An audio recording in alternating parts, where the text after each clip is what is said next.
okay, okay, okay, okay, okay, okay, okay, okay. Okay.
Actually.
Oh, hey, thank you so much for the subscription,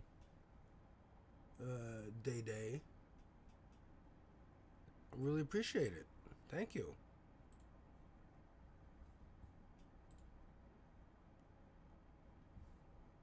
Thank you so much. Oh my gosh. All right.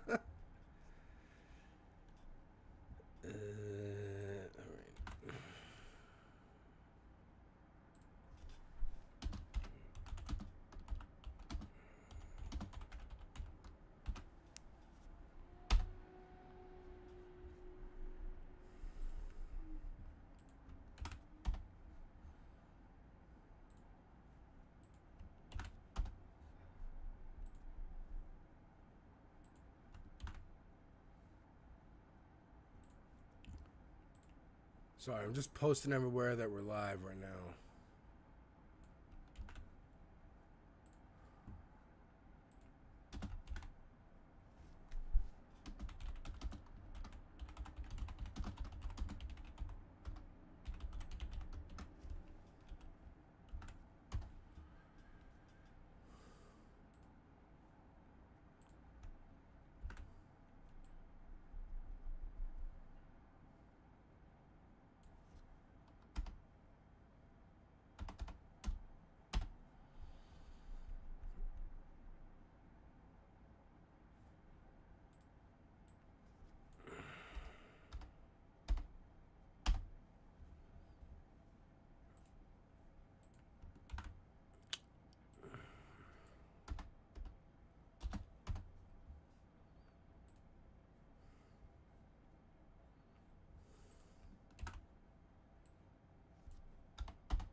should be good.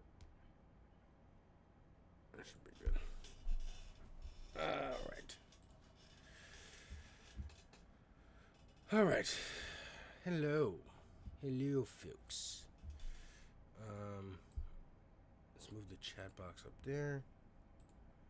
This chat box over here. Alright. How are we doing today? It's Monday, June 8th. I had to look it up. Did I put this in? I did not. I am working over on the side as usual, as per usual. And we are just chilling. We're chilling today. And we're going to begin, I'm going to begin with this clip from Company Man.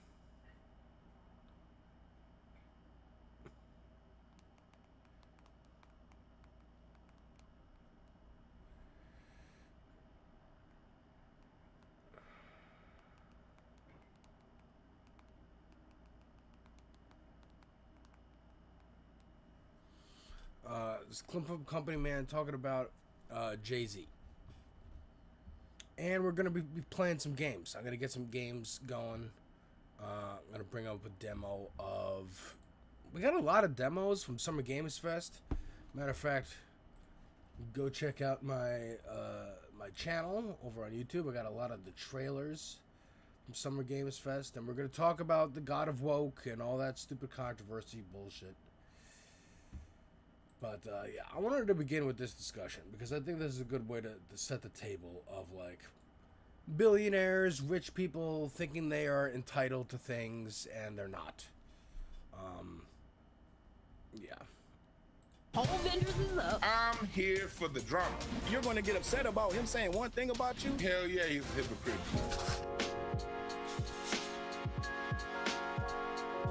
Up front, it was the freestyle heard around the world. Not sure how free it was, because clearly he had a lot on his mind. Jay-Z's freestyle at the Roots Picnic has been the largest conversation in hip-hop this week. I think it's very fascinating. One verse can really put a pause on the whole game. He talked about Drake, he talked about Dame Dash, he talked about Nicki Minaj, he talked about Oskino from Oskino and Sparks, he talked about Mr. Busby, the lawyer, probably most memorable, Thuggish Ruggish Hove. I actually really loved that freestyle. What was your reaction to it, Charles? Hold on, wait. Before we start doing the whole thing, hold on, no, wait a minute, hold on. Let me get ready, hold on. Before we do the whole section, hold on. Oh, she got the outfit. Okay, She got the whole outfit. I'm ready now. I thought she was going to pull out the afro, too. I'm like, uh-oh. All right, cool. All right, I'm ready. Let's now, go. She got it.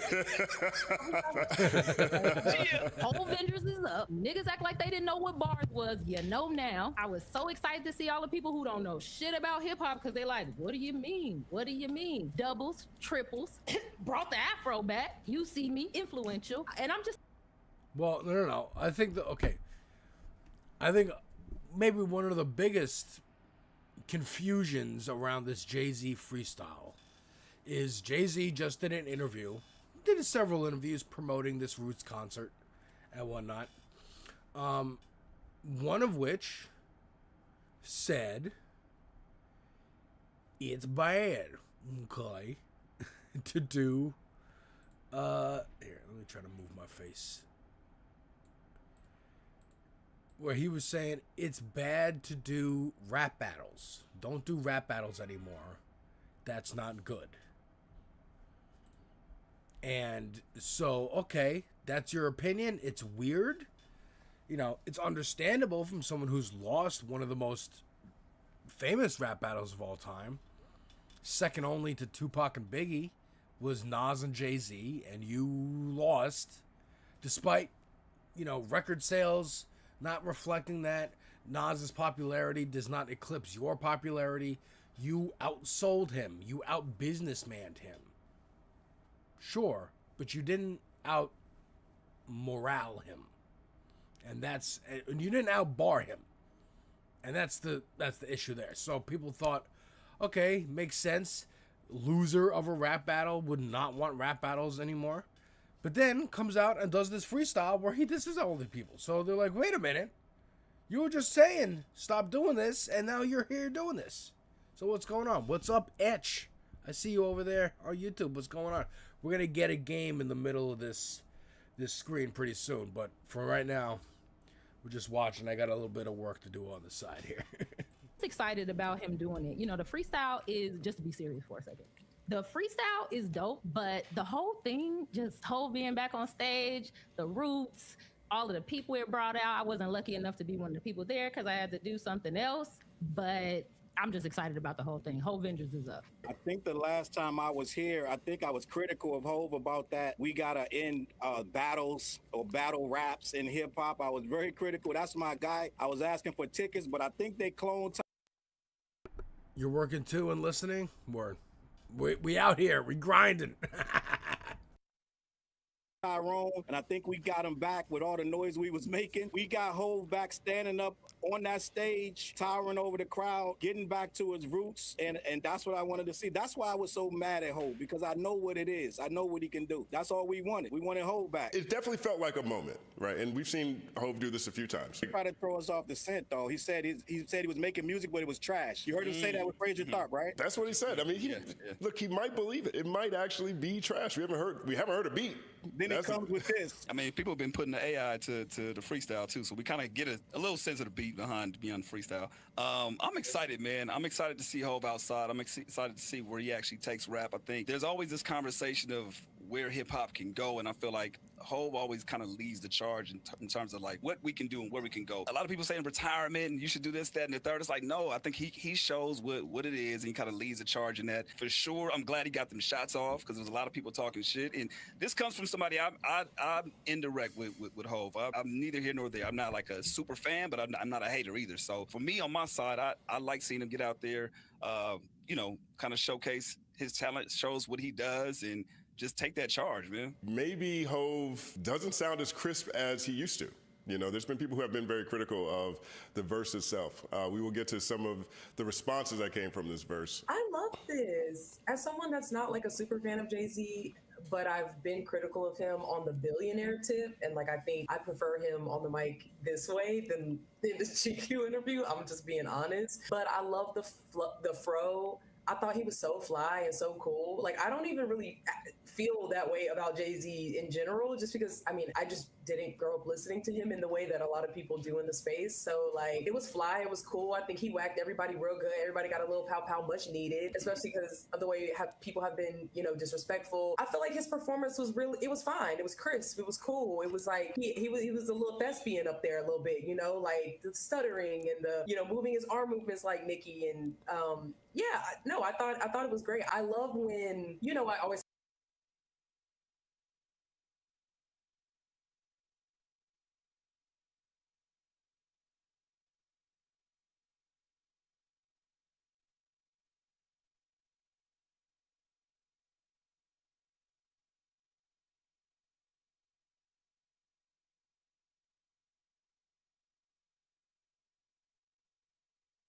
talk about the lack of monoculture and the fact that like we're all in these silos and we're hardly ever seeing the same things or hearing the same news.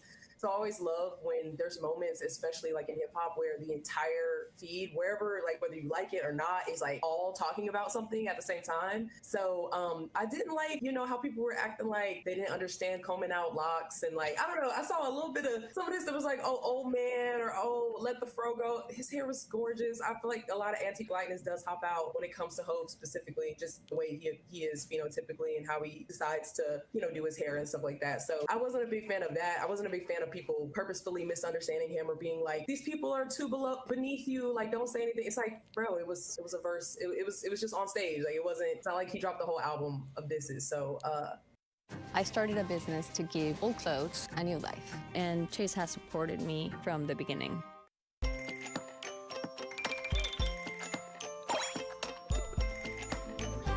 I enjoyed it. Sorry, it was like, so what I was saying was, she's younger than me. She's like Gen Z. I'm not. But also, like, I also didn't grow up listening to Jay-Z because I just wasn't really interested in rap that much. And my friend who was, it was annoying. So I was like, put off by a lot of Jay-Z stuff. And then especially over the years of like, why do people think you're one of the greatest of all time? Like, that's confusing to me. Nothing I've heard from you screams greatest. Screams good, screams okay, but not greatest. And yeah, so like that's fair. And I'm going through his albums on my channel, so maybe we'll get there. Maybe I'll hit a point where I'm like, oh, I see it. I'm already starting to see like, oh, actually, he is a great lyricist. Like I threw away his skills. It was like, who are you? Who cares?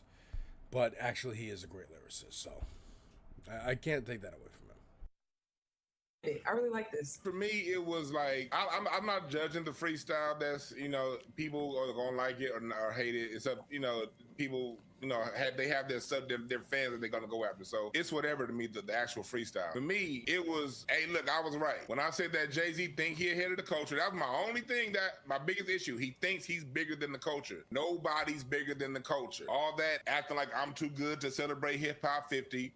All we done battling. The minute Drake threw a grape at him, all of a sudden he's back in the ring. And good. I'm glad Hov is back in the ring because that's what the culture is about. Culture is about the battle culture is essential to all black music, whether you're dealing with church and the choirs, whether you're dealing with funk bands, doo-wop, barbershop quartet. Battle is an essential core component of the culture because it makes everybody great. And Jay-Z acting like he was ahead of it a few months ago in that interview showed me he was full of shit. So at least he came out and he just. You heard like one dude writes most of his hit songs. How is that even thing? Oh, they all have ghostwriters. I mean, Britney Spears doesn't write all her songs, Justin Timberlake and whatnot. And these are my references, show how old I am. But it's the same thing. It's like, he has ghostwriters too. It's just that in rap and hip hop, it's more frowned upon to have ghostwriters. And people who don't are elevated a little bit more. Like Eminem, like your Kendricks, stuff like that. Jumped that back in the ring. Was I impressed? No. I just went to go see Rakim at the Blue Note 2 weeks ago. I was impressed by that. It was cool though, I'm gonna go see Nas at the Roots Festival out here at the end of the month at the Hollywood Bowl. It's good to see, but I also think that we head to something this summer, man. This is gonna be explosive the rest of the year with people that he called out, waiting for their responses. I'm here for the drama. Because 60-year-old rappers generally don't make good music. I'm not expecting good music from Jay-Z. I just want to see the drama because hell, he ain't never gave us anything of substance. I may as well be entertained. There have been people who have been critical of this freestyle. Me personally, look, like I said, I love moments like this. I think that if there is a time where a 60-year-old rapper can put out good music, this is it. I don't know if I don't know who we benchmark in that. Maybe Slick Rick. Not 60 though. What are we talking about? If you round up, he's 56. We round up. He's 56. He's 56 playing Big Bank, take Little Bank. Nigga, you supposed to have more money you owe. You gotta be. Respectfully, it's gonna cause a beef. We're gonna cook tonight. We're gonna have a good one. Say his name. The money don't really matter like that, but we can't say rappers ain't gonna talk about having money. It matters to them because that's the lifestyle rapper. That money mean everything to the lifestyle rapper. It's funny because I do get tired of that, and it's funny that I'm not tired of it from Jay-Z. I think it was a good bar. I'm on a different chart. You talking about reaching the top of the Billboard. I'm talking about reaching the top of the Forbes list. That's the chart that I'm trying to climb up. That was a great bar just on some rapper shit. I don't know how y'all could not like the freestyle. And you know what I noticed? A lot of people pay for Ford placements. You pay for Ford placements are paid for. That Billboard shit, right? You talking about the Billboard charts? Forbes. You gotta have some of the money.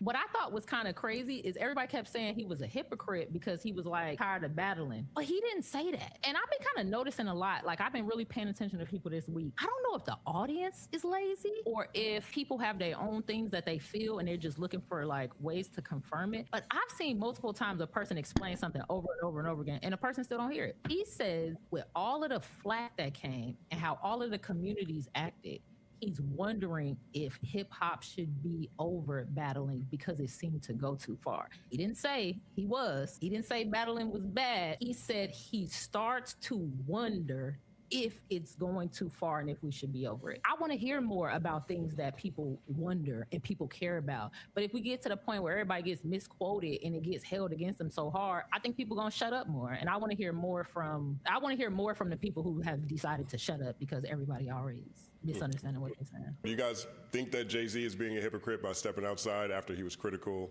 of battle culture's impact in 2026? No. The reason I'm saying no, because I feel like it's like I keep bringing up the scorpion and the toad. Scorpion is the scorpion. He gonna sting. And I think Jay was trying to be civilized. He was on them super yachts a little bit too much with them billionaires, and he wasn't in the space for a while, and he kind of got a little out of himself, and he sadly kind of took a liking to Drake and felt a little way for me, because he said, I don't like what you guys did to Drake, right? So I think a little bit of that was this little thing we got going around that Drake is some kind of victim. And I think Hov was a little far removed and felt like it's the same way. So he started looking at it like, oh, poor me. He didn't know Drake was going to attack him again. So when he looked up and he saw that Drake hit him with yet another bar, every time Drake drops, he hits Hov for randomly for no reason. So when he saw that, it triggered him. And he was looking like, he said, I'm going to be on offense this year. Because he took a lot last year. A lot of people was coming at him. And I think, okay, a light switch went off and it turned him back on to what he normally is. Jay is one of the best battle rappers from when he was going from barrel to barrel in New York, battling people. Battling DMX, this, that, and the third, all these battles he supposedly had and he won for cash. Him saying that, he was a little misguided. I'm going to say, hell yeah, he's a hypocrite, because I see right through this. My major's in comm studies. I know what suggestions and questions do. You say things in a suggestive way, or you ask a question, give yourself plausible deniability. I cut through bullshit. It was him basically trying to put himself, I don't know if we need to do that anymore because these guys are getting more shine than me. Like, no. The fact that you even brought it up, the fact that you messed up the pillars of hip hop and said battle culture is even one of them. Man, nah, you full of crap, and it's cool. I'm still glad he came out. We need this in the music. It's fun.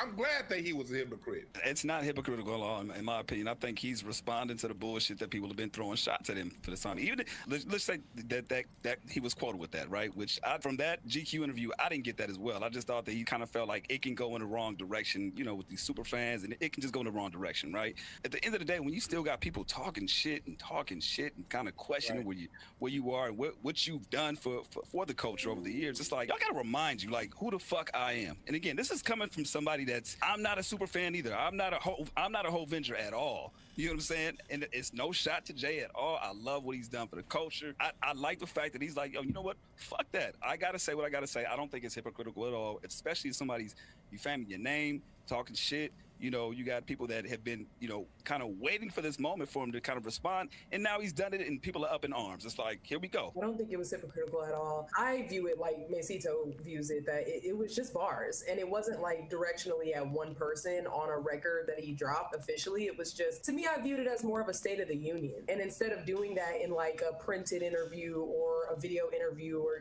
just kind of giving his thoughts, he did it in the way that, is felt the most down to earth that Jay-Z has ever felt for me in a while. Like, it did feel like he kind of came down from whatever lofty place he was to be like, wait a minute, let me comb out the locks, let me put my little shade, let me talk to these people for a little minute and let you know what's actually on my mind. And I do think he showed some restraint, although some of these bars could seem a little maybe scathing, especially she on that stuff again and all this stuff, but it's stuff we're all thinking, it's stuff we're all seeing. And so the way that he was able to package that, I felt like it was more of a State of the Union, I'm gonna give you a couple bars in the most hip-hop way. You brought a good point up, BK. You said it was a freestyle. Had he dropped this as a song, like a lead single for his album coming up, would your thought change? Because for me, I feel like my thought would have kind of changed at that point. If like, okay, then if it's leading up for the album, then maybe in that point it might be hypocritical if it's for specifically the album. I honestly would maybe think it would be a little bit corny. Maybe corny is not the right word, but I think this was.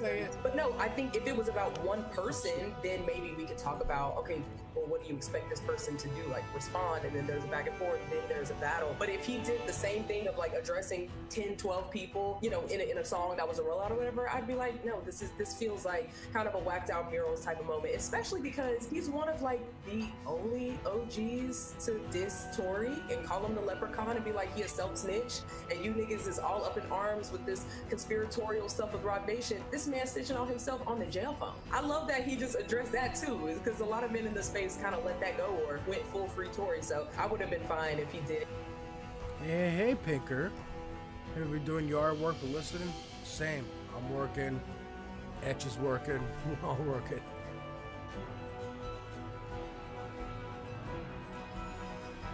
So, I got a lot of game demos over the weekend on Friday and yesterday from Summer Games Fest. Check out the trailers over on my channel. Some of the better trailers. Resident Evil, Alien Isolation 2, a game where Tupac is the samurai, Stranger Than Heaven,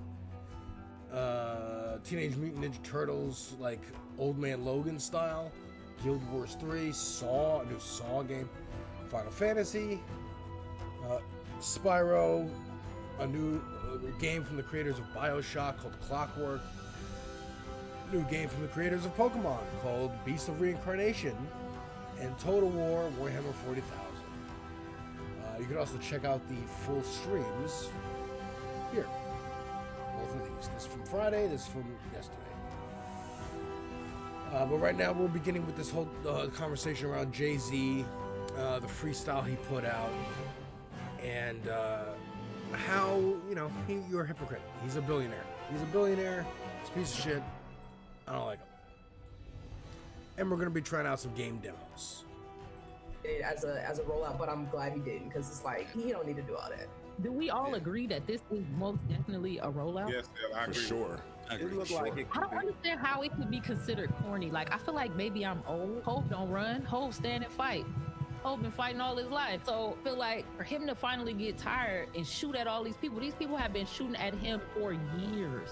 I don't like the whole, like, it's almost like people think he's wrong to respond. Like, even BK, when he said come down, I feel like sometimes people put him so high that when he act like the person he always told us he was, or the person I always told y'all I was, people be like confused. And it's like, No, I told you who I was. You don't think that in the GQ interview, not just the battling conversation he was having, kind of this, like, I'm speaking on the culture and on the space in a sit-down interview with GQ, doesn't that feel more separate or lofty than just being on the stage? So this is like spitting Vampire some bars, like, with no backtrack? Like, for me, that feels a little bit closer than like him pontificating on like capitalism and billionaires. You know what I mean? Like, and I know that's just him, but to me, what do you think about that? Yeah, no, I do think that's more lofty, but I also think it's appropriate because GQ is big, but GQ is, who the fuck is they? They big, but they ain't. Ain't nobody. It's also not like You ain't nobody. yeah. Can I say something real quick? No. GQ is GQ. Like, they're not nobody. They're an out now. I'm sure they're an outlet that he picked because he knew they're desperate for an interview. I can control this narrative if I go on here. Just like when Jeff Bezos goes on CNBC. I don't give interviews usually. They're going to be like, oh, yes, please, Mr. Bezos, come do an interview. We'll give you the softest ball interview possible because we just want your interview so we get the clicks. Same with GQ.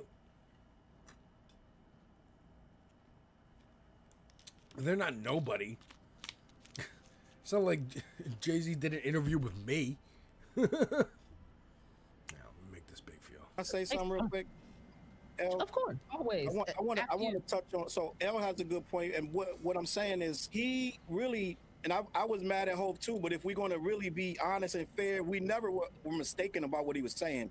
He said the stands took it too far. It affected us. It hit us by saying maybe we shouldn't battle. But he really was talking about how dumb these stands got. So technically, right? And I'm not going to reverse course or defend him, but he never said that rappers shouldn't battle. He said the way the stands took it and the way it got all out of hand, maybe our art form, and it's still wrong, don't get it wrong, but what I'm saying is, he never said, I should never battle again, right? Let's just be honest. He never said we should never battle. He said maybe we've outgrown. No, but I think when BK said it, or no, Dewan said it, like, you put it in the form of a question, like maybe we shouldn't. Maybe we're just thinking out loud, and we're just having this is the marketplace of ideas, and I'm just throwing out an idea. This is how Mark Andreessen talks. This is how Peter Thiel talks. This is how Elon Musk talks. This is how Donald Trump talks. He says people are saying they're calling it this, they're calling it that. No, you think this. You think these ideas. It's your fucking opinion. Don't fucking throw it out on somebody else. Fuck off. Because they can't handle it, if we're going to be honest. So he was really saying those stands and fans don't know what to do with this art form. And I think that's true, though. You know what I mean? He got the Oskino and all that in him, and he got back to business. Go ahead, Dale. Sorry, not only is that true, I think it's dope to hear 55-year-old rappers' thoughts. Even if you was a person who used to spin in the streets, there does come a time when it's like, man, I done got comfortable. Do I still want to, like, if you in a position and you got to do that again, you might be like, brother, this might be too much. Do I want to spin again now that I got to? So just hearing that internal dialogue with itself about, damn, is this doing too much? People don't know how to act. Is it irresponsible of me to still battle rap? Is it irresponsible of us to put these immature people in a position where these communities are going to clash like that? And I guess he found out, nope, fuck it. There's been a lot of people who've been reacting to Jay-Z's performance. I was personally most excited to hear Dame Dash. Hear what Dame Dash had to say. One of the first people Hov talks about in this verse is Dame Dash. He talks about teeth is tumbling out of their mouth, and suddenly he's the one to blame. It's a murder mystery gang, right? And so in this clip here, we have Dame Dash on Art of Dialogue. Shout out to Art of Dialogue, 1 second applause. And he responds directly. This is his response to hearing that bar. Said the line about your teeth tumbling out, you ain't feel the type of way. I got my teeth. That's an old joke. That was corny. He said something that everyone, I was expecting something clever. Like, they didn't tumble out. But if they did, that was 2 years ago. That's so 2 years ago. 50, why would I be mad at that? I'm like, this thing actually, I was just more like so shocked that he's broke, allegedly. Just based on that motion. Like, I don't see, like, if he has a loan, how he's bankable because of all the accusations. So it looks like he got to work because he's working. Let me ask you a question. If he hasn't said anything in 20 years, why you think he's starting out? Why after 20 years and you 60, do you want to come back outside? Even Charlamagne was defending this today. He's so allegedly gay about it. He doesn't even hide it. Pause, they're so gay for each other. Or he's so gay for this. Pause. Like, he wouldn't even admit that rap was terrible. Did you like, was that a Jay-Z rap? Was that ROC? We running this rap shit. That even put me on no Summer Jam screen. Pause. You can't do shit like that and come back with your teeth fell out a year ago with stupid hair. Like, would you ever think that Cam would have big teeth or Fredo and that Jay would have a lion's mare with a goat face? Would you ever think this would happen? We gotta stop this nonsense. Dame is, he didn't even have time to prepare for this. He's rambling on. He's calling Jay-Z of all people broke. Like, what are we doing? What are we talking about? Like, Dame, he cooked you. That's why you're on Art of Dialogue. That's why Art hit you up the next day and had you come through, and you had time because you ain't got shit else going on, right? So at the end of the day, what we doing? You're calling a man that's a billionaire trying to say he's broke. You're trying to figure out how to crack on him, this, that, and the third. Your teeth fell out, dog. It happened. Now, okay, I don't know what happened with Dame. I don't really know anything about Rockefeller or Dame Dash or whatever. But from what I understood was that Jay-Z screwed him out of a deal. But I don't know. So, like, all this beating on him is like, you're kind of punching down this entire time. I don't know. It ain't old. It's a part of your history, okay? You want them to talk about your tax, the millions you owe in taxes or the money you owe in child support? How much you need him to talk about? How long we got? And he has taken shots at you in the last 20 years, more than once. And you've taken $1 million at him, and you're going to get upset about him saying one thing about you? That's the problem, Dane, because you're cooked. And it's easy to get you. He can say something silly and everybody's laughing. And that's why you ended up on Art of Dialogue rambling on. But yeah, we're not jocking what Dame talking about. My only thing is, bro, it was funny. It was funny and it was true. It's like at some point, it's somebody that fires jokes off. It's like, you got to admit when you got, and that's okay. You know what I'm saying? You can still have all your thoughts and things you want to say, your personal things about them. That's fine. You know what I'm saying? You have your own right to believe, whatever. But don't sit here and say, like, that shit wasn't funny for one, and it wasn't clever for two, and for three, like, bro, it was true. So, yeah, that's the only part that I was like, come on, Dave. As somebody that roasts back and forth, you got to take that accountability and be like, all right, yeah, you got me. Because the shit was tumbling out. That's it. It was tumbling out, bro. That was it. Someone was like, why he ain't whack, yay? And I was like, oh, Jesus. He did. And I'm gonna be honest, I think Ye got it the worst. Who do y'all think? And I know Justin, you want to move on, but we got to talk about the bars when they finally show up. Who got it the worst? I think it was Kanye. I think niggas shrink is a double. So not just niggas shrink, but you get sane when I come around. I'm niggas shrink. I mean, I think the Kanye. I think the bars are dope, but it's ironic the day he's doing this, Kanye is doing 118,000 people in Turkey. That's what I was about to say right there. I don't even feel like he's shrinking. I don't know if I've seen Hov do 118,000 people. Do you think Kanye scheduled that on purpose on that day because he knew Hov was coming back out on Ruth's Pick? I mean, I highly doubt it. How as difficult as it is for Ye to book a show anywhere right now, I'm pretty sure he's doing his thing, and regardless of it. That's fair point. That's fair point. Kanye is having trouble getting being able to book shows because of why? I wonder why. So yeah, ain't no way. And we love L. We love a super fan. We love a super fan. But I do not think that Jay-Z is this great arbiter of truth or justice at all. Man has had so many shows canceled. He has so many venues that won't even have him. I think they built a new venue for him in Turkey. You know what I mean? I don't even look like that's the thing that I understand him responding, and I think it was very well done. At the same time, Hov is doing Ye is doing 118,000 people.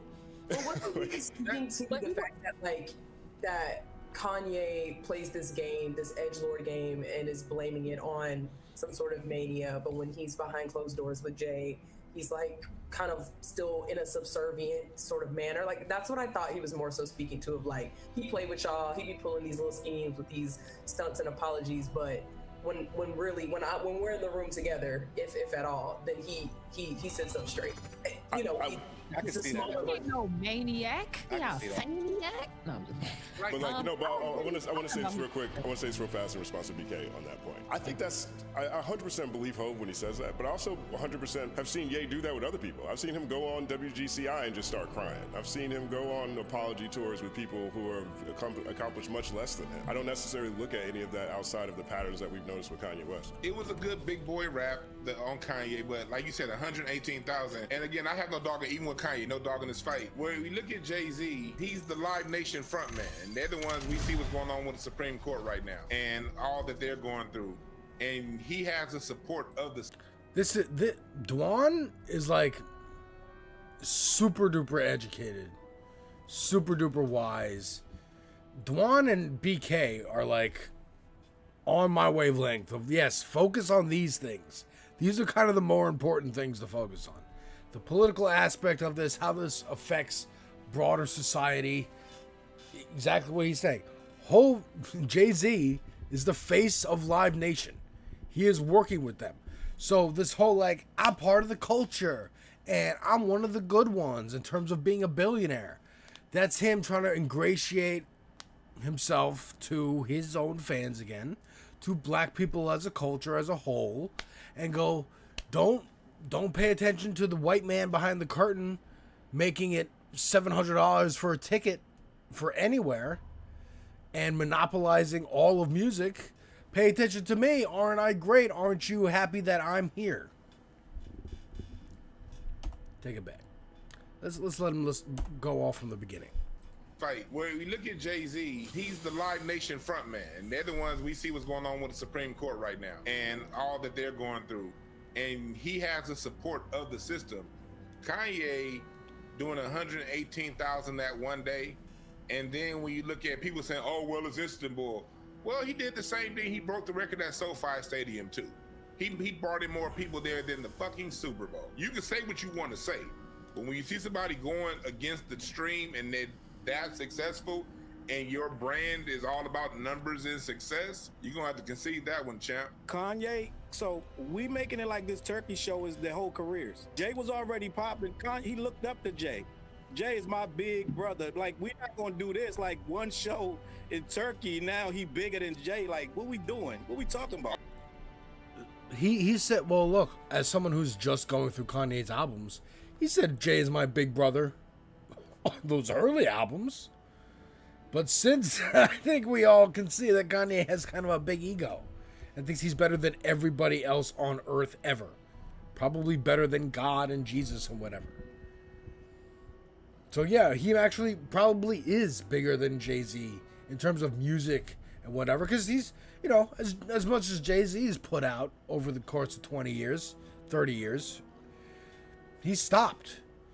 And Kanye kept going. And Kanye's a piece of shit, Nazi fuck, but he kept making music and people kept buying it. And then he was more of a pop culture figure and more often in conversation than Jay-Z. Jay-Z was, has been for like 15 years. Like, I'm behind the scenes. I run Rockefeller.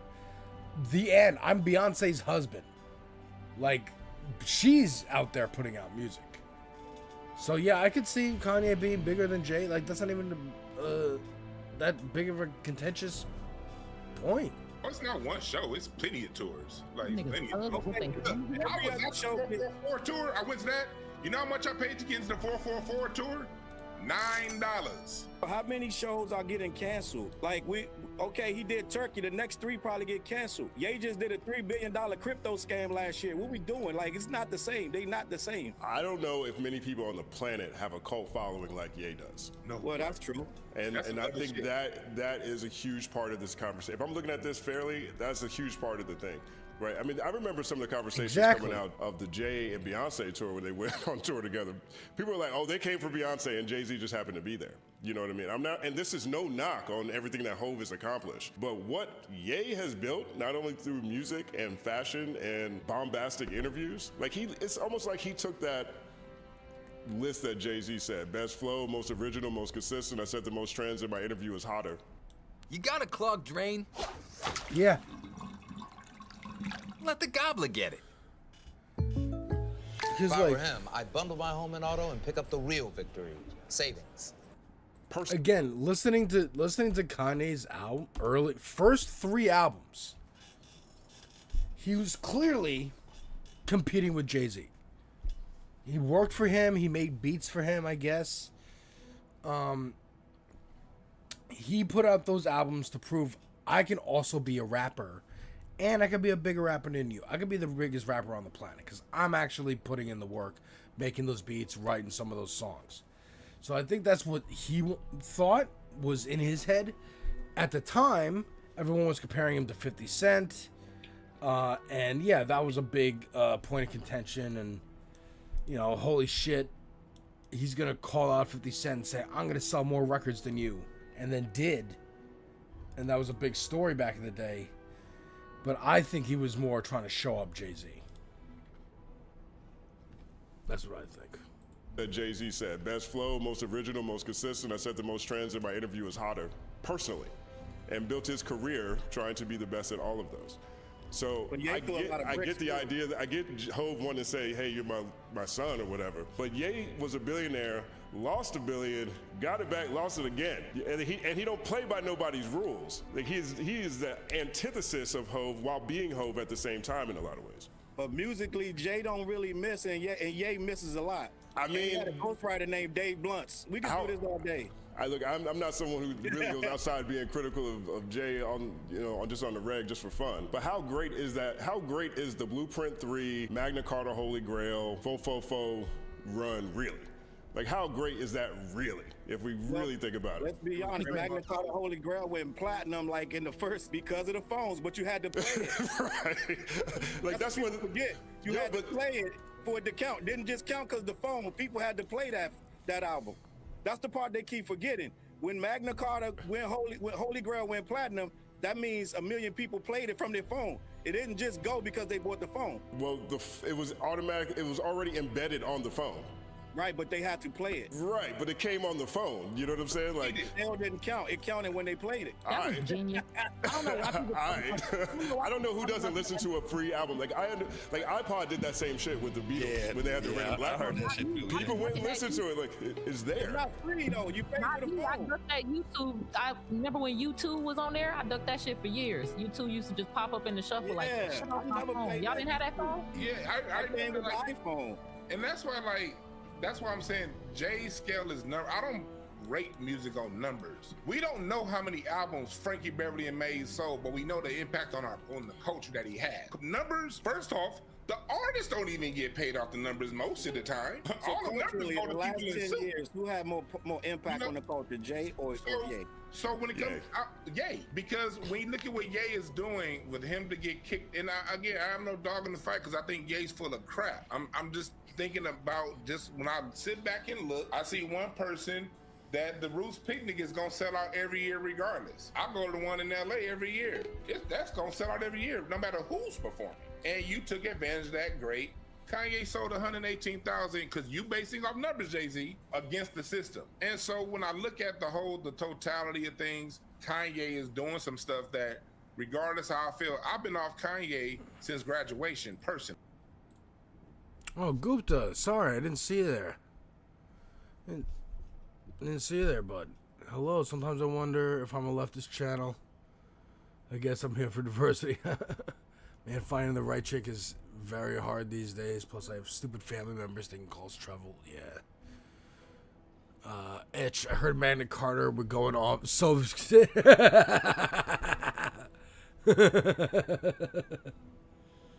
That is funny. I didn't even think about that. Jay-Z has an album called Magna Carta. Ugh. Did you not read The Room? Because Tyler, the Creator, has been having great conversations, or clips from a great conversation he had with DJ Drama go viral this week. And so he told an awesome story about how Jay-Z tried to sign them, and he was like, no, I just want to sit here and play with my PowerPoint presentation and Photoshop and do cool art. You know what I mean? Like, you know, he talked about just a number of things in his career.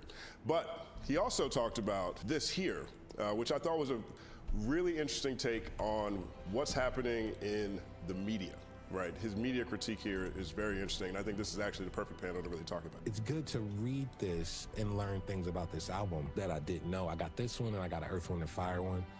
One of the most recent ones they did on a recent album is To Pimp a Butterfly by Kendrick. I don't think a lot of people know about this, but even as much of a music nerd as I every day, I'm still learning, and this morning I got through the first 2 chapters. So that's a fire and collection. what academics, what shade room, what page is gonna tell you about this? It's not provocative. What's more provocative is so and so a snitch. So and so says fuck so and so. Like, that's what we have to deal with. So, and it's only gonna get worse because you 16 and you see that and you like rap.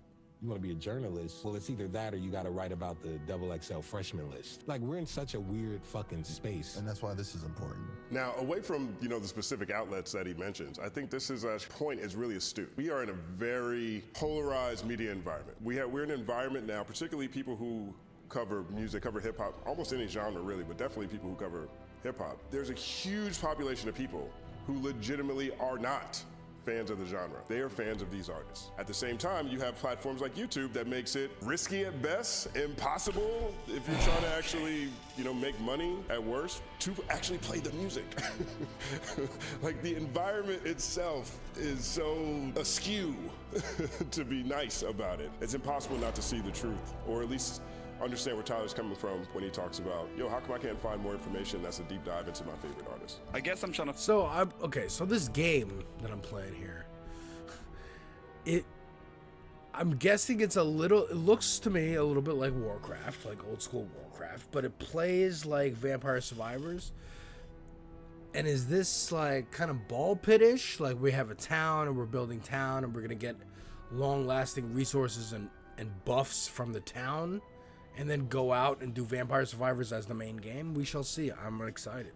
Figure out, is he coming from the standpoint of looking for media outlets that are having these conversations, or is it more of like, you know, the dialogue and, you know, the literature behind it in platforms that are actually pushing that? In that clip, he's talking about outlets that would have let him know that this literature exists. Got it. Yo, most of the rap media pages don't even talk about the music. That's essentially what he's saying. You know, the critique is great, and also give us some recommendations and suggestions, right? Like you said, similar to the music, right? You always have to dig for stuff. You always have to go underground for stuff. And I think in terms of media, there's always been an incentive to be salacious, whether it was in print or on the blogs or now, you know, in YouTube or Twitch or Kick or whatever, there's always an incentive to do clickbait, for lack of a better word, or rage bait marketing, or, you know, talking about the big, you know, names on the marquee and not necessarily the smaller ones. Now, they're at the same time, these algorithms incentivize that. Right now with man, everybody knows about Justin Hunt on the internet that's in music. You know what I mean? I look at my platform as small, but when I go to the Hollywood Bowl, when I go to the Blue Note, these people know who I am. And I have a very small platform. These people are on the internet. They know different than all of us out there listening. These dudes are scrolling YouTube all day, every day. They're not above YouTube, they're on YouTube. Hip hop has a chance to break its own media, and you can get away. As much as we finished talking about Kanye, where did Kanye go when he wanted to support? He went to DJ Academic's trash app. He didn't come and come over. You know, even he did it. So it's going to require these artists to stop crying like hoes and turn around and come to the media that's on the internet. And no, don't just interview with them once. Keep doing it and build your own ecosystem. I think that's a good idea. I think that's a good clip. We might get to some more Culture United stuff soon, but first I wanted to prime y'all with this. This is from a conversation on Olay and Friends about a grifting black woman who calls herself a therapist, but who is not actually a therapist or any kind of doctor. Gupta says, not gonna lie, I've seen crazy things. Any people having diabetes and still eating sweets? I mean, yeah, dude, it's that stuff here too. I also don't have a Discord, so sorry about that. But yeah, check out. This is just a clip from it. We might watch the whole thing. We'll see how I feel later. But yeah. So look, I just don't see how a master's degree in psychology would make somebody like. So again, this is about someone called Cheyenne Bryant, and she's been proven to. She doesn't have degrees. She's calling herself a doctor and a professor. Much like Rashad Ritchie, this is kind of similar, akin to the Rashad Ritchie situation. And this guy is like almost defending that. Well, is defending that. And he's going like, what's it matter? More of an expert or more knowledgeable than somebody who's just a natural savant at understanding. Flacco. I tried to explain this very and who has spent their life just understanding people has extreme level emotional IQ. Jesus. And has been able to guide people. Flacco, it's a hard. That person over. Flacco. The assumption that you think school is just like it's you a sit hard around science, and dog.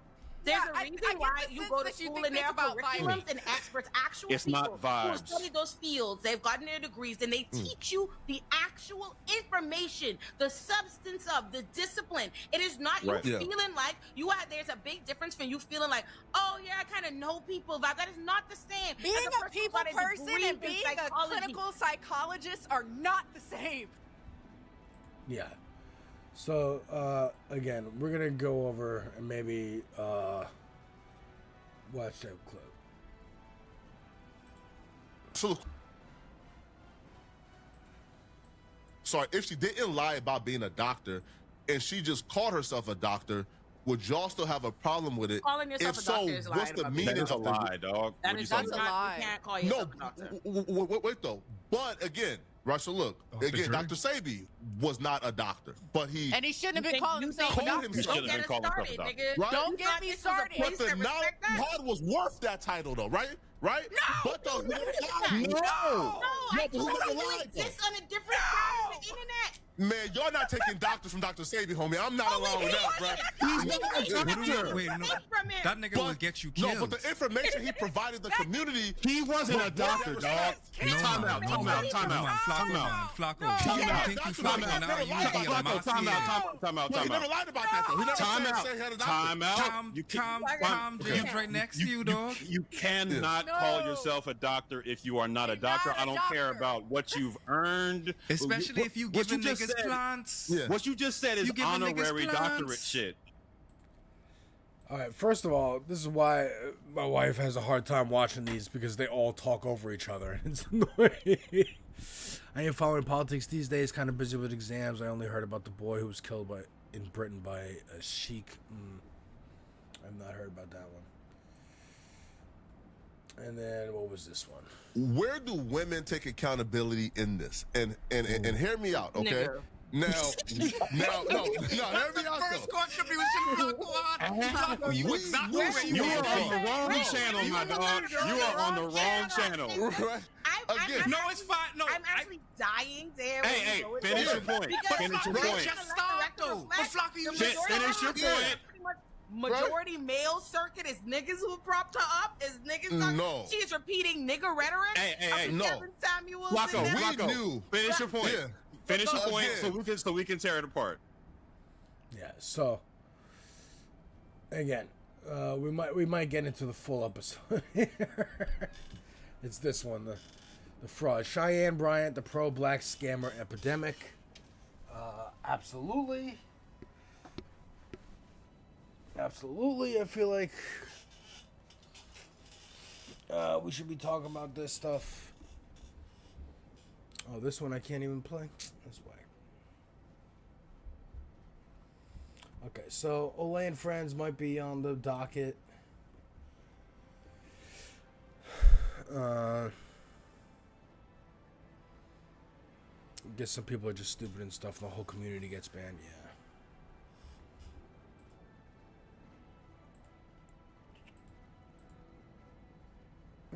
okay, let's do this Hasan Piker thing. Leading the team. So this is, I think, what's his name? Ethan Klein lost the lawsuit? Question mark?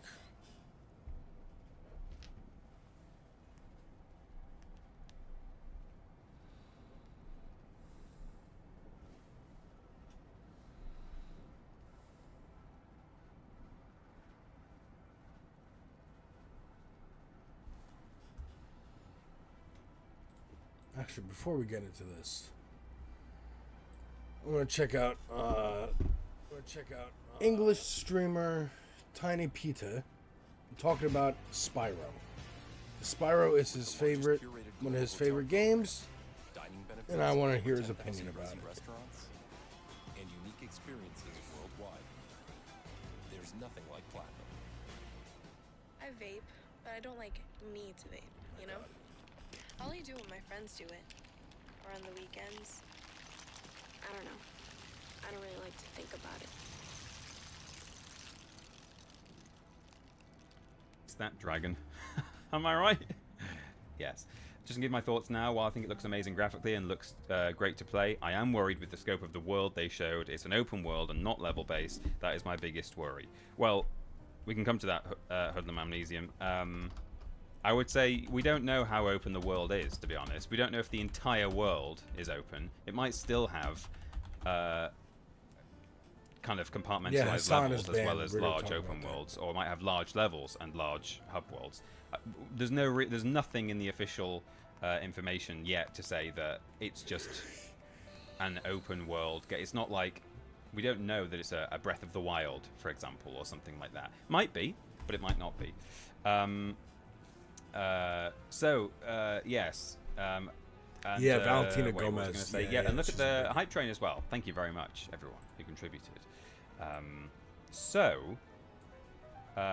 wonder if maybe I'd just like pull up the trailer and kind of give my thoughts. Should we do that before we play? We're playing some Crash Bandicoot 4 today, and I'm very excited for that. And we are going to have a great time. I am really excited, actually. I do that game. Thinking about like getting down and hands-on with that game again, having played the PS1 games, which are all, you know, good in their own way. Particularly Crash Warped is a big favourite of mine. Crash 4, if nothing else, and there's plenty else that's good about it, but if nothing else, it is really tight. It's slick. It's responsive. You tell Crash what to do, and he does it. It is my memory of it anyway. I'm sure within the next half hour, a bad workman will be blaming his tools, but that's no way to talk about Crash and Coco, is it? So I think we'll risk copyright strikes. I don't think we'll get copyright strikes. And I might just pull up the trailer and just like pause in a couple of spots and just say, hey, here's what I'm thinking. So let me. I'm gonna have to shuffle some stuff. If I let me see if I do this and this and then I think if I go over here, that's the game. Exciting.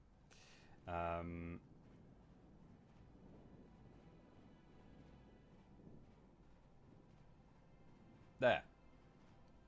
So, sat down and it said world premiere. I was like, oh, okay. Then it said Activision presents, and here's what we got. Yeah, well, so if you watch my trailer reaction, if there's a when it said Activision, my point was like, oh, it's Call of Duty. VOD Squad. It's because I'm not allowed to play this on YouTube, but we'll see. See how we get on.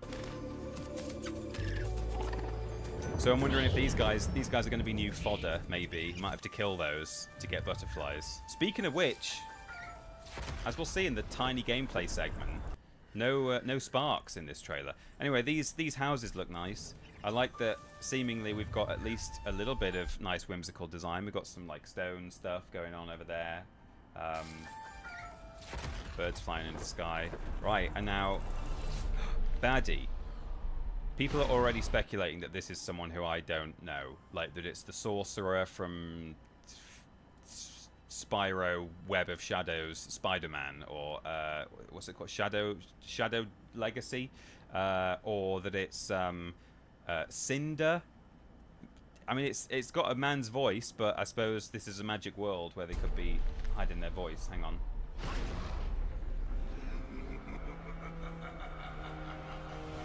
I knew, by the way, as soon as this purple text came up, I was like, this is definitely Spyro. Yeah. Thing My is, boy too. Some people are like, so they've got these like spiky things here. It's like it's almost like a neck frill, like a triceratops. But if you watch this spike here, I tweeted about this earlier, and then I took it off because I was like, I don't know. But you can see from like the parallax of the camera that little white spike, that's like sticking out in front of their face. You can tell by the way the camera moves and the angle of it and the way he's breaking this down like this is a Zapruder film. Is this Billy Ray Walrus? Is this a walrus? It's like a tusk. So I don't know. They've said it's a brand new antagonist. Well, they've said a new threat and a new antagonist, but do they mean completely new, or have they been inspired by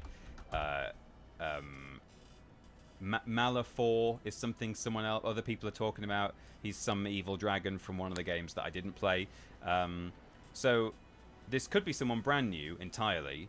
It might be someone who is actually new, but they're really just based on an existing character, or it might be somewhere like a little bit in between. I guess like if I had to just guess something now, and it would almost be more of a wishful thinking rather than a real guess. I would say, look, this guy, he's quite reptilian. He's got maybe even got tusks. You know, this does remind me a bit of like a triceratops or something.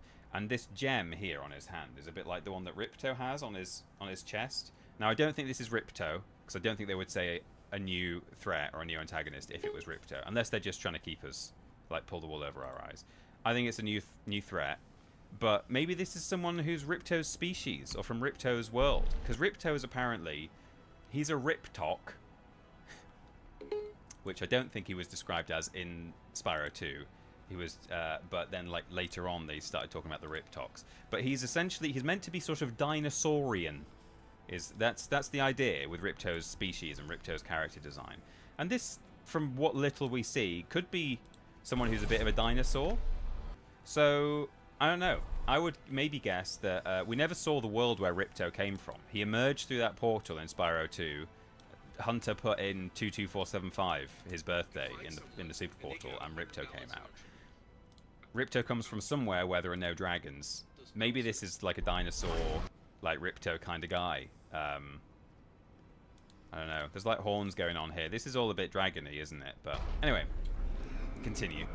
Can't see any of the chat because of the way I've got my windows set up at the moment.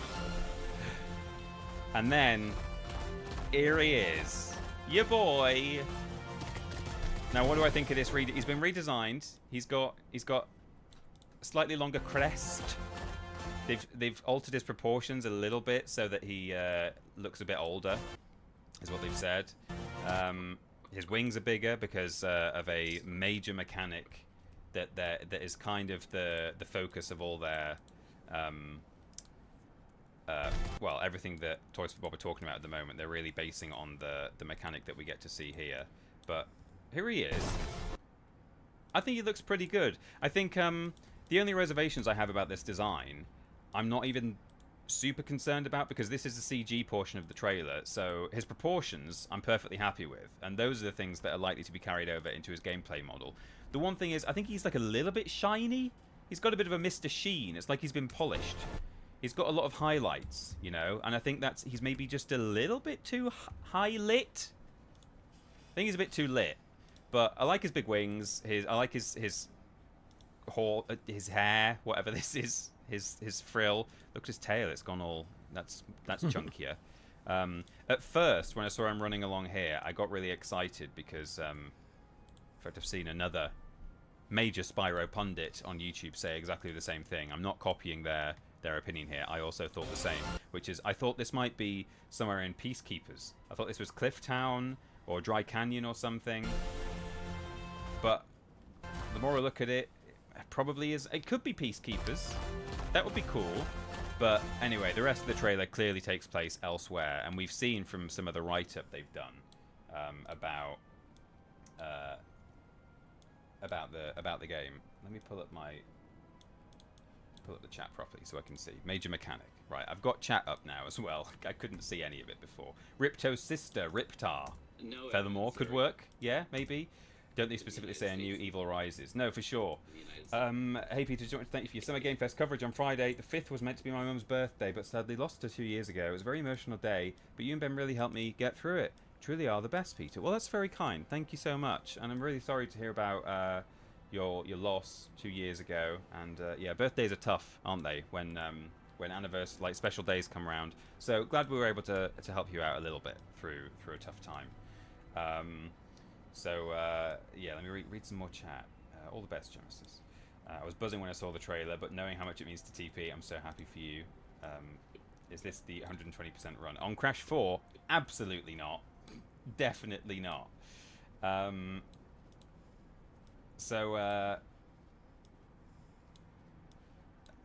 on. I'm thinking it's just a dude from Skylanders. Well, I thought it was that too. I have to admit, when I first saw this trailer, my very first watch through, I was a little bit disappointed for a couple of reasons. Firstly, I thought this was the baddie from Skylanders because I saw someone speculating on Twitter earlier. Chaos, is he called? I know nothing about Spyro outside of his PS1 run, but Chaos doesn't have horns and frills, and he doesn't have a staff like this, and he may even have 5 digits, and I just don't, based on the way that Toys for Bob are talking about this game, I don't think it's going to be, it might have a few nods to Skylanders, but I don't think that's what they're doing here. I don't think this is anyone we've seen before, either in the mainline PS1/Reignited or elsewhere. It might be inspired by any number of those people, but I don't know. I don't even know what a Spyro is, but I'm just happy to see the nice internet man is happy. Well, that's nice. 1000% Billy Ray Walrus. Look at those tusks. Well, it's one tusk. He could be a walrus. It seems like it's sticking out. Love your forwards, new video. Though. A really great watch. Thank you, LD Brothers. I might talk about that later on as well, because I made a big mistake with it. It's kind of sticking out a bit like that, though. You know, it's not that. It's like that. So who knows? I'm pretty sure he was just a warlock in the Spyro 2 manual. Could be right, Feathermore. They might not even mention dinosaur in that at all. But certainly later on, he's referred to as basically being a dinosaur man. I'll ask me again about He-Man in a bit, Plishy Loves Jennykin. I'd love to tell you about it.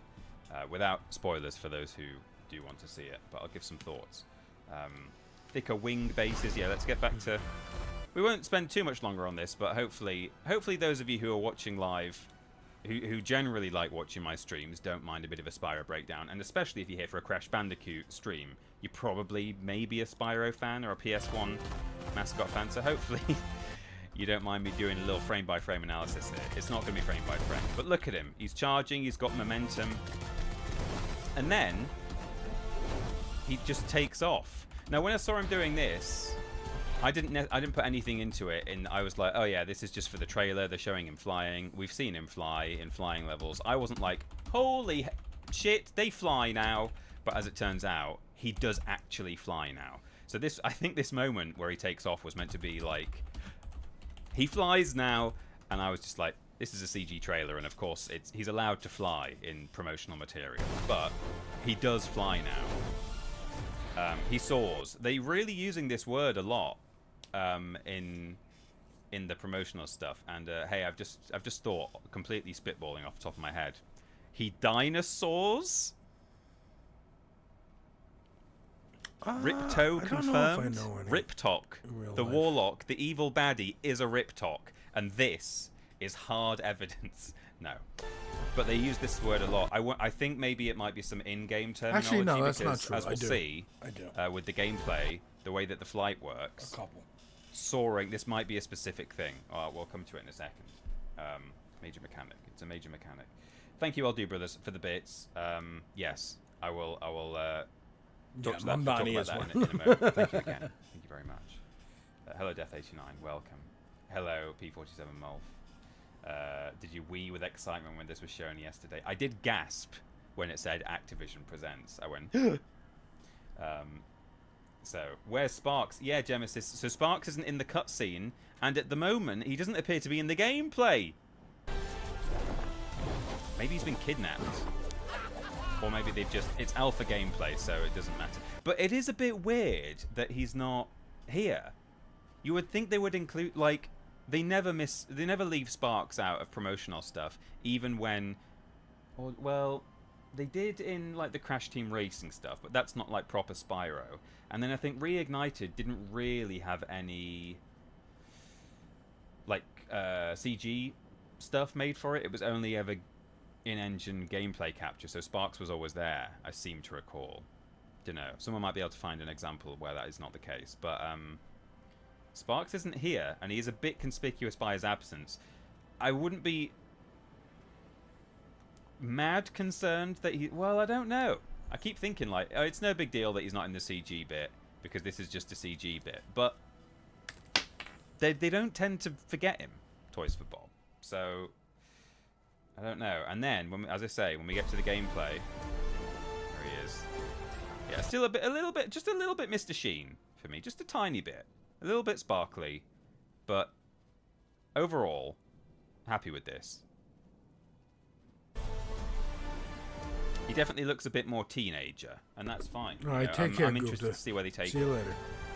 But then we got this going on. There's a big, like, gem thing chained up here.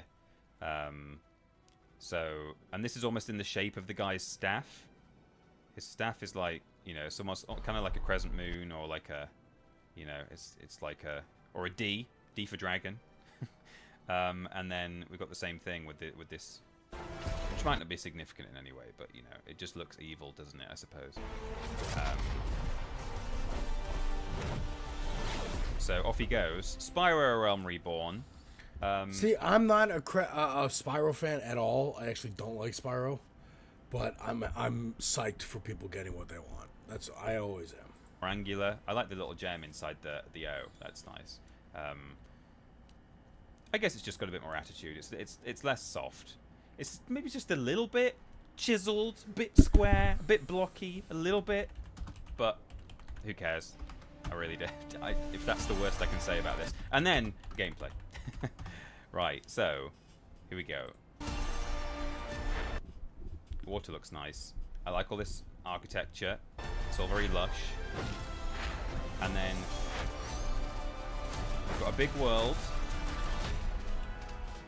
And then we're going to take flight spring 2027. And we're going to pray it doesn't get delayed. Releasing everywhere all at the same time. Edgy Spyro, Shadow the Dragon. Spent the first few hours post-reveal misremembering the name as Spyro A New Hope. D for Dinosaur! CHR confirmed. He's going to dino-saw. Hang on, wait. He's going to D. I know. Saws. It's a rip talk. We've worked it out. So let's look at this gameplay. At first, I was worried this was chaos, and I was like, I don't know or really care for Skylanders, so that's a bit of a shame that they're going in on chaos. And then I realized, no, I don't think it is chaos, so that's good. I was relieved. And then when they showed the gameplay, I had some thoughts that weren't super positive, and the more I've looked at this, the happier I am. So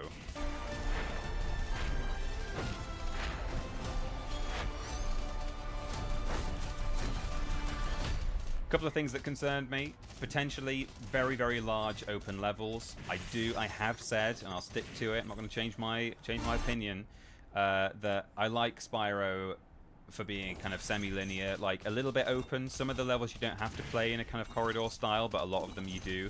I always liked that, and just because we're in a modern... I feel like this is going to be more like Mario Odyssey, what's that shit? The Banjo-Kazooie ripoff, ukulele style. Like, each level will be big and open world, but then there still will be levels. You know, you got to innovate. You got to do some new mechanics, and I'm intrigued to see how this goes. You know, the exploration I'm sure will be a lot of fun. The scope for doing like much more, you know, for huge vistas and interesting places to explore and stuff. That all seems exciting to me. But then I was like, free flight, but like Spyro gameplay is having to like get enough height so you can glide to something, and that's like a really core thing. And you know, he just can fly absolutely anywhere here, seemingly, haha.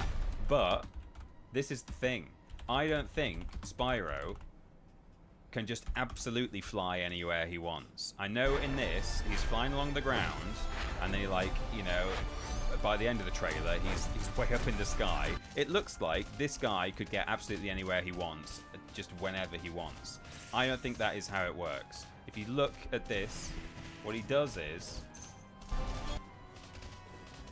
he's flying, he takes off, but he's actually on kind of a flat plane. Now maybe that's just because he's chosen to do so, but he's kind of just flying flat. Then this auto target reticle comes up. He shoots a fireball at this pile of wood. It turns into a bonfire, and there's one over there as well, look. And it generates an updraft. And he suddenly gains height from it. And then he shoots this thing, and it turns into a ring. And when he flies through the ring, he gains some more momentum. I think Spyro can fly, but still has stamina. And he can't just gain height all the time. Yeah, infinite glide with the ability to boost off campfires. Yeah, I'm with you, Feathermore. I think that's how it works. And, you know, that is interesting to me, because you could still absolutely come up with platforming puzzles based on limited height, and, you know, this actually seems quite fun now, like the idea that having to chain together bonfires and shoot through rings and stuff, like, I think that could come together into a really nice new kind of traversal. So, I mean, if that's how it turns out, and it's going to be tricky for them to nail that and still kind of keep up some of the well, the core kind of Spyro gameplay loop, I guess. But if it comes off like that, and it is about kind of maintaining momentum and having to think strategically about where you're going, how you're going to get the boosts and stuff, then that's just a whole new way of kind of still having to jump and glide to platforms, but just with an extra dimension. So I think that's cool. Final couple of things to talk about, and then we'll play some Crash. Is that we have got... Actually, I've just... Yeah, I was going to say, I've just noticed. It is a big world. We'll see how big it truly is. This could be a hub world. Maybe there are still sort of slightly more traditional levels. Maybe there aren't. But Spyro's tweaking out. Peter is tweaking out about the Spyro trailer. Yeah, absolutely. Could this be a flying level? I mean, it could be Death 89, but the Toys for Bob have said you can fly all the time in this game. They've said you will soar to new heights. Spyro can fly all the time. He's got bigger wings. He can fly. He flies now, which is fair. I mean, you can't have Spyro for the rest of his life just gliding. I wonder when he's going to get up on 2 legs, because all the adult dragons in Spyro 1 walk around on 2 legs. He's on all 4s. Well, actually, there's a couple of them standing on 4 legs in Spyro 1. But here's something interesting. This. Hang on. Let me inch forwards. Right. So admittedly, credit where it's due, I didn't spot this myself. Well, I spotted that there's a big statue here. And I was like, oh, that's interesting. It looks like some kind of animal or something. Spyro creator, Canadian guy A on YouTube pointed out, this thing seems to have cloven hooves. And I was like, yeah, it does. And then actually, when you look at it, this is almost a kind of a curly pattern. It's white, and it's got kind of like a head shape like that, and then maybe more white on top. It's a sheep. It's a sheep. Hang on. I'm going to replay a follow alert. It's a sheep. Hang on. Wait. I need another window. Hang on. Where is it? Where's my it's a sheep? Where are my alerts? We'll get there. We have to have the correct sound. Here we get nearly. Wait. If there's someone watching who's not followed, just follow. That would be the easiest thing. Hang on, here it is. Right. It's a sheep. It's a sheep. Thank you. Was that worth it? Probably not. It's a sheep. Oh, thank you, D Lodge, for following. Welcome to the flock. This is a sheep, man. Or woman. Interesting. Is that a major thing? Are there going to be sheep people everywhere? Is this a whole sheep hub world? Is it just a sheep level? Is it just an Easter egg that there happens to be a sheep here? I don't know. Oh, is there another one over there? Yeah, there's more of them. There's loads of them. There's sheep everywhere. They are sheep. So there you go. That's kind of got more bonfires and stuff. So those are some thoughts about the actual details we can see in this trailer. All very exciting, and I am looking forward to seeing more, finding out a lot more about it. But time will tell when that turns out to be. Should we play some Crash Bandicoot? Because I've still got more I can be chatting about with regards to that game and kind of theories and wish list stuff, but we should hit the ground running now with some Crash. B-Jazz, thank you for chatting. Does this mean Crash 5 will be coming out in a few years? Well, if it's going to be a Toys for Bob project, they're going to be busy for a little while, but maybe someone else will handle Crash 5. I don't know. I'd like Toys for Bob to take Crash as well, but incredible. Spyro is in on the Flock's world here. He certainly is.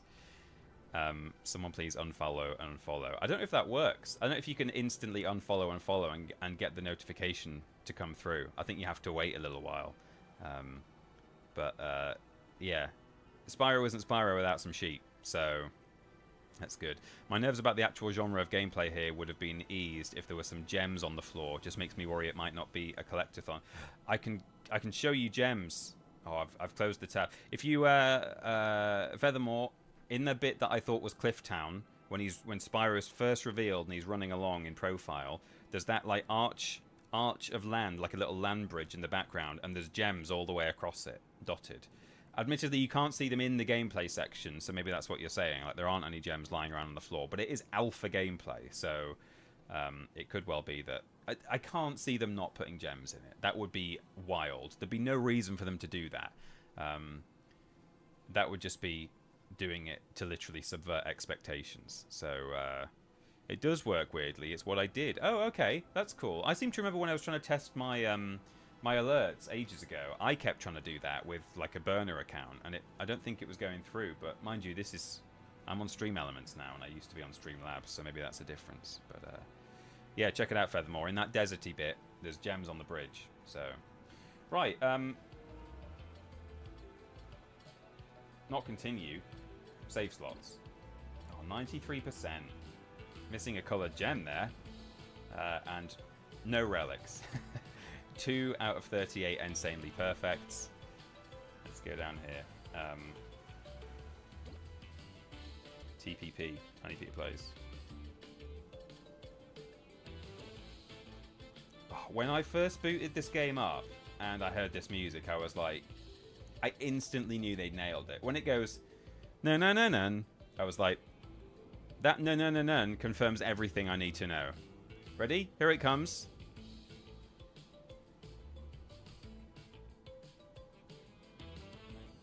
I was like, oh yeah, okay, we're fine. This is going to be a great Crash game. Oh, what do I play on? I actually play on Retro, or do I? It's recommended. Okay, let's play what they want us to do. Hello, Jay. Welcome. Cheska, thank you for the streak. And we've had some other streaks today as well. Look at all the sheep in the chat as well. It's a sheep. And hello to any new followers as well who joined me kind of around the time that Ben and I did a little stream for the Game Fest. I noticed I gained a whole bunch of new sheep. Nice to have you all. Welcome to the flock. We didn't have alerts set up for that stream because might have got a bit busy, but was the game loud enough? At last, I, the great neocortex, have you right where I want you. And now the final blow. Hush, simpleton. Simpleton.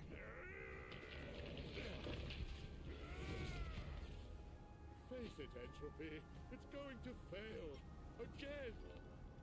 At least Uka Uka and I attempt to free us from this prison. Could use a boost. Simply buy and listen to your inane ramblings for another I will decade. do. I thought it sounded a little quiet.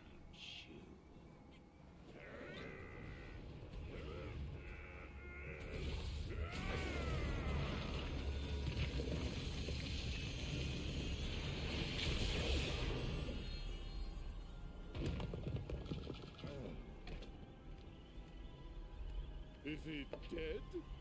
Leave him. He served his purpose.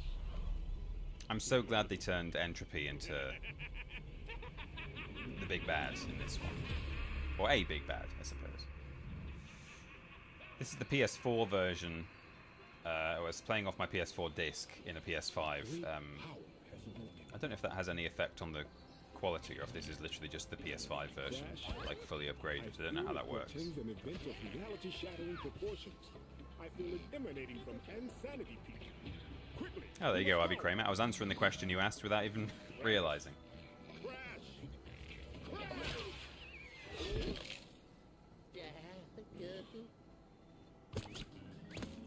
We're in, and hey, here's our hello, controller. Here's our first. Look at this. Back in 2000 and whenever this was, there's a little Spyro Easter egg there. Off he goes. There's another one later on as well.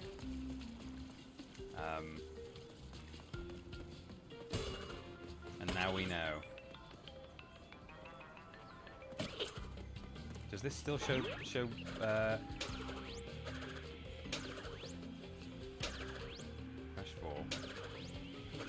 No, it doesn't. They got rid of it. They took it out. This used to have a little tease for, well, what then was Wumpa League, but turned out to be Crash. Hello, what's it called? It says Crunch on the fridge magnets as well. Crunch Bandicoot. From Get off my. Okay. What's it called? Not Wumpa League. Crash Team Rumble. Oh, feels good. Feels good to be in this game. It is so responsive. It's difficult, but it's so rare that you can blame your. Is it just me, or does it sound just a little bit muffled? The cutscene sounded a bit stuffy to me.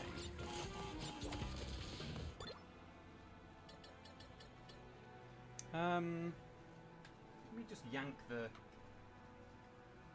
thing and plug it back in, see if that makes any difference at all.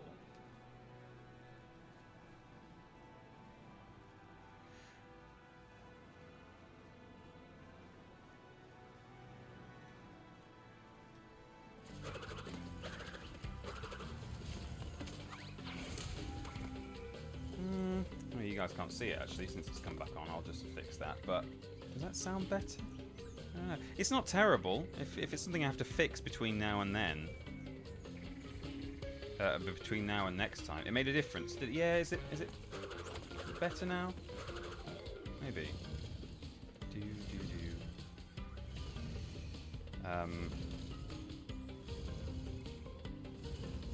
Sproutsliff didn't play much of this one. Didn't get into it. Oh really?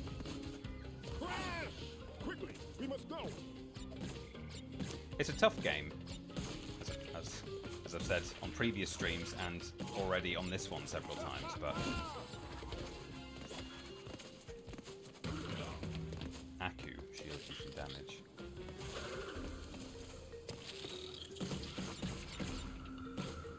He's still alive, says Buddy Games. Hello, I assume Nico. Nice to see you. How are you feeling about the good news? I can't remember to what extent you were a big Crash fan, Spyro fan. But I assume, being a connoisseur of the PlayStation, you've got to have at least some love for the boy. It's Nico. Welcome. Alan K. Hi Peter, long-time viewer / patron of yourself and Ben and Ashton. I've never really interacted much, but I felt compelled to congratulate on the Spyro news. Thoroughly deserved for a thoroughly decent chat. Well, that's very kind. Thank you very much for that being your first time chat, Alan. Thank you so much.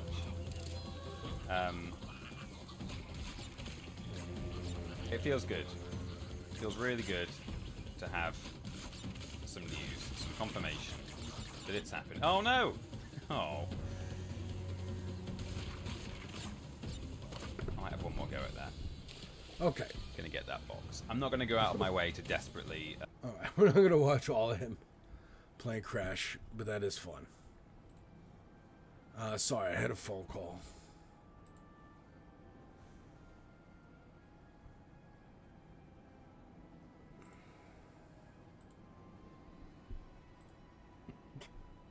Alright, so I did want to bring up this clip of where is it? Oh, I thought it was on here.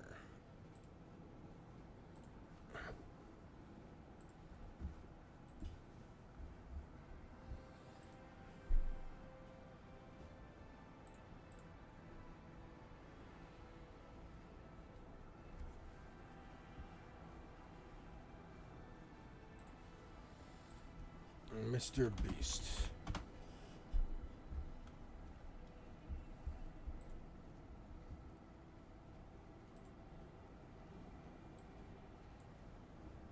So this is just an example, again, like Jay-Z, of someone thinking, I'm so awesome. I just must be so awesome. I could start a new channel tomorrow with not using my face or my voice, like without ever promoting it, and in 6 months have 20 million subscribers. Yeah. It's purely knowledge. Like, if you knew what I knew, you could get 10 million views a video, and you could get 10 million subscribers no matter where you are right now within 6 months. It really is just knowledge. All right, share the knowledge. Share the knowledge, dumbass. Share the knowledge. He's lying. He's lying.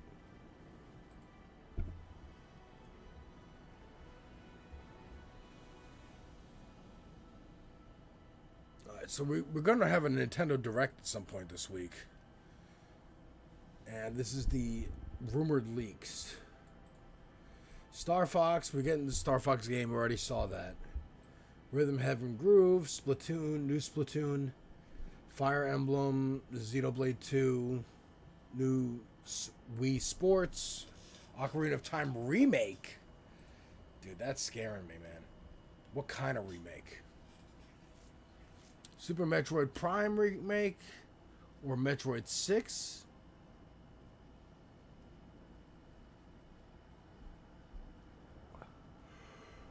Or Super Metroid remake, I see. Okay. Not Metroid Prime, because that just came out, right?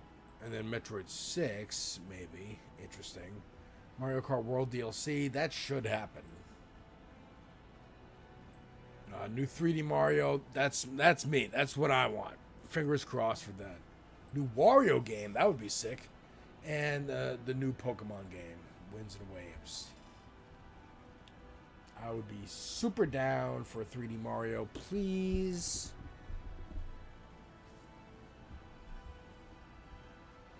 Cornbread. These are braised oxtail.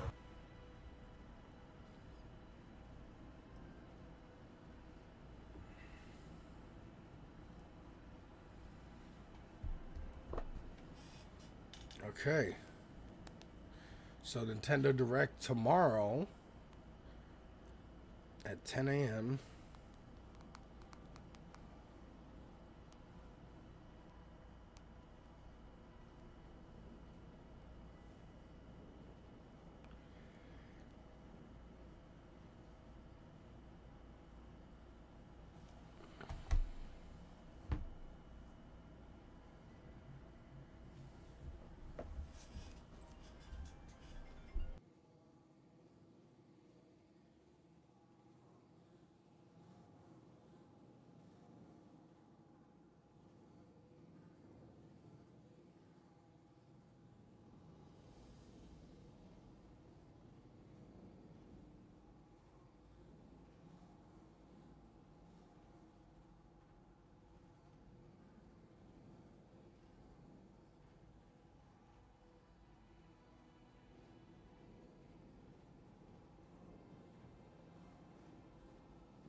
All right, sorry.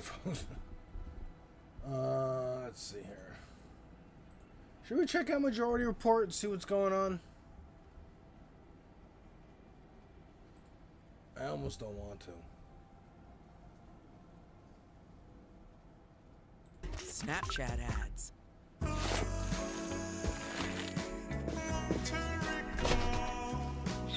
That's living together. And a lot of drama over the past day or two. Is there a dog there too? No, dog is not present at the moment. But the only upside is, of course, it's because my cat loves his food. And we all know why. Because it's Smalls. Smalls is... Okay.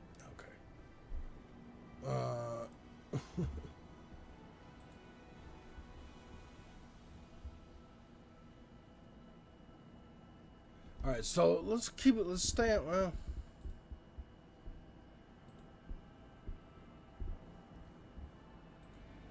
God, I want to. There's so much of this Cheyenne Bryant shit that I want to go through.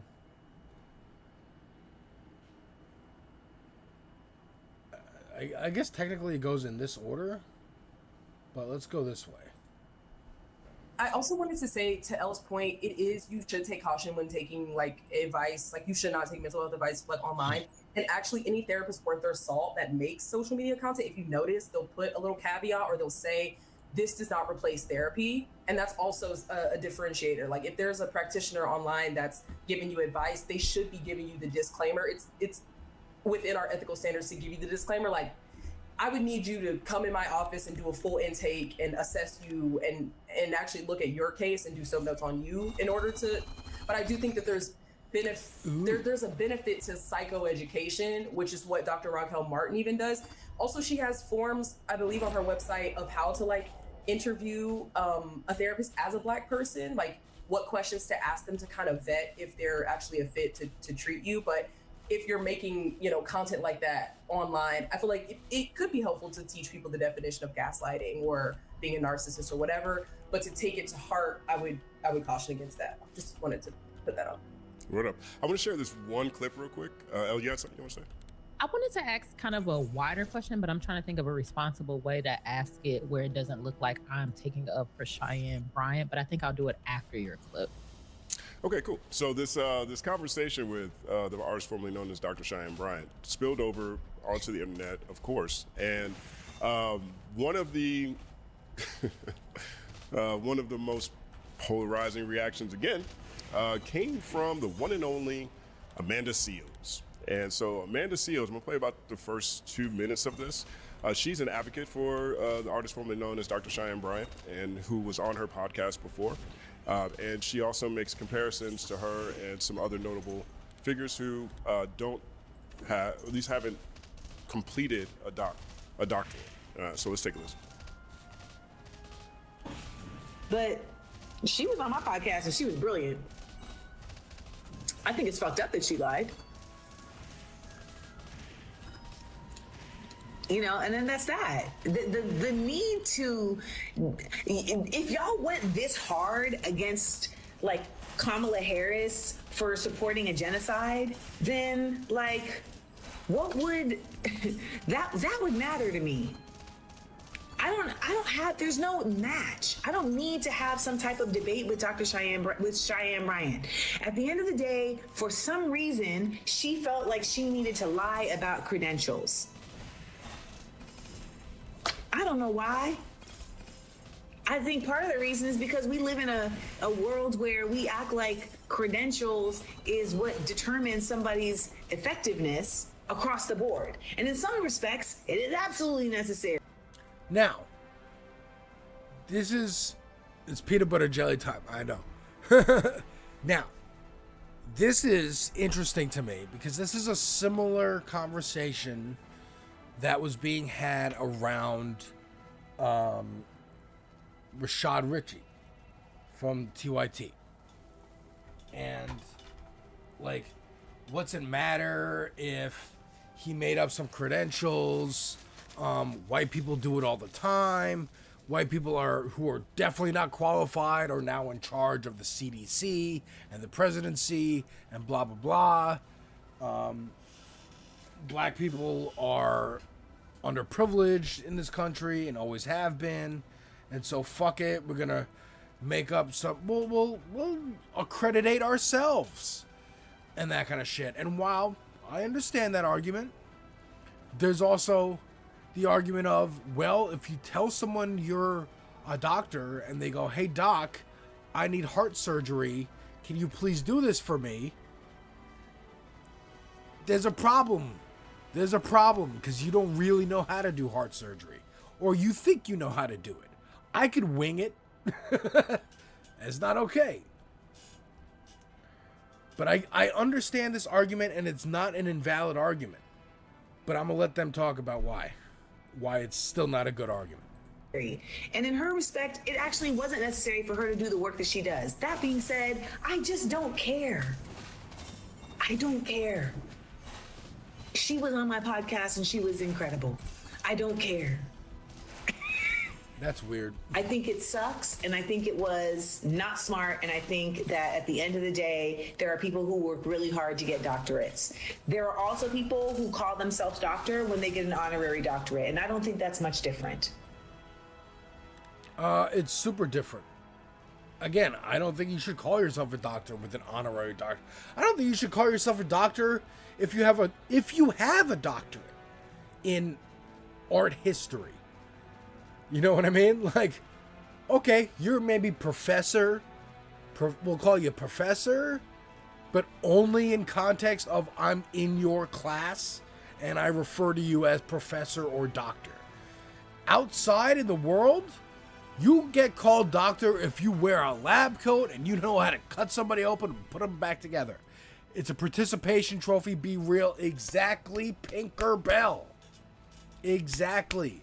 That's why Rashad Ritchie has like 10. I have 10 doctorates. Wow. Did you study since you were the time you were 10 years old?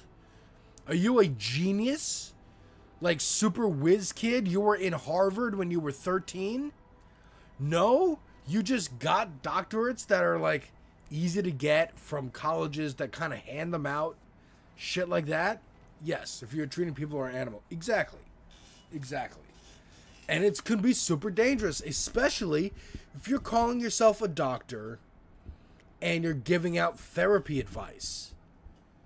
How much have we talked about in the last 15 years of the weaponization of therapy language and how that's dangerous?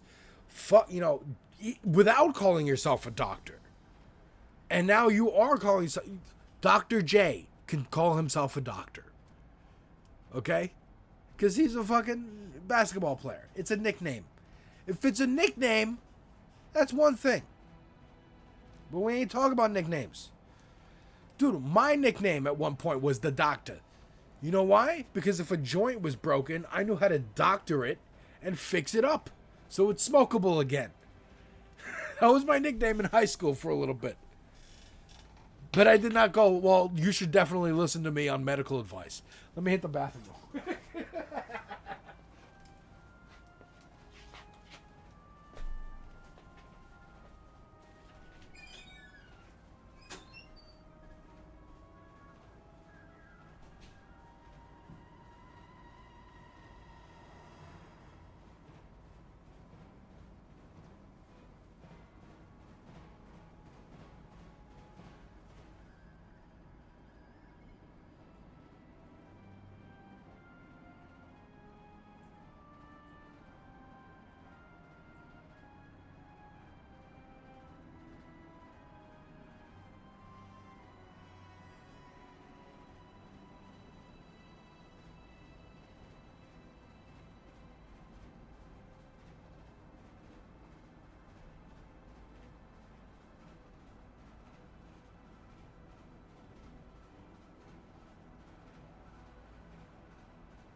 And you know, I think we will come back to Majority Report, but like when we're when it's in the fun half, the interview stuff is like red pill therapy, Dr. Stoner. Hey Latino, how you doing? It was Dr. Frankenstein, because I could Frankenstein a joint together. Downstream effects of a person publicly inflating their credentials is that it causes other people within the same movement to be looked on with more suspicion and written off completely. Yes, grifters hurt us all, indeed. Because she's a doctor. I should listen to her. I should take her advice more over someone else.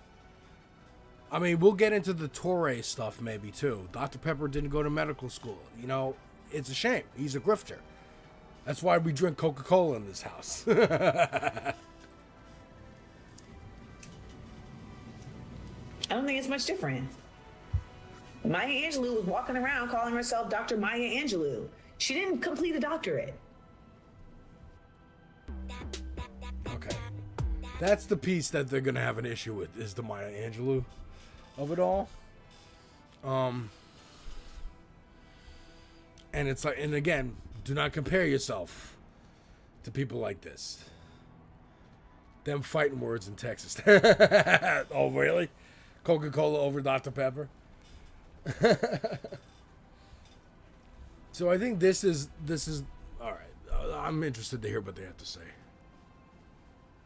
Maya Angelou walking around calling herself Dr. Maya Angelou. She didn't complete a doctorate. Open floor.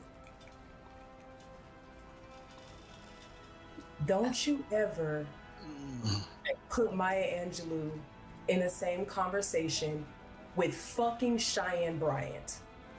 Let's put two motherfucking brain cells together and have some respect for our elders. Cheyenne Bryant has contributed nothing but a grift and a fraud and misinformation and maybe at some points entertainment for people.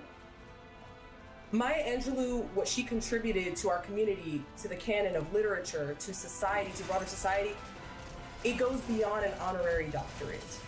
And also when people get honorary doctorates, they let you know it was honorary, right? Like that's where, again, you're losing me. Sometimes Amanda Seales says things that I agree with, but I think at times she can be reactionary, especially when she's just interacting with like the comments and specifically zoning in on comments where people are being like obtuse or they're just whatever. But I wish that Amanda would have talked to someone in the field. I don't like to hear someone who is educated say, I don't really care that someone is out there giving out misinformation like you should hit your kids and gentle parenting doesn't work, when a whole body of child psychology has produced data that debunks that, right? Like you're not even putting good shit out there. I also don't like that Amanda triangulated the genocide and Kamala. I don't like the genocide being used as a gotcha, as I said, you know, with Drake and everything. Yeah, for sure. And the idea of, again, yeah, Maya Angelou. I never heard Maya Angelou call herself doctor. I heard people refer to her as Dr. Maya Angelou, Dr. Martin Luther King. But okay, look, back then, to denote I have a doctorate. White people, do not dismiss me. I have a fucking doctorate. I am educated. Definitely a way to like point out, hey, I'm educated. Don't fuck with me. Especially for black people. I understand. Falsifying it only does Jussie Smollett. Now people are going to look twice at any black person with a doctorate. Now, the fucking Charlie Kirk meme of like, if I see a black pilot, I'm going to feel a little nervous. The reason Geraldo Rivera got fired off ABC and then went to Fox News was, if I see a Muslim on a plane, I'm going to be a little nervous. Yeah. Now you fucked it up for everyone else. You fucked it up for everyone else, Jussie Smollett.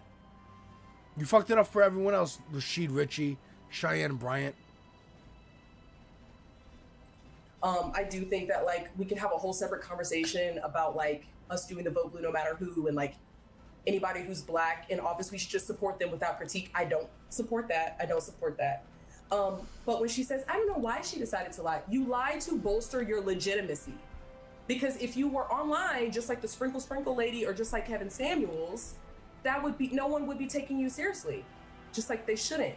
But when you say, oh, I'm a doctor and I have specific expertise and I went through a certain amount of rigor, people automatically say, oh, well, what she says, like, I'm going to trust it because the doctor indicates that you have studied and you produced. Listen to me. Neither Olemi, FD Signifier, or BK here has ever called themselves doctors.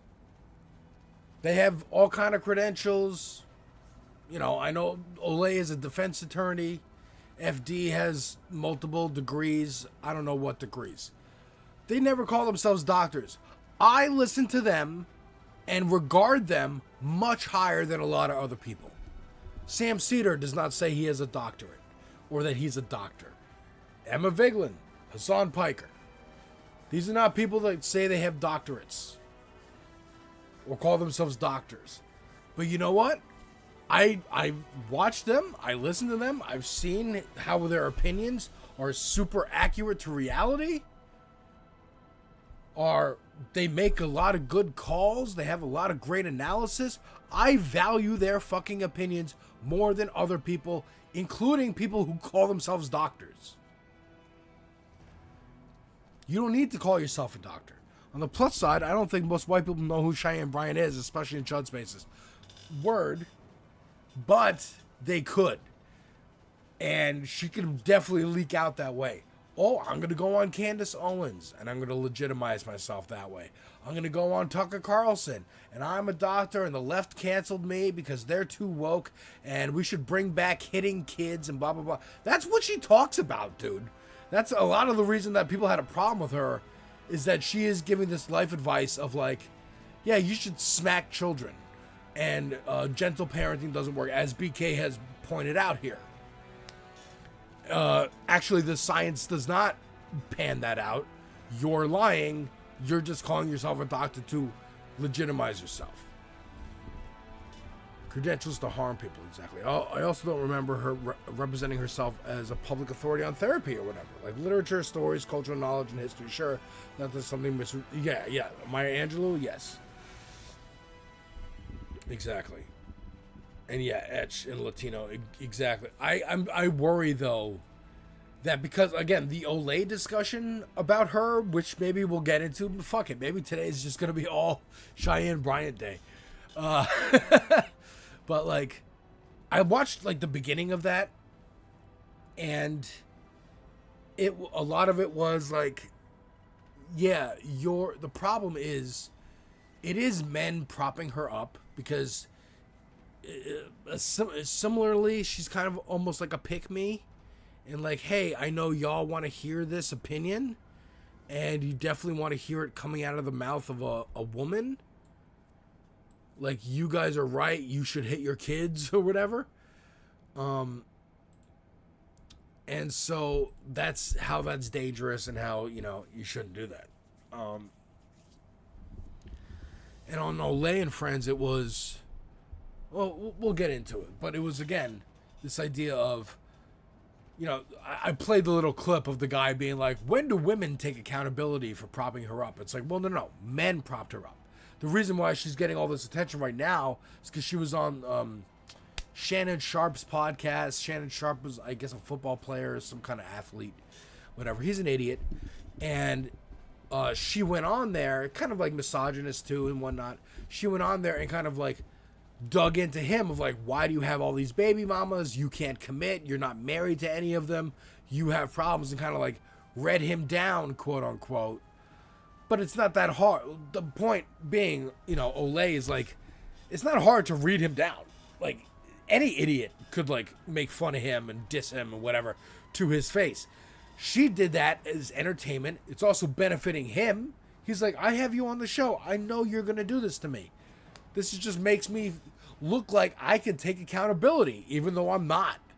Even though all my accountability is you screaming at me, us putting out these clips as a podcast, and then I have a different guest on next week. The end. I'm not actually changing my behavior or encouraging my audience to change their behaviors. There's one surefire way to make money online: be young and say your grandparents' opinion. Yeah, word. That's a good one. I wouldn't put it past Miss Bryant to go with the Chud propaganda. Of course. Oh, of course. She would absolutely compete with Candace Owens. I have a doctorate. Candace Owens doesn't have a doctorate. And you know what? It would also be a way of like getting that Candace Owens lane of the people who don't want to admit that they actually agree with Candace Owens. You know what I mean? Like the liberals. The liberals who were like, I don't want full left people like BK over here, but I also don't want Candace Owens. Oh, here's someone kind of I can see as in the middle, centrist, has good opinions, just common sense. Jasmine Crockett. Exactly. It's a dissertation, whatever. And I think there is harm in misinformation. You don't have to go out and harm someone or mishandle a case where someone is severely mentally ill for you to cause harm. I think in 2020. It's a huge problem if a fake psychologist is faking her credentials and advising people to engage in domestic violence against black children. Yeah, dude. Yes. You don't have to go out and harm someone or mishandle a case where someone is severely mentally ill for you to cause harm. I think in 2026, during the clip economy, under a fascist regime, misinformation is deadly. It really is. Misinformation had people injecting themselves with bleach because Trump said so. So I think that like we should not downplay that. Now, something I will say is that credentials and degrees are not the end all be all. There are some educated dumb motherfuckers out there, right? And you shouldn't. Rand Paul is a doctor.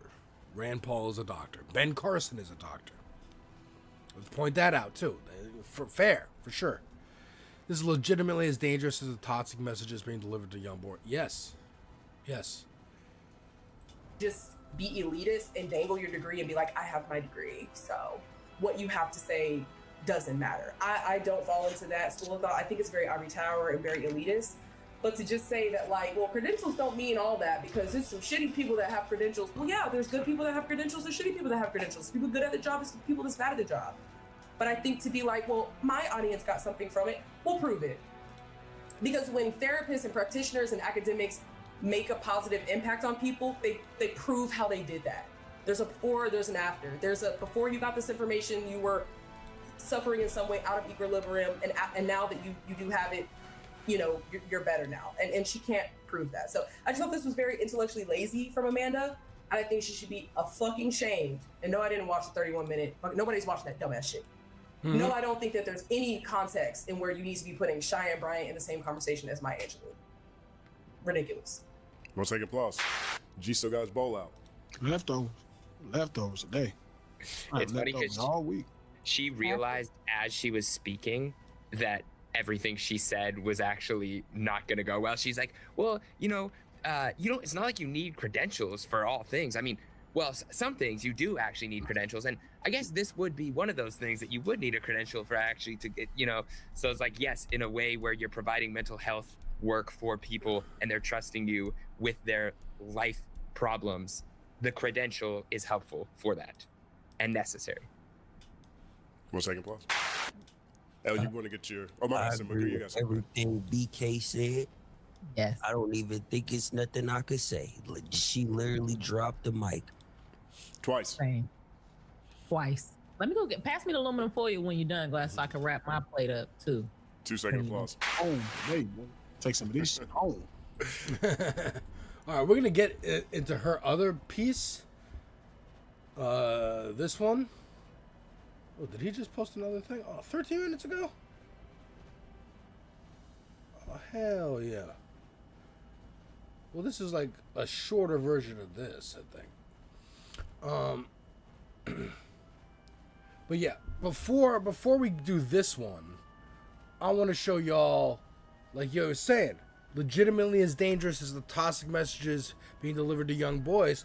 Let's talk about some of the toxic messages delivered to young boys by the one and only DJ Academics, Drake's best friend. And the beef that he got into with Jeremy Hecht here. So check this out.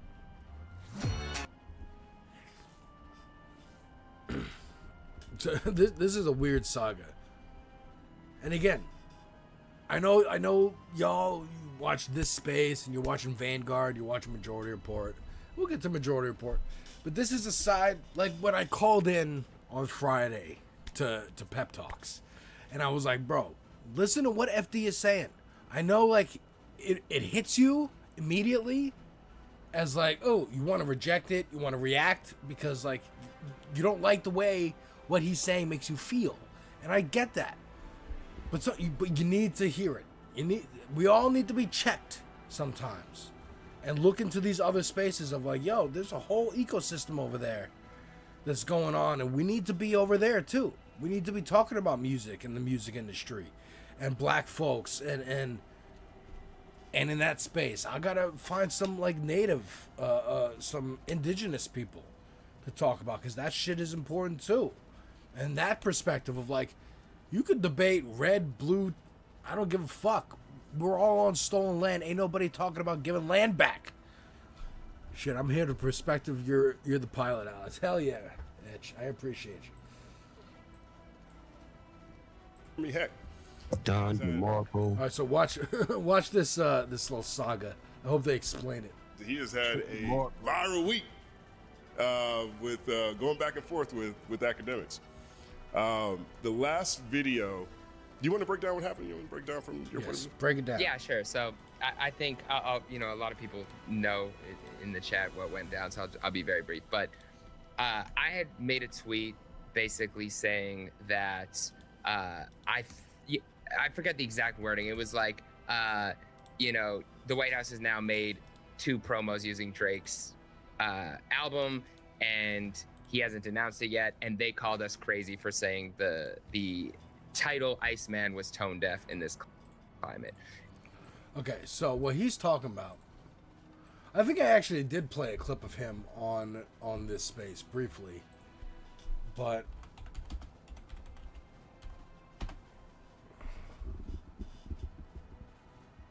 all right, well, there's this. Yeah. So yes, it was this. It was this. It was the White House saying iced out, right? They put an AI chain, and this is, and then they also had a little montage of ICE doing shit, the fucked up shit that ICE does, set to one of Drake's songs from this album. And Jeremy just put out a tweet being like, the White House has now twice promoted him. Where is the denouncement? Because we've seen it from tons of other artists. Sabrina Carpenter had said, do not use my music in your shit, fuck you. Eminem has said that. Every, rock band, most of the rock bands, who Bruce Springsteen, stop using Born in the USA, you assholes. But whether they actually stop using the music or not, just the fact that the artist is out there publicly being like, I do not agree with this shit, fuck you, fuck you, fuck you, lets the audience know where they stand. Sometimes an artist like Kid Rock is like, yes, please use my stuff. I'm happy about it. I support you because I'm a fascist idiot. There you go. So, and that's one side. The third way is saying nothing. But if you say nothing when fascism is here, then it seems like you agree. And I think he might explain it, but essentially, so Jeremy said, like, just put out that tweet of like, hey, what's going on? There's no denouncement, right? Exactly, Etch. Silence is as good as approving. And DJ Academics took it upon himself to respond to Jeremy Hecht, because that's what he is. He is Drake's bitch boy who is on Twitter fighting the social media battles for him. Finally got to meet him this past month. It's good for him. But that's it. Of just like, it came after him and was like, why should he have to denounce? Right? He shouldn't have to denounce. This is the White House promoting his album. Like, that's free promo. What are you talking about? That's dope. Right? As if this is a neutral thing. As if whoever's in the White House is just the president. It's a neutral position. It's not red or blue. It doesn't have meaning. It's just a big outlet. The White House is just a big PR outlet to him. But anyway, I'm going to let Jeremy explain here. It was a very specific, directed and then after that, I think they made 2 more promos right after that. But that was directed at no one with the name academics. Right. And yet, I got responded to with disrespect. God,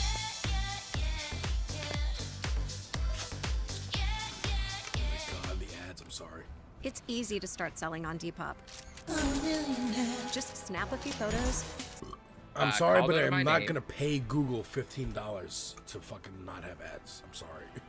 I got responded to with disrespect, called out of my name, stomped on Twitter, and then, obviously, if Ack's going to say it, you're going to get it from all angles, all these people coming out the woodwork. It made it up to some chief of staff in the White House is telling me this ain't it, chief. And yeah, which was crazy. So he actually works on the communications team, which means he might be the one who made that MAGA cover art in the first place. And he might have been like, don't talk about my work like that. He was excited. But so I responded to academics directly, rather than going back and forth on Twitter. I made a video and I responded to academics directly. And I had kind of broken down my thought process in my tweet, why I thought that maybe he should have said something if he wanted to denounce, them using specifically that title too. This wasn't about just the album and the songs being used. This was about the name Iceman being used. They were calling Trump Iceman. It was specifically that. And I even said in there, I don't think that was Drake's intent. I was just saying if you want to disassociate from that, all you have to do is say so. That was really my point. But in doing so, because of the way academics addressed me, I did address him in a very similar manner. And I threw some shots his way, as well as some intel that I had received about maybe him having some backing that was political, and maybe that swaying some of his commentary. He responded by basically telling me, I have $100,000 for you if you can prove that. He spoke a little bit nicer to me on his stream, I will say. I'll give him credit there.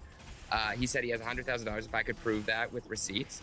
So I dropped another video, and I basically said that there were certain ties that may be politically, and I gave some transaction dates. And he responded recently on his stream on Saturday, basically claiming that, he only watched half of my video, conveniently. He showed the first half with the receipts, and he showed receipts on screen, I will say. He showed Rumble receipts. I will say there's also a much deeper tie between True Social and Rumble and the person that I mentioned than he's willing to give credit for, and that we might even know at this moment publicly. But I'll allegedly, right? I'll let things play out in time. I won't necessarily go too deep into it. But it was convenient that he basically only responded to the first half of my video and cut it. That's interesting. I didn't know there could be ties between whoever owns Rumble and who owns Truth Social. I didn't know that. Imagine riding so hard for a creep. Yeah, I know, right? Oh my God, I get so many Depop ads. Yeah, I know. I get so many ads. Cut it, because in the second half of my video, I also talked about ongoing legal investigations into him alongside his boy, George. Now, look, I would also say, just generally, if Ack is getting money, if anybody's getting money from the right wing, I don't think it's because, and this goes actually across the board, left wing, right wing, whatever. If someone's getting money for their, someone's, DJ Academics could make money through super chats and donations and whatever, but also getting funding so that could be his main job. If you're getting money from a political organization with one political view or another, I think it's less likely they are paying you to change your mind and spit out different opinions than you normally would. They just like the opinions you spit out anyway, and they go, hey, keep doing that, or maybe go a little bit further and we'll give you some money. Like, I don't think Tim Pool was getting Russian money, like, started getting Russian money, and then was like, oh, let me shit on Ukraine. I think he was already shitting on Ukraine. Russia was like, we like that. Here's some fucking money to keep doing it. Just make sure it's more, consistent in your coverage and you don't drop the ball. You just stay on that topic for a while. Paid influencer is literally a job. I don't know why anyone's surprised. Yeah, it would extend to a political sphere, especially with how opaque political spending is. Exactly. All this shit is new, right, Pinker? Like, an influencer as an idea of a job is brand new. The internet is brand new. And yeah, political spending, what counts as that? Is it only if it's through an official PAC or an official, like, I'm a senator and I am signing a check as a senator to hand to this media person? Or is it, hey, we're a think tank, we're a nonprofit, and we funnel money into these influencers that we like what they have to say, and we go, hey, you keep saying this shit, we'll give you more money. I signed up for Chorus.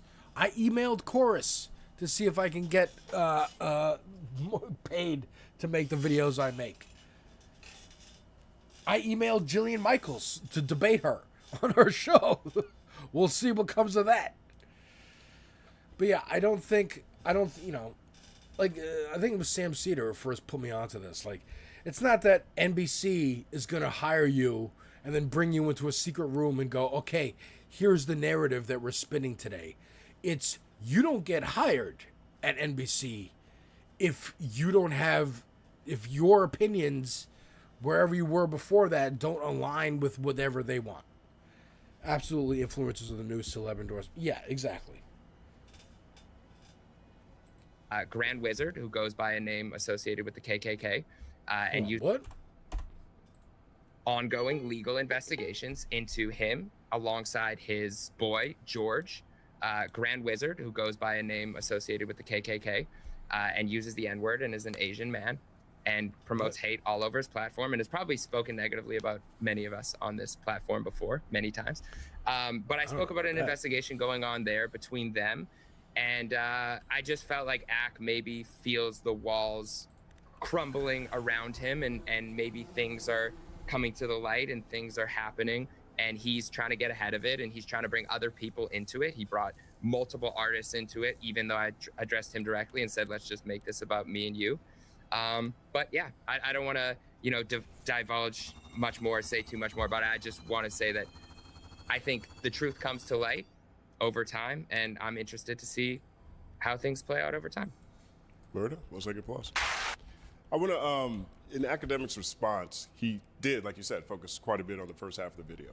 And he actually put up his own bank statements, and it showed that it was from Rumble, right? And so I guess it's the same CEO of Rumble. Okay, so what I'm gathering, by the way, I'm playing this game. What I'm gathering from this game is it is very much like Ball Pit. But it's Ball Pit Vampire Survivors, right? So you have your town here, and in between runs, you can put money into different things and kind of get some permanent upgrades and stuff and unlock some items for when you're doing runs. But it looks like Total War for me, or like Warcraft. So that's why I got confused. But the way it's playing, it's very much Ball Pit, which this is great. I love this. This is fantastic. Let's save and quit. Leaving feedback. Let's leave from feedback. Ooh. Can I? Yes, I can. Great game. Absolutely recommend this to a friend. Because this is very Vampire Survivors meets Ball Pit, or Ball X Pit, excuse me, with the town building, and I love both those games. No. Well, what powers and items I am actually getting, I suppose. Absolutely, yes, I would keep playing. Submit, there you go. Boom. Okay, there's our first demo of the day, folks. There's our first demo. We'll probably come back to that one. Because, again, I'm feeling that itch. That roguelike itch. But yeah, let's keep going with this video, and I will find another demo for us to play. I'm happy, folks. I'm happy. It's demo day. We got a lot of demos to play. I'm chilling on stream until probably 5.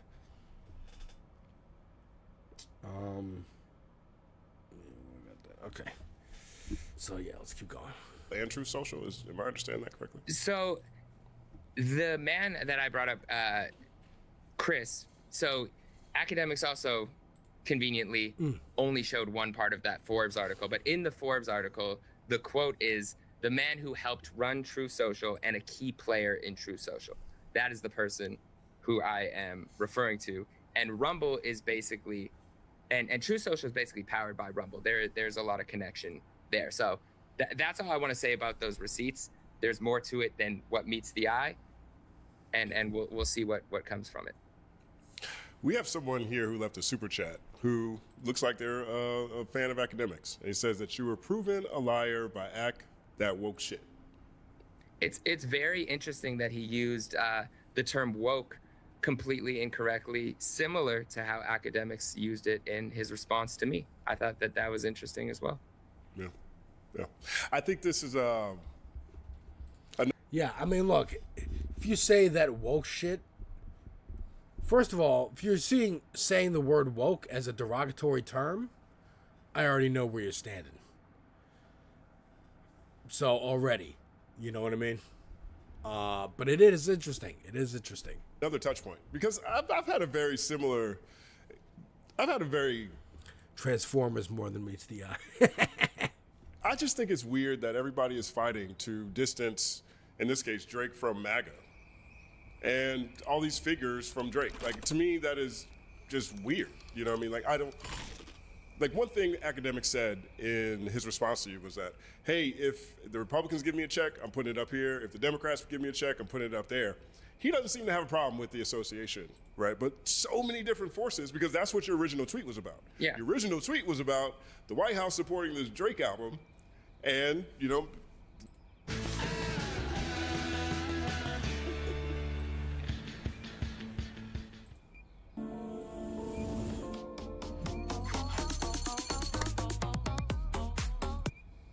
is he going to say something about it? Is he going to distance himself about it?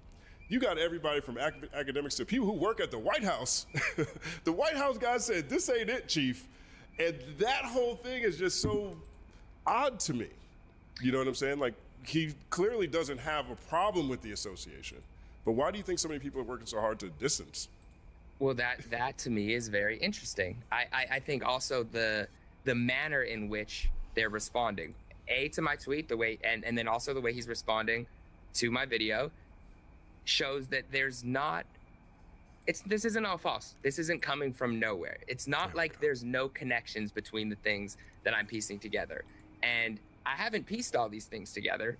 I haven't put it all together, but I just think he realizes that there's things that are going to come to light, and he's trying to get ahead of it, and they're trying to attack me for it, which is fine. People can attack me because I was partially the messenger on that. But he talks a lot about being a mouthpiece, right? He said, you know, Jeremy's just a mouthpiece for this specific agenda, which is very interesting since I'm not getting paid to say anything. But we know, like you said, Justin, he had absolutely no issue saying, I'll take money from whoever to say whatever. So if you're already letting the people know, which I put that in my video that he ignored that part. If you have no problem getting paid to say whatever from whoever, why should we believe the things that you're saying? Great question. Open panel, any questions on this topic? Comments, either way? Could you By the way, how's the sound? Can you hear the game at all? I want the game to be like a little low. I want their voices to be high, and I want my voice to be okay with it. Is that happening? What academics show? Because my understanding is that you said he got paid from True Social, but because I know you said specific numbers. Those specific numbers shows a transaction from Rumble instead of True Social. Is that what's going on? I said he got paid by the head of True Social. He showed a Rumble transaction. I'm telling you, the connection between True Social and Rumble is deeper. And that's all I really want to say on it right now. No, you don't have to say it. I'm going to say it. Don't worry about it. I'm going to say it. I know you said 2 different transactions. Did he show both, and did they both say Rumble? He showed both, yeah. Okay, because I looked it up and it says that Rumble is the infrastructure behind True Social, similar. So this game is a Devolver game. Devolver Digital puts out great games. This one's called Shroom and Gloom. I don't really know what it is. It looks like a card-based game. I'm thinking like Slay the Spire a little bit. But, I don't know. We're going to find out. It looked cool. I like the art style. There was a demo available. I'll take a demo available. Always. How, like, AWS powers so much of the internet. Yes, and I didn't know it was powered by Rumble. Yes. Jeremy, it's okay. You don't have to say it. They're going to try to sue you. I'll say it. I don't have it. So it seems as though True Social was the first client on Rumble's cloud services. So it's almost like they created the whole service in order to power True Social. So one could say that it says Rumble, but it's almost like having a payment that says AWS, and I'm getting paid from AWS. I could be getting paid from a different place and it'll say AWS because I use it through their processor. Curious. Very curious. I wonder why he wants to deny getting paid from anywhere if he already says that he doesn't have a problem taking money from anywhere. What do you think is the motivation, Justin? I'm actually asking you. What do you think is the motivation to try to say, oh, I'm not getting paid from True Social, but I'll take money from anywhere? I mean, we already know connections. I mean, if I had to guess, I mean, I'm not even sure. You know what I mean? Like, it honestly could just be what he pulled up is what it was, to be honest, right? It could have just been he is a heavy streamer on Rumble, and that's how he gets paid, and that's how he answered the question. Like, I'll be straight up, it could just be that. What I've noticed about all of this, though, is that even just away from academics, there is a lot of synergies between all of these organizations, between True Social, between Rumble, between the White House and the Iceman album cover, you know what I mean? Like to Aiden Ross, to Steak, to Kick, like all of that is the same thing anyway. You know what I mean? So I don't think that necessarily, I can't call it one way or the other because, you know, when we get paid from YouTube, it just says whatever it says on it. You know what I mean? So I can't look at this and say, okay, there's a one-to-one connection between. So this is very like Darkest Dungeon, I think, a little bit too.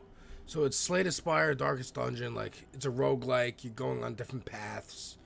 You pick a room that has like enemies, or you pick a room that has a treasure chest, or you pick a room that has a boss. And then you have your counter here on the left is let me switch the views here. I don't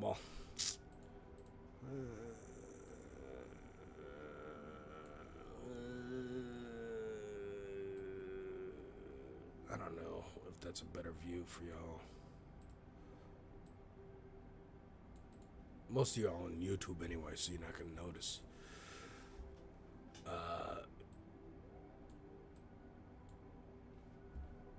But yeah, your counter on the left there is like how much energy you have, like mana in magic cards or something, and then on the right that's your health. The guy who runs True Social and academics based off of what that is. But to me, that's not even really the point. The point is like, if you look at this whole ecosystem, it's weird to me how much they try to deflect from something that is, all this is really public knowledge. And that to me is the part that's eyebrow raising. Like, why are we distancing ourselves so much from this thing that we all, which is, the Wall Street Journal writes about this. The New York Times writes about this. It's on their Wikipedia pages. Like, why are we running from it is where I think it's interesting. And that to me is the most eye-raising part about all of it. Yes, that was what was interesting to me too. Relay gives us visibility into not just the amount of money we have, but the. I feel like they understand that it's not culturally beneficial in a broader sense. Like, even just, you know, we know the incumbent party is going to be like less popular once they're actually in power after they've gained power, and like heavily associated with that. Like even in one of those little clips I saw, he was like, I voted for Trump. And it was like, well, you know, maybe that wasn't the right decision. And I was like, you know, he still said he voted, but he kind of was like, yeah, well, maybe I don't agree with everything. I think that's kind of part of that. They understand that like the broader culture is not like accepting that, and like paying more at the pump and kidnapping our neighbors and all that stuff. So, and I also think that like Drake is somehow in a weird way positioned himself as apolitical, but like in recent years has like explicitly aligned himself with like the red pill and like the worst alt-right pipelines. So it's just like, bro, like we see y'all. It's as greasy and as musty and as dirty as it looks. So yeah, I don't understand like what the overall goal, but I think the knee-jerk instinct of like, yeah, we fuck with Trump, but we don't really fuck with Trump, and we kind of do that, but we try to be discreet, and I don't know, it's just a weird little dance. But it's like I'm with you 100%, but academics is different. Like he literally still was this week saying like, you know, he still rocks with Trump. He supported Trump. He at the same time said he's not happy with what Trump's doing right now, but he said if whatever you put on this banner, pay me and it'll be fine. Right? He is like the most direct.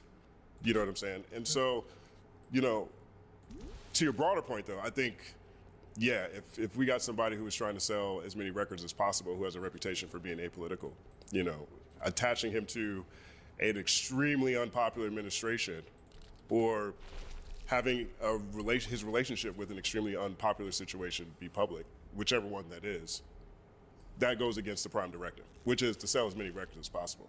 I was telling Stat today on the phone that, you know, the thing I actually appreciate the most about Iceman is the Khaled diss, where he talks about Free Palestine, and the conversations that came up around white guilt and all that kind of stuff, right?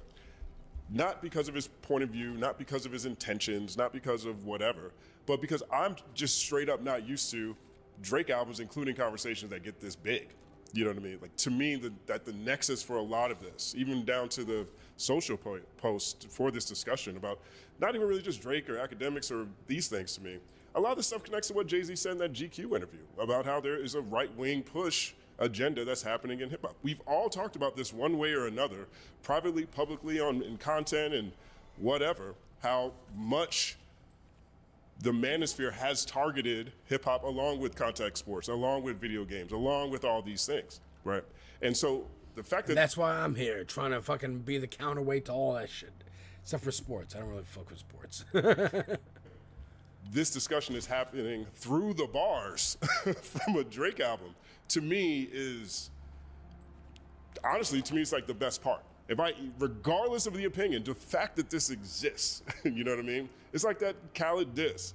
Somewhere there's someone who doesn't know the backstory to this battle, doesn't know the backstory to Kendrick or to Drake and Khaled, doesn't really know the details. They listen to the song and they're going to hear Drake say "Free Palestine." Like that is, and they're going to be like, "Whoa, what's that?" Like if that's what it takes, that's what it takes. Oh my God! Like to me, that's the part I find most compelling. Away from opinion, away from debate, but the fact that the music, the bars led us in that direction is something I do really appreciate about Iceman, which is why I think, again, for me, more than anything else, when I look at this, I'm like, why is everybody running away from this? One, and truthfully, two, for this discussion, academics to me is the only guy who's not.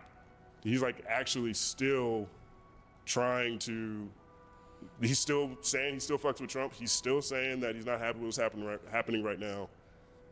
And whoever gives him the money is going to get the love, or who's going to get, you know, reporting. You know what I'm saying? But the fact that, oh, this is because of some Drake music, that's crazy to me. There also may be, on the other side of it, someone who won't hear, was it Make Them Pay that he put that on there, or was it Make Them Cry? Or was it another? I think that was Make Them Pay. For the there's someone that won't hear the Free Palestine bar that will see the MAGA meme. I think there's like someone on the other side. Right, of it, yes. Right? All of that. Like, oh shit. Is right. Drake MAGA? That's the fascinating part to me. Like, because look, I've been out here giving my critiques on all kinds of artists, Drake included, for a long time. And one of them is that Drake's conversation that take place on his album end up being pretty narrow, in my opinion. There's a lot of things that these albums don't take me to. But this one did. This one has taken me to places I am not used to for one reason or another. You know, and that is kind of exciting to me. It's like, oh, shoot, let's explore this. A lot of people think that it just comes from a place of hate, you know, but truthfully, I actually am fascinated by that. And I think this is actually one of the things that I like the most about the Iceman album. That's interesting you say that because I felt like the Palestine bar was a bit safe because he framed it to be more about Khaled than it was Palestine. And it's like, if you gonna do that, nigga, talk about Israel, right? It's just a whole lot of things going on, and we kind of leave that off the table. So to me, it was more of a reach and clickbaity than it was like a Sports stance can be for something. Dieter's lane. Yeah, I I'm agree. with you. And that is, I don't want to necessarily go down that debate on this topic, on this episode of the show, but the fact that that is a debate that can be had. You know what I'm saying? Like, I'm not saying I agree with him. I think he did a good job, a bad job. I'm not, just away from that, the fact that that is where the debate is. You know what I mean? Because there are pro-Israel groups who have been very critical of Drake for not talking about October 7th, right? There's a geopolitical discussion happening in the Middle East around some of these bars. You know what I'm saying? That, to me, is the unique part. And that, it's like, wow. People have opinions on something that is way outside of just, you know, what's happening in Drake's life. You know what I mean? I see. Okay. I can't rest. My parents I have didn't to- finish college, I can't and I was the intern, first I have to person to rest. go to college. It was such a long road with school. Sometimes it felt like I would never finish, and it wasn't until I found Purdue Global. All right. So yeah, let's do. Well, let's check in with Majority Pro. All right, they got the interview going. So let's get back on the Cheyenne Bryant tip.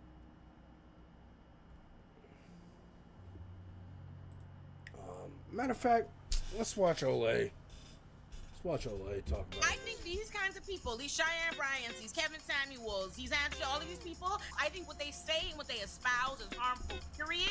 And I think they should not be being platformed the way that they are platformed. We're talking about psychology, we're talking about mental health, we're talking about things that affect people. And you're calling yourself a doctor, so people are trusting you as an expert, someone that knows what they're talking about, not someone who just has the title of doctor. If we're gonna have this dumbass platform for all these men to just throw around idiotic takes all day and have one smart dude, you have a responsibility to be the voice of reason and call these people out. But like also, when it comes to Cheyenne, I think it's important to also note the fact that this gal light-skinned her way into peddling courses into success. She light-skinned her way into success. Where do women take accountability in this? And hear me out, okay? Nigga. Now, no, hear me out First though. contribution, you exactly where You are on the wrong channel, my dog. You are on the wrong channel. What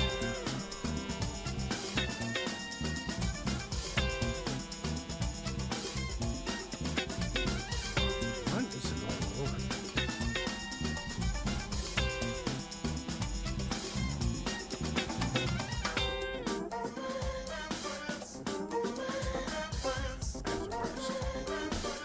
All right, let's do it. Yeah, this is 2 hours, so I don't know if we're gonna go through the whole thing right now. But at least I want to get some of the beginning of it because I think there's some good conversation, at least in the beginning. But you know, hell, we might go 2 hours. I do want to check in on Majority Report when they switch to the fun half, so we'll see about that.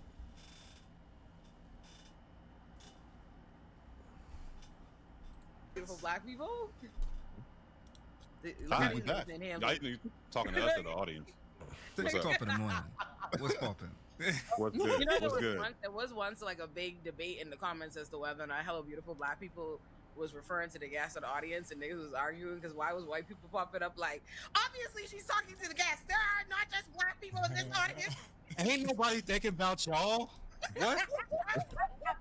We wasn't talking to you. I was very tickled. I was like, There's a particular type of white person that is watch Olay and Friends, and I know that they definitely is be like the Kunte Clot wearing the same one that did the nail. I say that's the same ones that be inside your comment section. you know you're wrong. Yeah, speaking of, see And they say my good morning, as beautiful a black white people. person. Yeah. Oh, that's My beautiful. Olay and Friends merch I have yet to make available. Oh, just yo, teasing hey, them. listen, I like say, it.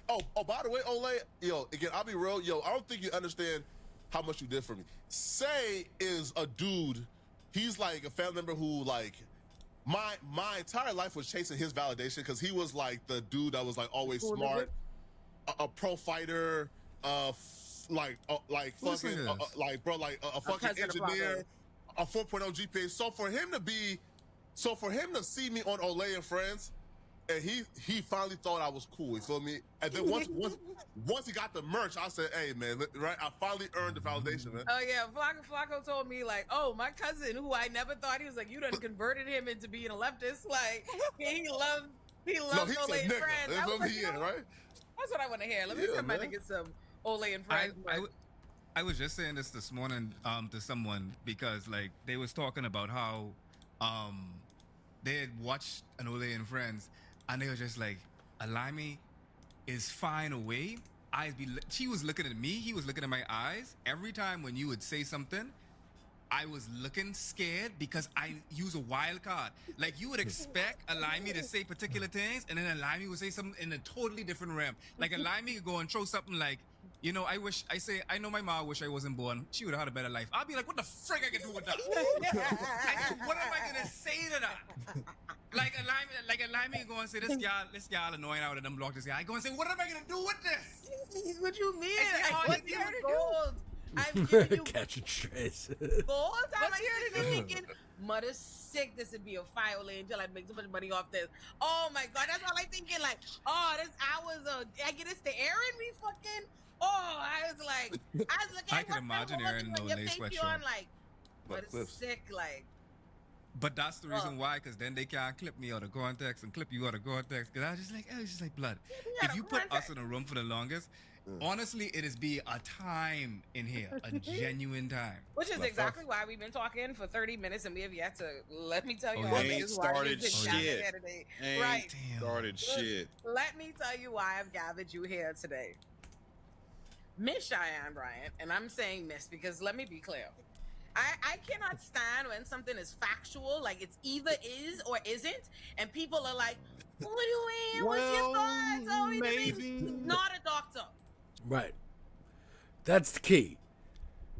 There's a factual thing, and people are like, well, no. Factually, not a doctor. Not a doctor. You want a technicality? Dude, even again, you could be respected. Dr. Martin Luther King. And I'm like, yeah, can you save someone if they're choking or having a heart attack? Can we use doctor for a specific thing? Medical doctor. MD. And even then, does an MD demand when they go to a dinner party that everyone refer to them as Dr. John? Dr. John Smith? Or like, I'm at a dinner party with my friends, you call me John. You have to, like, people who demand that, dude, look, I went to progressive private schools my whole life. We called our teachers by their first names. When I went to college, that was the first time teachers were expecting to be called professor, whatever it was. And I'm like, no.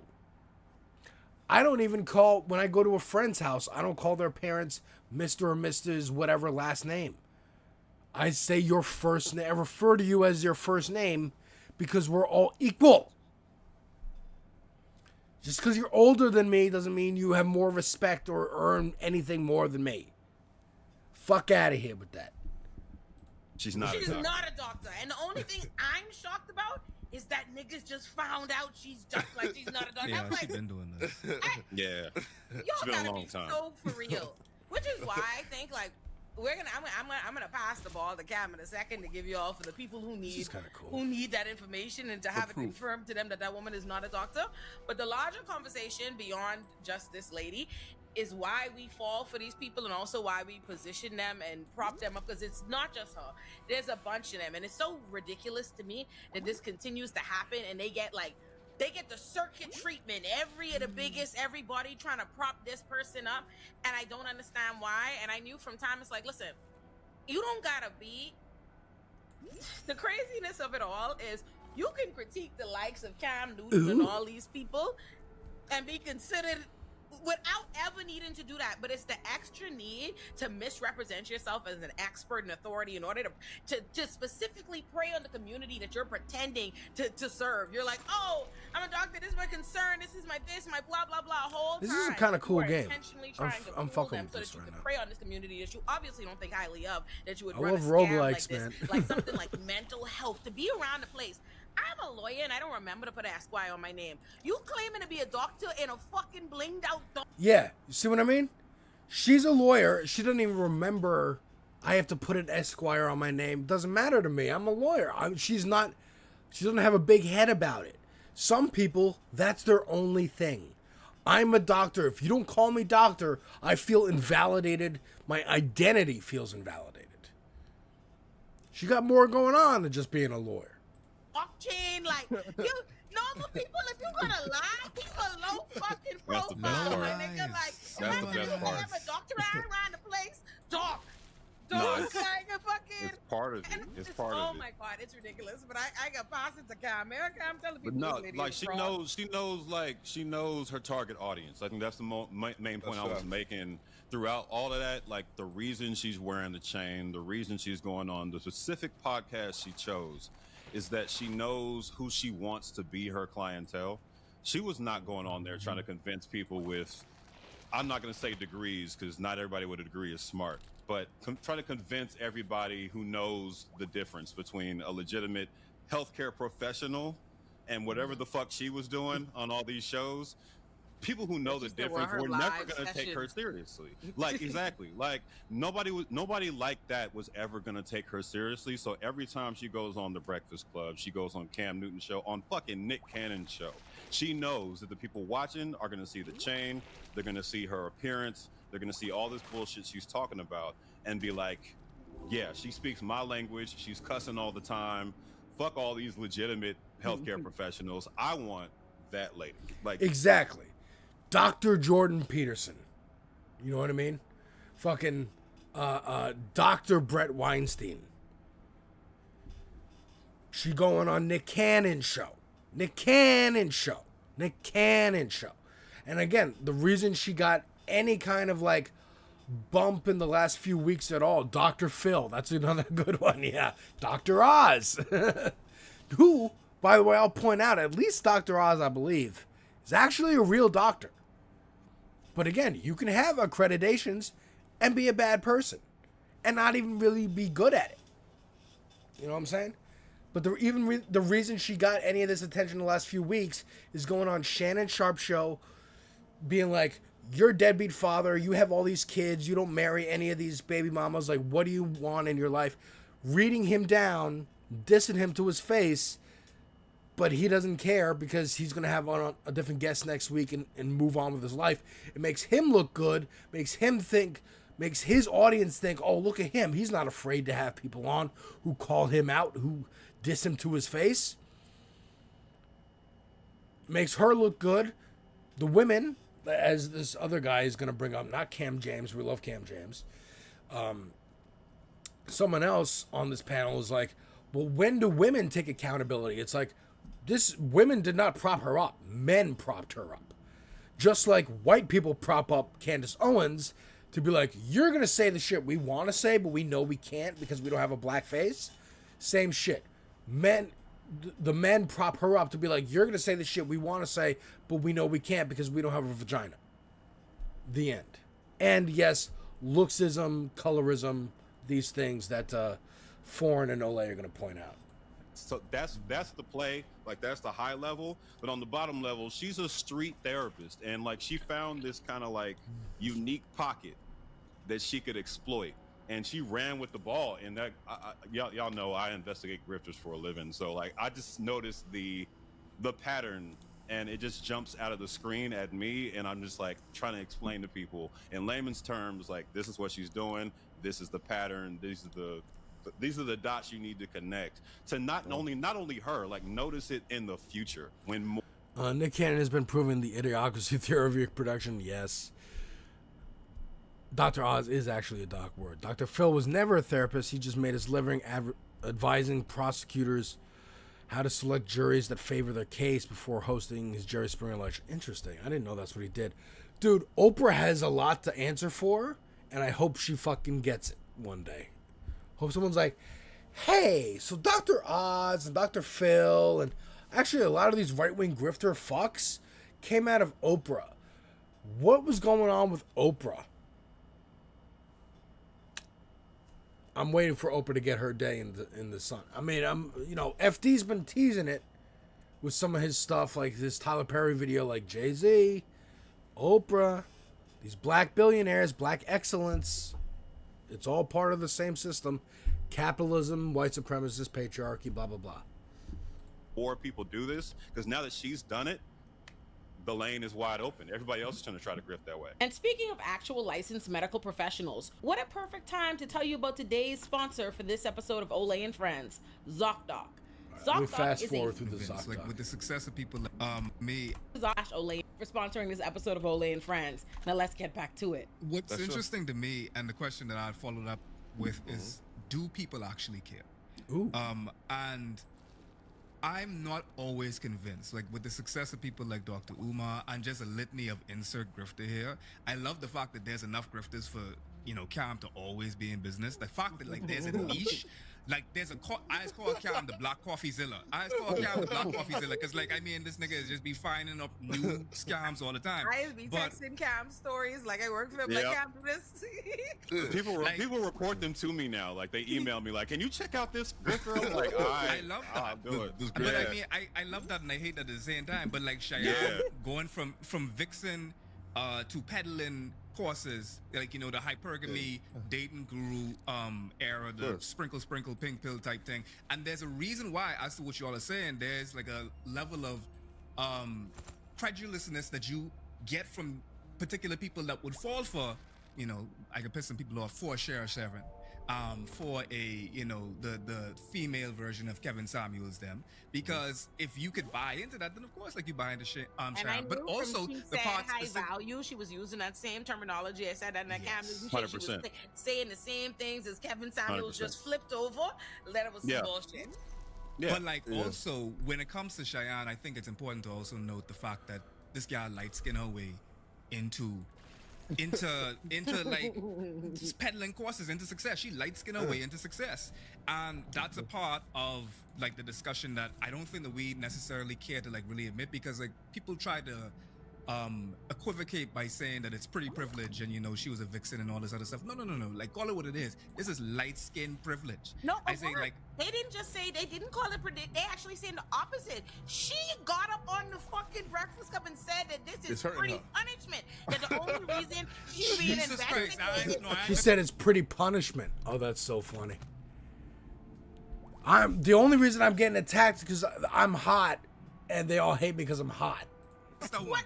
Hand to God, she said the only reason that. Yeah, Dr. Umar. Yeah. Oprah's way too trusting. Well, we can say she's way too trusting, or that she didn't really give a fuck, or maybe it wasn't even her idea. It was producers, but she also controlled that show, and she absolutely could have looked into their backgrounds and, oh, what is this place that you're sending wayward teens, Dr. Phil, for years and years? Only Bad Baby. Only Catch Me Outside Girl was the one who was like, yeah, they're abusive. What are you talking about? Crazy. I'm gonna hit the bathroom and let this play out for y'all. People are even looking into whether or not she had her degrees and trying to bring her down and discredit her is because she's pretty. With a nice body. With a nice body. She branded them as haters. She branded all of them as haters. She said they're envious. They're side chicks. She said she said, this is like a direct quote is in my video. The only reason people have disdain for me, her quote, is that they're they're afraid of healing. Like they don't want to heal. What? And come on, son. Then she like goes on this wild tangent about how these women are side chicks and they don't have like real love in their lives. And it's like, time out. What even question are you answering right now? Like, what are we talking Hold about? on, though. Go, Flacco. Where do women take accountability in this? And hear me out, okay? Nigga. Now, hear me out. First question we should Flacco on. You exactly where You are on the wrong channel, my dog. You are on the wrong channel. Right? Again. No, it's fine. No, I'm actually dying there. Hey, finish your point. Finish your point. Just stop, though. But Flacco, you Finish your point. Majority male circuit is niggas who propped her up. Is niggas? No. She's repeating nigga rhetoric. Hey, no. Kevin Samuels. Flacco, we knew. Finish your point. Yeah. Finish your point so we can tear it apart. Thank you. Again, in the manosphere adjacent terrible nigga universe on YouTube that was led by Corey Holcomb, we knew this broad was a fraud a while ago. But when she did that Cam Newton interview and it did like 10+ million views, it was women championing her as, yo, she's the next up. She's the one. She has diagnosed this nigga and destroyed him in front of us, and they made her a champion. So here's y'all made her. She seems like she's that type of chick who would actually try the "I'm too hot" defense. It's in an actual trial. Like, judge, look at me. Do I look like I belong in jail? Yeah, exactly.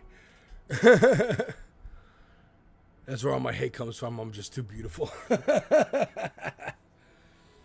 But yeah, so watch him trying to make this argument like, oh, women propped her up. It's like, well, after the Shannon Sharp interview, but where'd she get all her momentum from?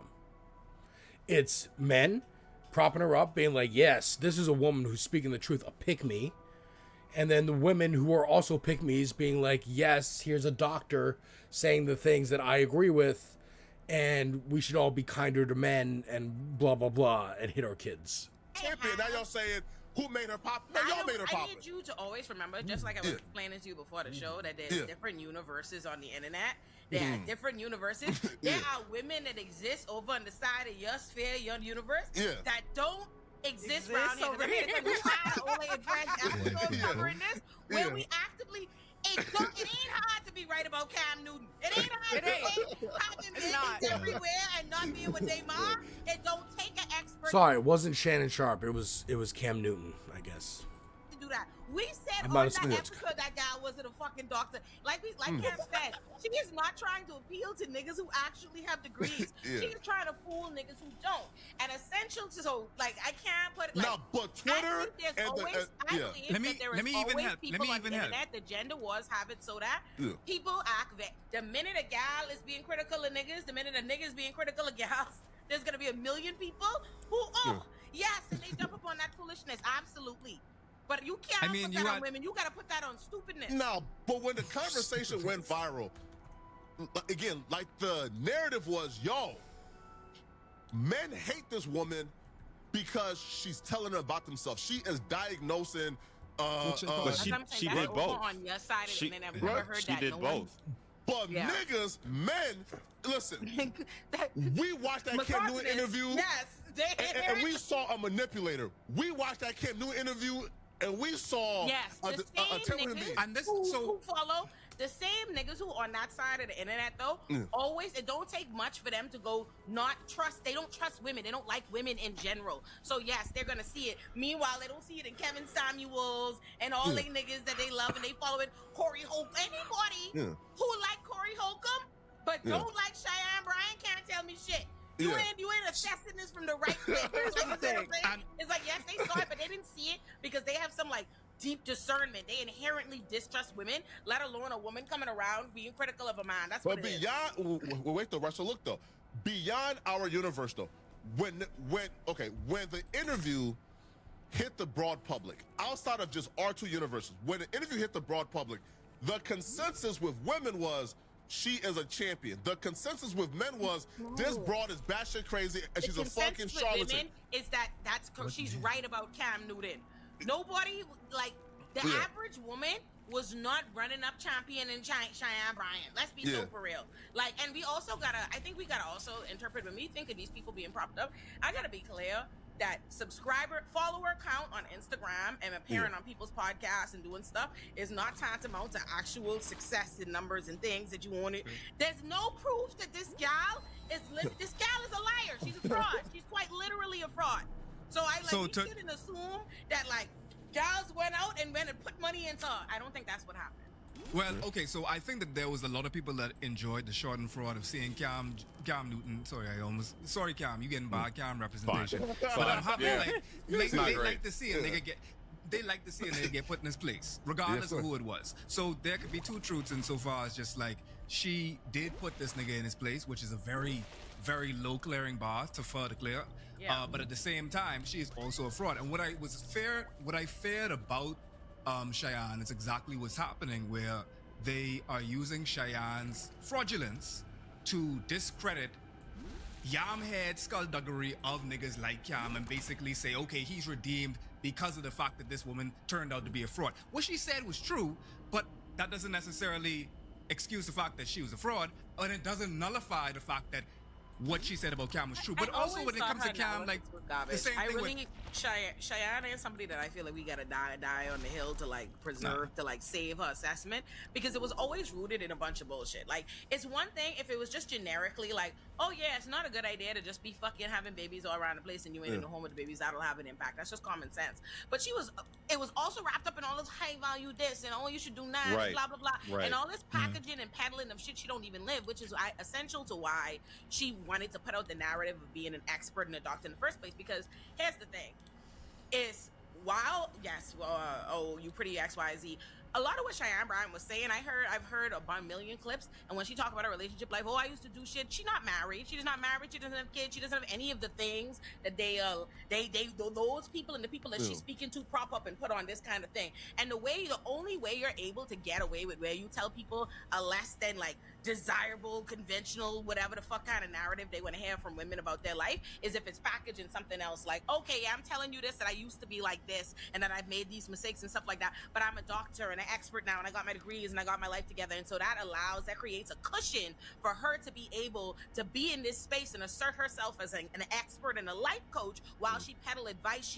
Her life directly contradicts. That's the only way she can do it, right? Because she's not married, she's not any of this. So if she wants to be, I'm gonna be a life coach, I'm gonna be an expert, I'm specifically talking about relationships and all this, she needs something else. Same with Just Pearly Things. Same with Andrew Tate. You should have a wife. You should have kids. You should do this. But also, I'm going to be a pimp and a sex trafficker and have all these bitches on speed dial and whatever the fuck. She calls herself, she's not married. She doesn't have kids. She's not staying in the kitchen. But I am a doctor. I'm sacrificing that so that I can be a doctor to tell all you women that you should be submissive to a man and be in the kitchen and squirt out kids. The end. This is all going into the fucking pronatalism, pro-fucking fascist agenda of the Trump administration. So, again, that's why I'm covering this. That's why I want to talk about it. That's why I want to talk about it on my stream, because this is 2 hours long. This is a big topic, and I'm not going to be able to cover all this tomorrow on this space. But let's check in quickly with what's going on over here. They're going into the fun half, so we might pop in and see what's going on with them in a minute here. Pearly things. I was gonna say Pearl, but also I would just like to say, as a person who did not know who this was until coming into this, it presents a particular level of objectivity, because I was like, she's less dumb presenting than Pearly Things. She definitely comes off much better. I will say that. She's full of shit. I don't even know what we're talking about. Oh, really? Yeah, because immediately. And I think it's because possibly I wasn't like obfuscated by all the other stuff, but I saw her on the Breakfast Club, and they were asking her about her degrees, and I'm like, that's just not how degrees work. Like, I just know that's not how degrees work. Just I'm like, baseline. Baseline. And also, I tend to side-eye anybody that calls themselves a life coach, because that's not a job. Yes. It's not a job. It's not a real job. Psychology expert. They're a psychology expert. What is especially that? the life coach in the specific arenas that you yourself have not done in life. Right. Like she leaned into intentionally areas where she very demonstrably doesn't have the experience, and it's kind of confusing. As if why would you go that way? You know? Because that's what goes, the space she trying to get into in the internet and the grift she trying to kind of pull. That's what do numbers or relationship. It's what do numbers, but the thing that pisses me off, and just from like a business standpoint, it's like we gon' notice at some point that you're still unmarried, have no kids, and are all of the things that you say is bad for a woman. Like from Pearl, for instance, I was like, where's the expertise coming from? where's the expertise outside of it? People, we really, it actually, we have to assess like why our people are so easily fooled by someone saying, well, I went to, if you see, I attended an institution. It was called Argosy University. It's no longer here. Like, if they talk like this, you feel like it's more methodical. Like, you look past the dark chain and, like, the story not making sense. Like, like, she sound reasonable. Like, okay, we basically be like, we speaking so well in ourselves. Like, oh. Would you want your psychologist to come in with a fucking spinner dock chain and then sit down? Hey, that's Shaheem. That's Shaheem. You gotta calm down. If Pearl wasn't such a miserable hag and could keep women friends, someone would have fixed her hair by now. That's great, dude. Her hair is fucked up, bro. It's very straw-like. I got I got grills. I had people responding to even my investigation into her. I had people responding like, yeah, I'm a therapist and I curse too. And I'm like, you know what? Time and place. Right, like when you're in an interview that's seriously talking about your credentials, now is not the time to be like, well, fuck all the haters. Like y'all can take that and run with it. I didn't even know what any of that meant. I was like, all right, bet. So everything you say after this is bullshit, because nobody who's unqualified, who is qualified, would approach this discussion that way.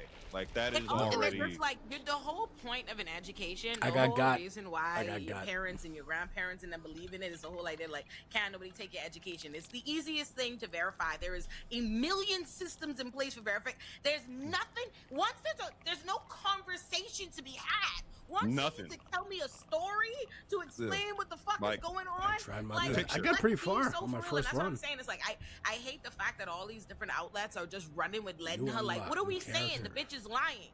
And she's a bad liar too, right? Because even like the story she told about, federal student aid told me that they could return my money. That program, if you go to the federal student aid website, it states in bold letters, we can only refund you if you withdrew before completing the like. All right, so that was a cool demo. I want to keep playing, honestly, but I'm gonna leave this big, and we're gonna try a different demo in a minute. I have some stuff I got to do for work over here, so again, what is this? What happened? Oh, I'm gonna leave this big for now, and we're just gonna watch this for now. Actually, let's check in on Majority Report. What's going on over there? Because I want that Dave Rubin shit.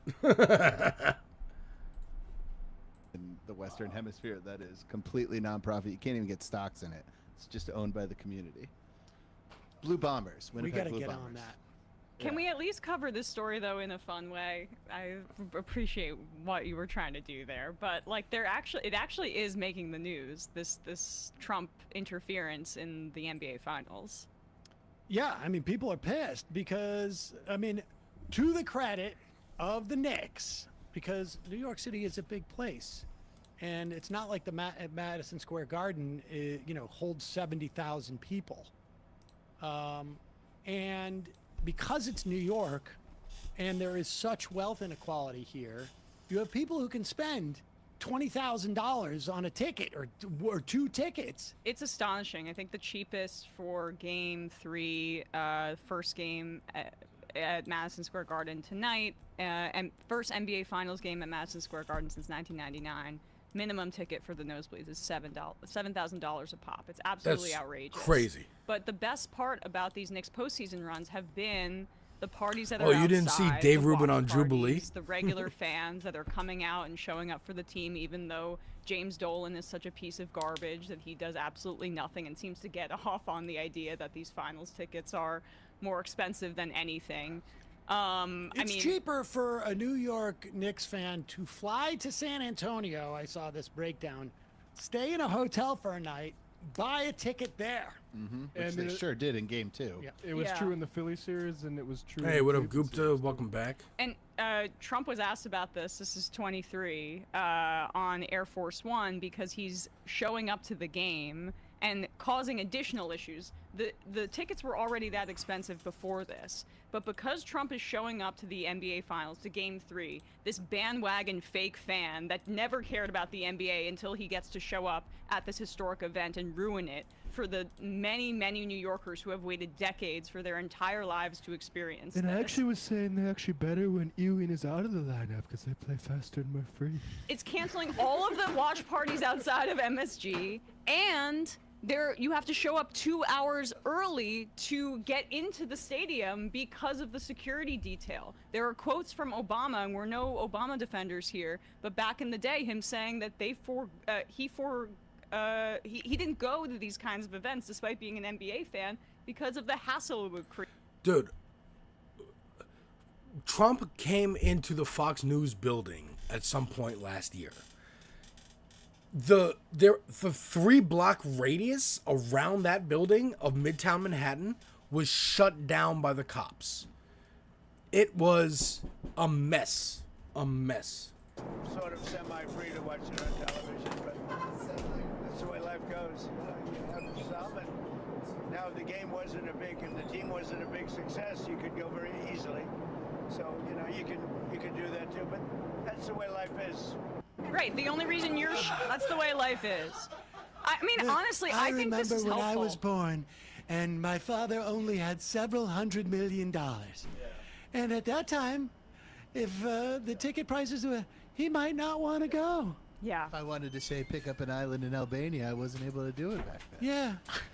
If this mother effer brings his loser awful energy to the dang Knicks, I'm going to lose my I don't mind. want them to If lose. He won 2024 in a landslide.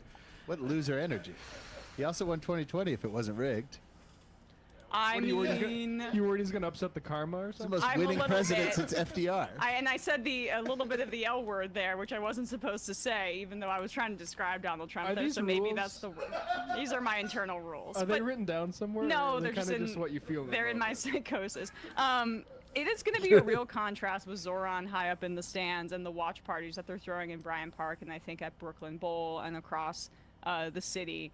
And Trump saying there that, you could just, who cares? That's the way life goes. You could just watch it on TV. It's semi-free. I mean, it may be worth it to watch, like, what happens when they introduce Mamdani and he waves to the crowd. And then when they introduce Trump and the crowd boos. I mean, But it's- that's my biggest fear is the crowd's going to be so rich that they're Exactly. not going Yeah, to boo the hell out of exactly. Trump. That's It's a my rough big fear. And I'll say, like, Yes. that's the one thing about Trump going that I appreciate is making all those rich people have to line up for 2 hours to get into the. I know. I had that exact thought. It is helpful to align Trump with the richest people who are jacking up ticket prices because sports events like this, they've basically become luxury items for these uber wealthy people are so soulless that they can only find like spiritual actualization in big events like this, so they just buy everything up because it's the hot place to be. But it's just crazy. I mean, Dolan is a despicable individual. Of course, he's donated to Donald Trump. The surveillance. What if Big stuff he's Yahoo doing calls you at, someday and says, Madison "Bro, Square New York Garden is the new so promised insane land"? that You can go fuck yourself. I think I'll just go to Nets games.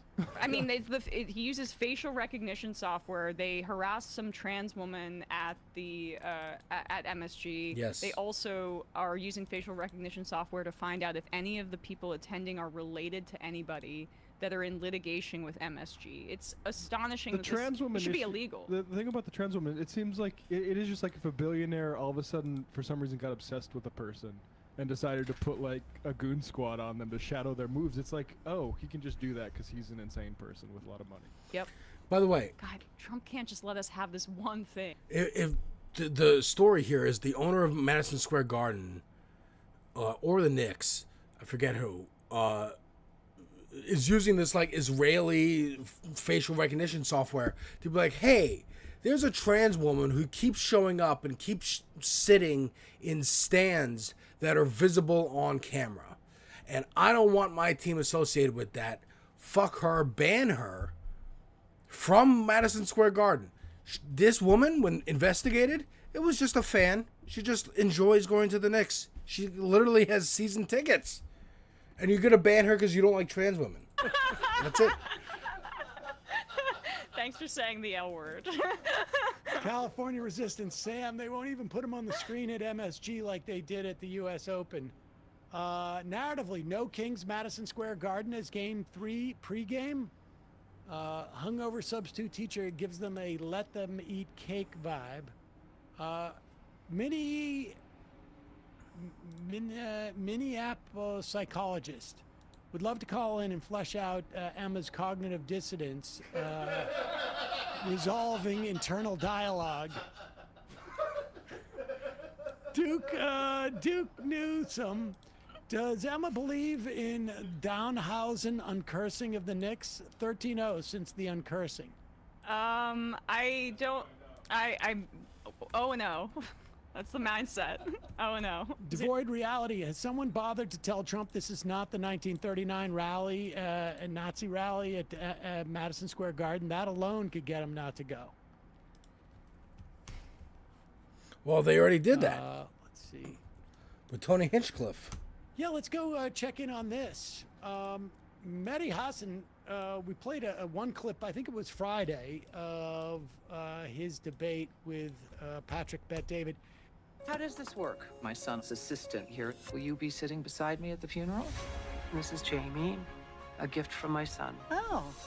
Judith so thinks we're sleeping together.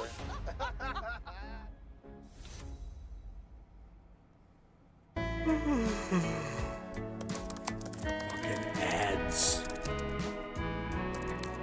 From what they were talking about, which is what Bet-David tends to do. Here, they're talking about, this is on 2024, and Trump saying he won it by a landslide. You almost. Did we play that last week? No, we didn't play this part, but you kind of touched on it to start the show. Like, it's Trump didn't even get 50% of the popular vote. Here's Mehdi talking about that very point. So you think, okay, so go to 28. But she could have won, by the way. He didn't win a landslide. Trump lied his ass off. What do you mean she could have won? She lost every single state, 7 states. Have you looked at the numbers? In the 3 key swings. She helped more counties become Republican in America. Have you looked at the numbers? If 115,000 people had voted differently, she would be president. That's what it came down to in our ludicrous system. She lost by 1.5 percentage points. One of the narrowest. He got one of the narrowest wins in modern American history. You know that, right? I know he lies, and people like you give him credit. He lies. He said, I won a landslide. He won one of the worst. You can pull it up, Rob. I wrote a piece for The Guardian with all the receipts. Every county became more Republican in America. Pull up my piece. Every Guardian, county 2024 Mehdi landslide. Type it out. Can you please send this chart to this man here? Pull it up. The Muslim community is becoming more Republican, Patrick, which is great. Patrick, will you give me permission to read your screen? Go for it. Can we scroll down? Yes. This is a great moment for me, taking over your show. Scroll down. Keep going. Keep going. Keep going. You sit in that chair in the corner. So, the former president's margin of victory over Harris is a minuscule 1.6 percentage point. Actually, it's 1.5. It went down after that. Smaller than that of every winning president since 1888, other than JFK and Richard Nixon. In fact, in the 55 presidential elections in which the popular vote winner became president, listen to this. Warhide, Your what up, viewers are getting brother? some good facts today. 49 of those 55 elections were won with a margin bigger than Donald Trump's in 2024. I hope the president is watching your show. I know he's a friend of his. He's coming on the show. Can you do me a favor? Donald Trump, you lost. Can you show You won with a how many 49th counties? Who gives a this fuck guy about counties? Won. I'm showing you the margin of victory. Dude, Mehdi. He won by 1.5. Anybody You can raise your voice, but I've already done my If there's anybody that has no good. room to say anything, look at this My here. receipts are up. Look at this here. You Patrick, run away. I Look love at this here. You know, land he doesn't vote. converted Muslims Patrick, into Republicans. Wait, okay, but is this comparing it to 2020? Which would have been a swing to the Democratic side. Yes, you're correct. Biden won that election, and that's why you saw swings to the Democratic side in those counties. And then if you're comparing it to 2020 to 2024, Trump won that election, so that would make sense. The point being that counties. Okay, are just PBD sort gets of so like, shook in this interview. Yeah. First of all, I am doing some game demos, all the ones that I downloaded yesterday. We already tried the Wielders one, which is Vampire Survivors / Ball Pit, so I love it. It's basically Ball Pit where you have the little town and you build that up to increase permanent buffs and stuff. What up, Larry? How you doing? So that's cool, but it plays like Vampire Survivors. That's cool. And then I tried Shroom and Gloom just now. You just missed it, which is Slay the Spire style. Like you have cards, a little bit of Darkest Dungeon. We'll get back to that one. Yeah. But yeah, what are we gonna try out It is now? the one that they hang on to. They love this map so desperately. mad. It's because it's for their dumb fans. Visual. I see more red than blue. It's like a litmus test, really. Yes. Like, how stupid are This you? is this is a cousin to the, if only white people voted in America, then Donald Trump would have won big time. If we didn't test for COVID, we'd have the best numbers in the entire world. Yeah, grass and cows continue don't on this vote. because go see where. I love these. I love these maps. that people- That's land. showed us that- land doesn't that- vote. Dude, I gave you the numbers. Muslims voted for him. Still more Muslims for voted the for him. Democrats. No, Muslims went from 24% for I'm Trump not in 2020 denying- to 31%. Patrick, I'm not He's on the right. winning your just to be people clear, over. Patrick, and it kills me. Out of the total, what's 100 minus 31? 6%, 7% more Muslims voted for Donald Trump, and I would hazard a guess that was a function of how adamant the Biden administration and the Harris campaign were to ignore the plight of Palestinians. Yep. And I could see sort of like, can it get worse with Donald Trump? I can see asking that question. I think, unfortunately, the answer was always Your Bastards for Combat pretty clearly playtest. Yes. Are these guys? Okay.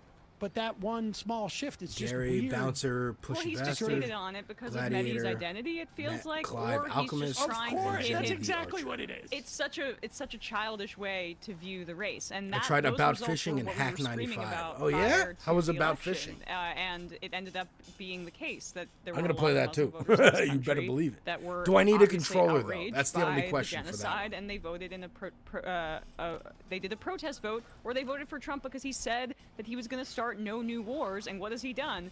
Start the worst war of them all and tanked our economy in the process. I would add that right now, if you look at the polling, so many more Christians are against Donald Trump than they were just a year ago. Go ahead. Muslims still more for voted the for it. No. Muslims went from 24% for I'm Trump not in 2020 to 31%. Patrick, I'm He's not on the right. winning your people over. Patrick, and it kills me. Your Patrick, I'm not on people. the right. I'm not an election denier. Donald Trump won, but he didn't win 50% of the vote. You know, people say he won the popular vote.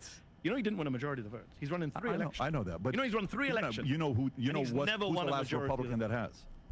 George W. Bush. Yeah, it's the last one that did it. It's not a.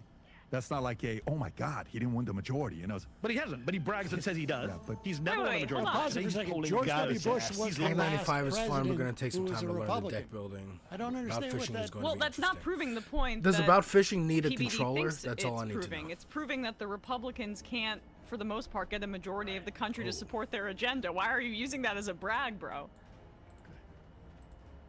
By the way, he's lost all that support from Latinos, young people, and Muslims. Yeah. You accept that, right? That Please, coalition he three put together is gone now. Yeah. So this the part. Yeah. Where Oh, guys these are like the you come enemies, out I and they'll see. say what they'll say. They say fact. Did you see the spot? Did you see his endorsement? How they did? Did you see his Which endorsement? How they did? Everybody he picked. Did you see how many of them won? Oh, in the primaries. Yeah. Did Yeah. you see? Great news for Democrats. That's Great the news. bet. Tell you me think, why- tell you me think why. James Tallarico wants to run against Paxton or Cornyn? I'm actually curious. Tell me why. Oh, he picks horrible candidates. Remember, what was the Georgia candidate? They should have won Georgia and they lost. Who did they put up? Herschel Walker.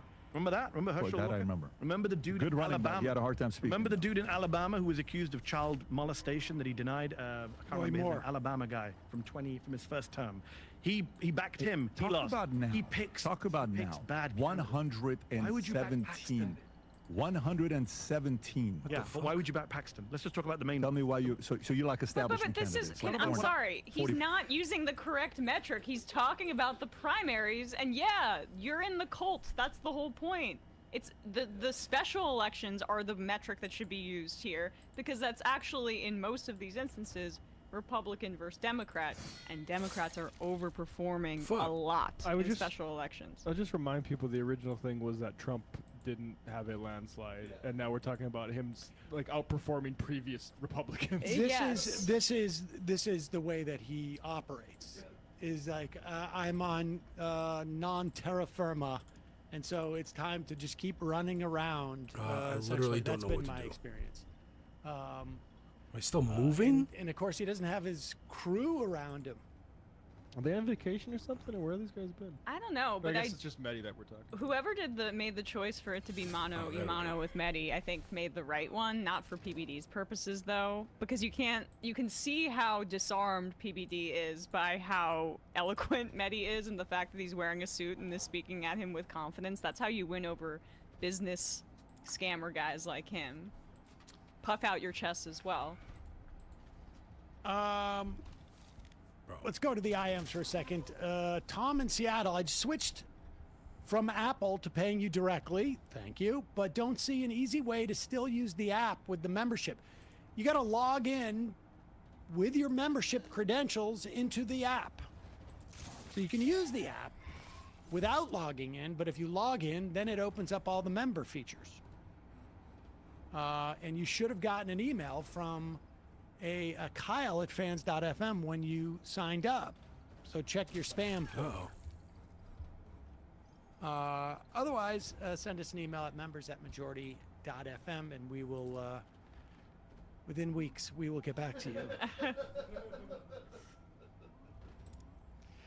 We do our best. We do our best.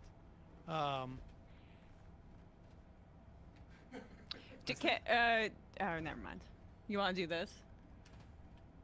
Yeah, you hear a lot of comparison with, for some reason, like, it's weird, with Plattner and Paxton. And honestly, like, not about fishing his mouse and yes, keyboard. Okay, sweet. Plattner is obviously well documented, said some bad things in Reddit 10 years ago. He has some things that he and his wife are working out in their marriage. And he's been accused of being a bad boyfriend by a Republican operative.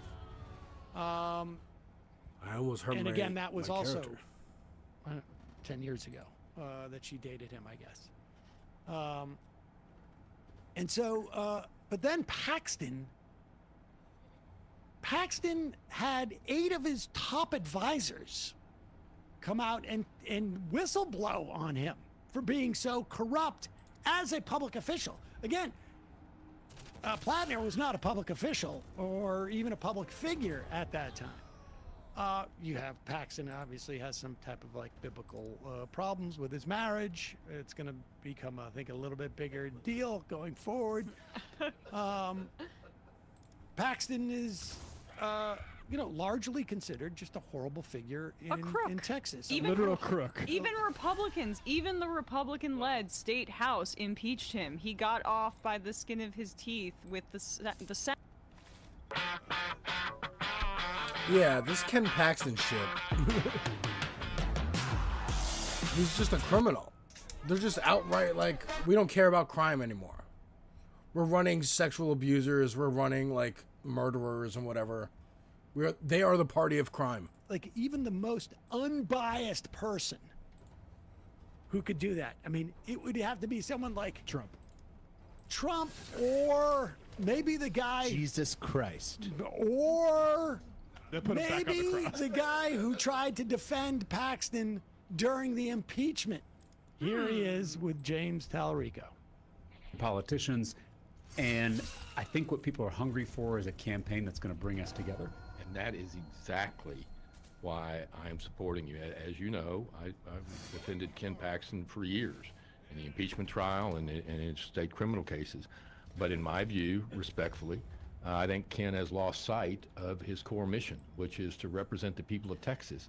And unlike Ken, I believe to my core, James, that you believe in unity over division. and that you know how to assemble not only Democrats, but independents and Republicans, and we need that right now. We need it more than in my lifetime, and I'm old as dirt. But we need unity. We don't need any more division, and that's why I'm supporting you. Well, one, I believe that everyone deserves good representation, and everyone deserves a good lawyer. Ken Paxton has a criminal record. I have a legislative record. I've served for 4 terms in the Texas House of Representatives, where I've brought Democrats and Republicans together to solve problems. I mean, that's the only... I mean, there you go. Can you imagine having This your is like former tactics. defense I get attorney it. Yes. who not just defended you? I mean, this wasn't like a guy like a rando going, I'll do the impeachment. No, this is a guy who did his criminal defense stuff too. So this is the guy, he had developed a relationship, obviously, you know, going to bat for Paxton, not just once, but multiple times, has decided that he's lost his, I mean... Ethically speaking, does Cogno there, the lawyer, does he have to, like, keep things secret that he knows about? Yes. Oh, Okay. definitely. Yes. But I mean, Tallarico led the impeachment proceedings in the House at the time, so they almost have a winking and nodding understanding. Like, we've seen pretty much the same evidence here, right? We know this guy's a complete scumbag. Talk about central casting, by the way. A lawyer representing a crooked Republican in Texas. Yeah, He that guy definitely truly looks like a. He looks like he left a Let me grease just add stain on this. that seat. Oh yeah. When I want to hear him say oil. When we had Oil. Give me that oil. When we had a very litigious, one of the where's the early enemy? owners of Air America was considered a fraudster by some people. Also the authorities. I was going to say, were any of those people's juries or judges? The authorities in Guam apparently also. But I asked the guy, I said, like, you know, what can you tell me about him? Somebody who worked, who quit early on, who worked in the. One Oh, of the so she's executive- just he goes, unconscious. "Look, She's not dead. Interesting. my lawyer So I can said heal her. Interesting. that this is Okay. the only thing I can say so that I don't get in trouble. But I wouldn't let that guy clean my toilet with a toothbrush. And that's the only thing that he could say. And when your defense attorney, Yes. who has to be very careful about maintaining confidentiality, comes out and says, I feel like he's lost his way. Yes. That is like, you wouldn't believe the stuff I know about this guy. I think this is pretty devastating for, I mean, hopefully devastating for Paxton, but I hope that, like, I've seen that since the general election has happened and Paxton has joined, they're trying to characterize him as a crook, obviously, but I just hope Tallarico doesn't abandon the billionaire messaging just in favor of going after the wealth of material on Paxton. It's got to be both. Yeah, I'll say this interview, there's a lot of this bipartisan stuff that, you know, we're allergic to here, but they did, you know, make a point of emphasizing Citizens United and that sort of stuff, so we'll see. I mean, but this bipartisan stuff we may not love it, but I understand why you're doing it in Texas. Falling archway. Top of I never archway is anticipated Texas being on the board. We'll see. I wonder if, you know, Republicans in Texas Someone are just gonna call sturdy this guy, enough should support Rhino it. immediately and Well, you know, you do it. support Paxton even harder, but we'll see. Oh no. I Should got we go injured. to 10 or should we go to... My one special one's 7, but that's the. Although I did already indulge myself with the Knicks, but that was in a retaliatory fashion. I kind of like this. Interesting, like Darkest Dungeon kind of. Well, no. Such a child Kinda of thing. lawyers. Yeah. Using words like retaliatory. What do you mean? You mean who You got me falls? there. I submit number 7. Yes. If you don't want to talk about Let's it, no. let's start with 8 and then let's go Okay. into 7.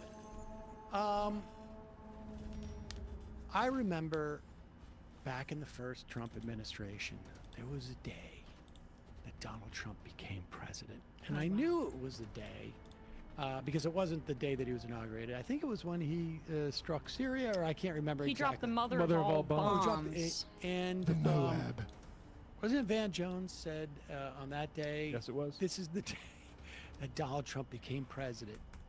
I mean, he's pretty consistent then, Van Jones, in the past 10 years or so, that he judges the efficacy of one's presidency by support for War. killing people in the Middle East, I guess. Right, but there's other things that he feels uncomfortable with. This is number 8. terrible. And here, Democratic Senator John Fetterman, Pennsylvania, criticized him not for the first time, saying. Oh, he's, pause quote, it. We should behaving- say that Fetterman criticized Plattner. It was very funny to watch him try and do this. But Fetterman criticized Plattner because people are, we have a white, working class coded person running for Senate. And so Fetterman, I think unfairly, or Plattner is unfairly compared to Fetterman in this respect, but people are worried that Fetterman took AIPAC money, Plattner does not, and is speaking out aggressively against Israel. And it's just such a coincidence that Fetterman and Van Jones, two of the biggest Zionist mouthpieces that I can think of, one on the political side, one on the media side, are coming out with pretty much this is identical conspiratorial talk. critiques. It's just a coincidence. Go ahead. And here, Democratic Senator John Fetterman, Pennsylvania, criticized him not for the first time, saying he's, quote, behaving in a degenerate way, urging voters to back Janet Mills, Maine's governor, in Tuesday's primary. What do you think, then? You know, it's a moment of truth in this party. This is tough. You know, I think that I hear people in our party, and they're saying, why are we so tough on our bad guys when the Republicans are so soft on their bad guys?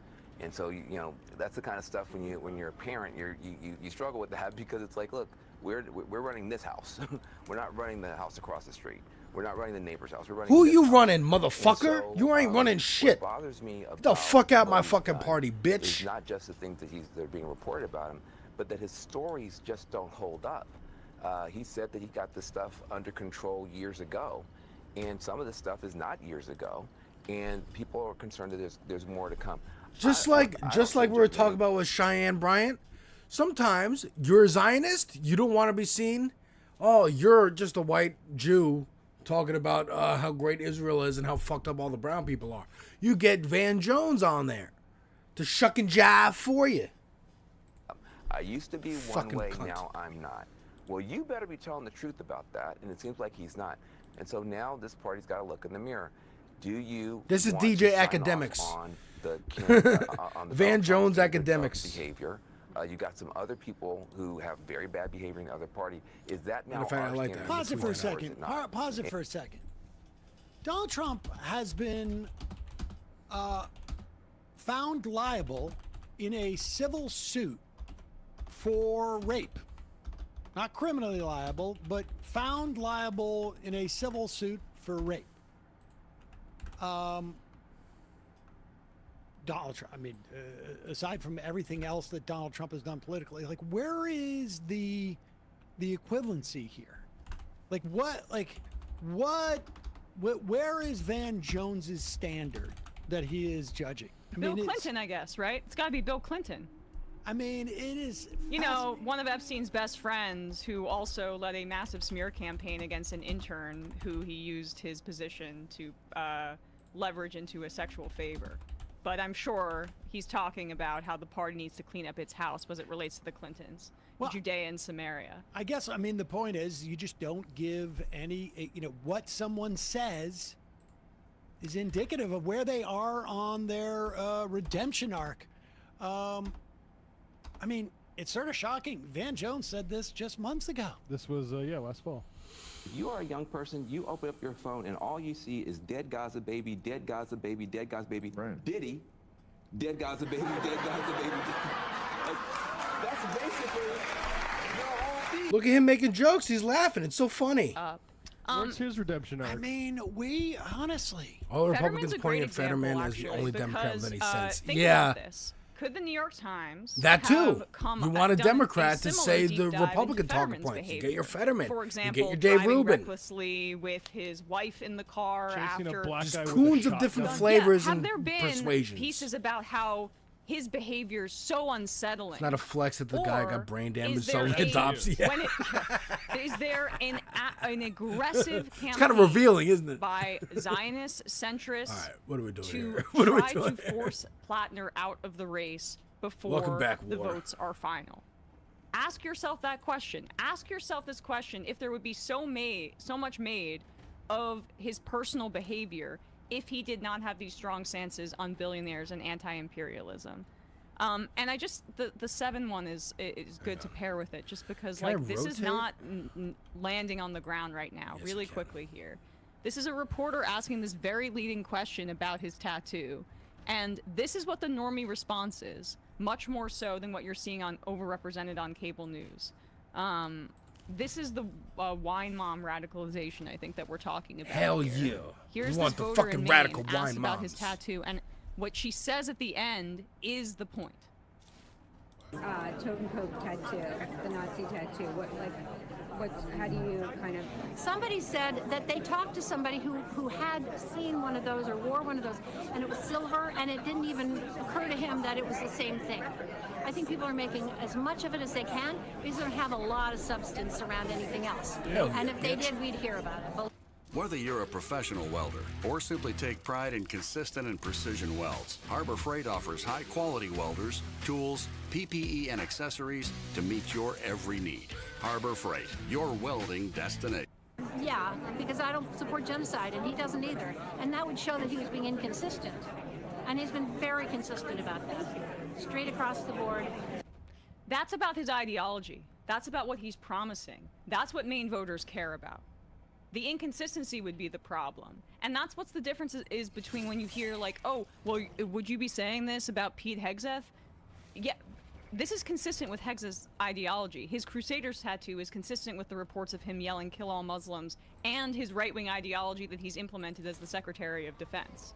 So, I mean, they want, I think, right now, to create this perception that it's scandal after scandal, and that to create Yes. this kind of force and this momentum to push Plattner out of the race and just have people say, oh, it's too much. But the opposite appears to be happening. I know it's really too early to tell, but rural states like this, Maine voters in particular, have a real sensitivity, I think, to outsiders telling them what to do, one, and two, like they value independence more than other parts of the country. That's why Bernie Sanders has had so much success in the neighboring state of Vermont.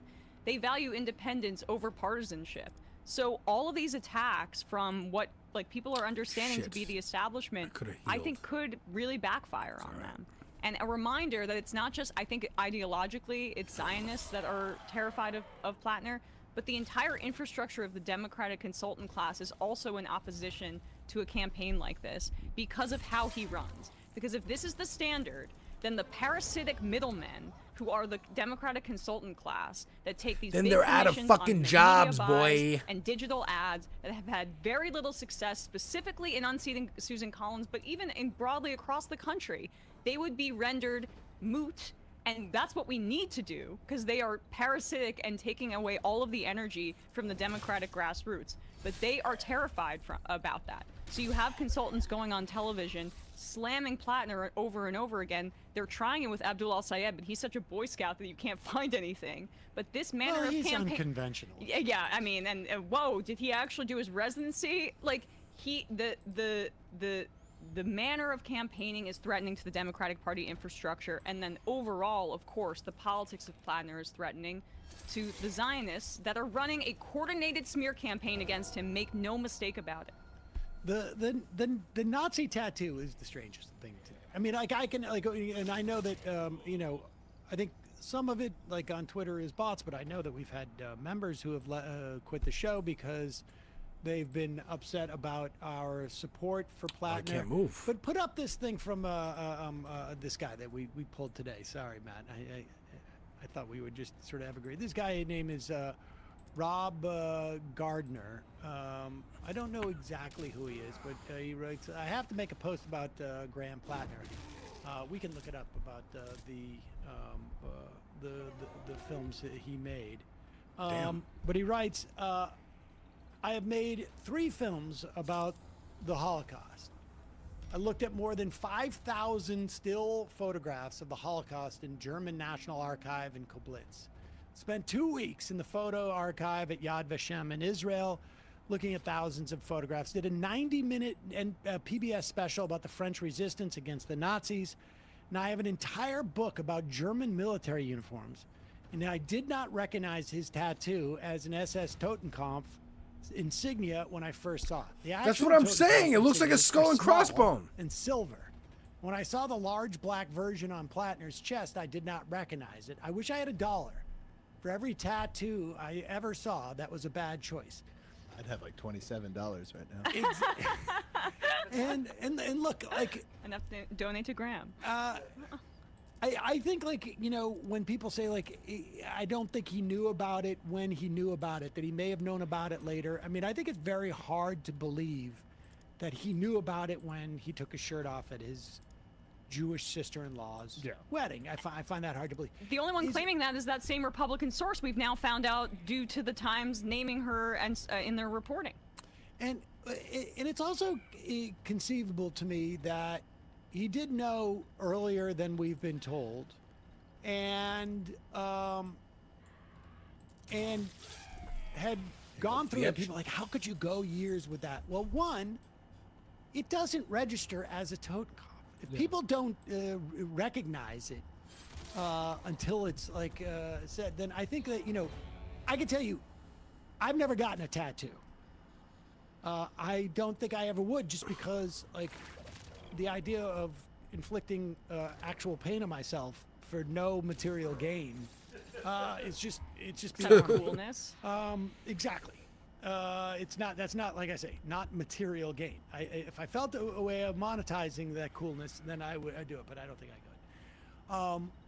It's not inconceivable to me that somebody who got a tattoo with his friends who he fought in a war with, and some of whom probably died, would be like, this isn't a totenkopf to me. It is just this thing that we got and didn't know what it was. Yeah, and it hearing- represents my relationship with these guys. Whatever. I mean, so Hearing one interpretation of a symbol is at one time is different than accepting that that's the dominant interpretation and you have to respond to it. so the Nazi tattoo thing. These it never makes Horizon sense photo to me challenges unless are there not was like easy. other You're evidence still that he's a playing Nazi, Frozen. and frankly, it's the exact opposite. I mean, this is a guy. If you look back into his history, you know, and there are people who are offended and don't believe that his arc of, like, in terms of his perspective on women or we race, lost a bastard.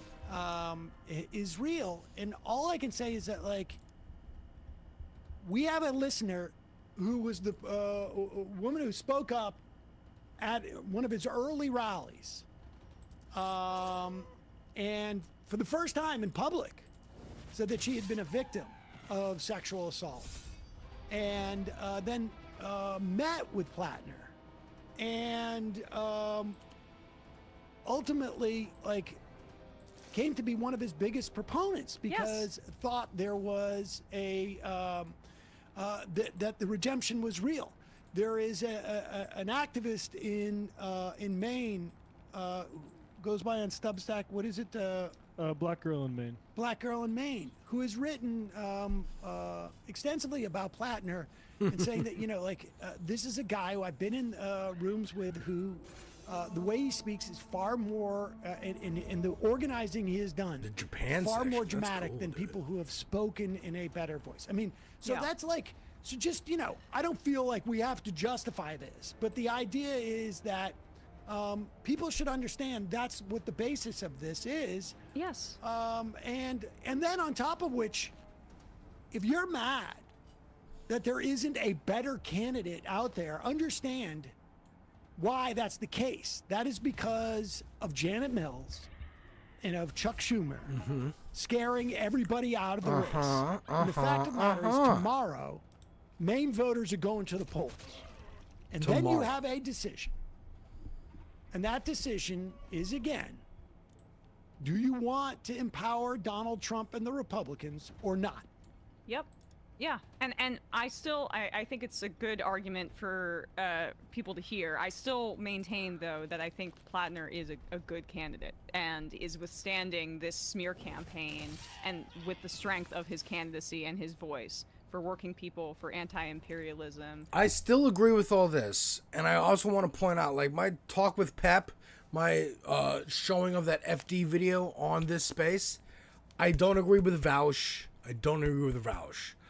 I agree with FD in as much as, is he the best, most ideal candidate? No. Are there red flags? Should you be side-eyeing? Absolutely. Do not valorize any politician. Do not like defend them like, you know, like the meme of jumping in front of a bullet for them when they wouldn't for you. But as far as the candidate, yes, it is between red and blue tomorrow for Mainers.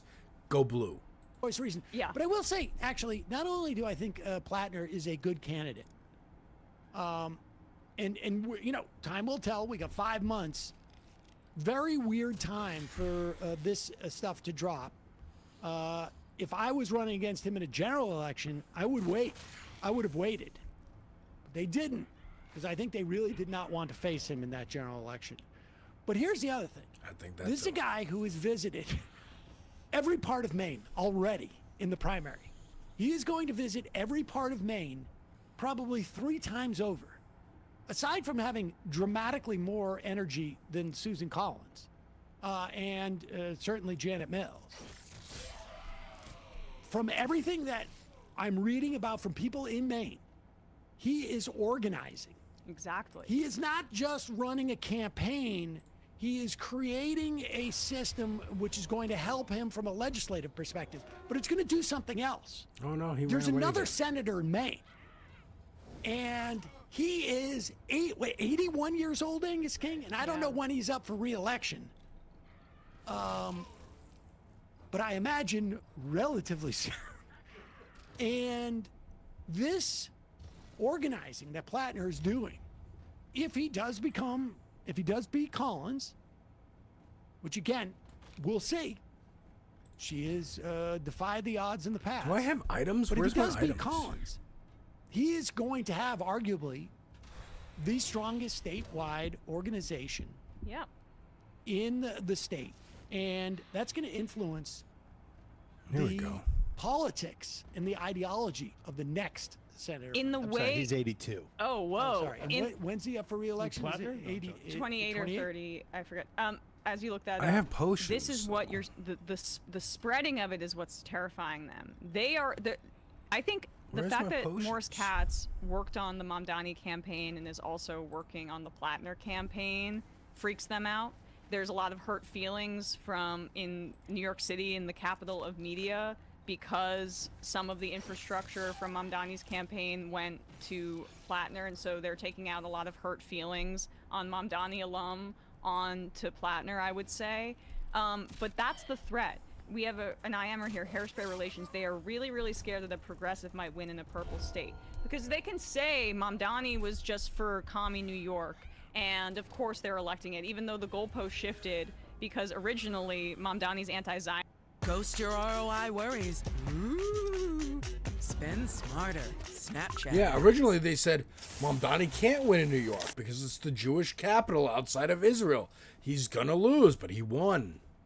Way to win in states that are not fully blue. Yeah, so what's Neartown going to tweet at 2 a.m.? So there's so many things like the anti-Zionism, the threat to the consultant class, and the threat to just like the overarching project of making sure that people have no hope that they can ask for something better in a state like Maine is paramount here, and what is motivating this. And I just want to reiterate this because I said this on Friday, and I'm not sure what part got clipped, but I think it's important if you're seeing this, our coverage of this for the first time, that I was told by a longtime New York Times reporter who gave me permission to share this, that many others at the Times, including this person, felt that that piece against Plattner was gross and a hit piece and beneath their reporting standards. And this person told me that there were other reporters who felt the same way. So this isn't just because we agree with Plattner's ideology and because we care about winning. Like, the vote blue no matter who crowd, who's serious about winning here? I'm serious about winning. And the people that are buying into this are the very, very few people on the left who seem to be, I guess, swayed by some of these arguments. Like, we've got to have a little bit more focus about what's important here. The individual character of a candidate, it's so silly to be speaking in these terms. What is his platform, and does his fundraising back up what he stands for? And as a small dollar only candidate who is anti-genocide and anti-billionaire, that is what we're seeing, and let's just be adults about this. Yeah, I mean, though, to be fair, look, there are people Okay, who are cool. worried. That was fun. I'm Is gonna try he again. what he appears to be, and frankly, that Yeah, should be let's a go. worry with everybody. Yeah. Like Yes. Exactly. This was my whole point. It's always a worry. They're the ones who are running. It's like not everyone's gonna run. I'm sure better candidates, but they're not running. But I could be wrong. But that's because you could be wrong with Tallarico as well. But why do you know that about Plattner? It's because of the sort of process that elevated Plattner, which is like labor and social movements. Which is not to say like there isn't some of that in Tallarico too, but there's maybe a little bit how do more, I use these resources? Establishment party stuff going on. The bottom line is that By the way, I appreciate all y'all watching. About these Thank you, things. Etch, Pinkerbell, Politician Latino over there on relies YouTube, on winning again, and Warhite, Larry, by Gupta over making here sure on Twitch. I that appreciate they don't go everybody. sideways with the constituencies that They make voted me them feel in. like I came, like I'm There's a mad reason at why them a Kristen little bit. Sinema is no longer in the Senate. And there's going to be a reason why John Fetterman is no longer going to be in the Senate. Now, for Sinema, she wanted more wine cave functions, and she's out there as a lobbyist for Data centers. I don't know how to crypto do and this shit. Like, data how do you centers and manage whatnot. this stuff? Fetterman, I think. Who's supposed to be I think mapping there's the real caves? reason to believe I don't that know. there's. I read a piece that thought he thought he was going to be the vice Tallarico looks like a president clean-cut nominee in Eagle Scout. He's a 2028 minister. as recently He's a as minister, 6 months yeah. ago. Aw, sweetie. Yeah, all those usual smears are falling flat. The best they can do is like he looks weak. He's skinny, so he might be gay. He might be gay or he might be trans. They're doing the transvestigation because you can do that for anybody. That's a catch-all. Anybody could be trans. An election, a campaign. He's low T, I suspect low will IQ. For the next 5 months. It's pretty locked in. If he And look, you know, if he, I don't trust the voters of Texas not to be dumb enough to fall for that. doesn't So vote and legislate in a way that We'll is see. consistent with supporting working people and unions and immigrants and women for that matter. Exactly. And all of these things, he's going to be in big trouble. There's not a big margin for him to do this in Maine. So you have to contemplate that.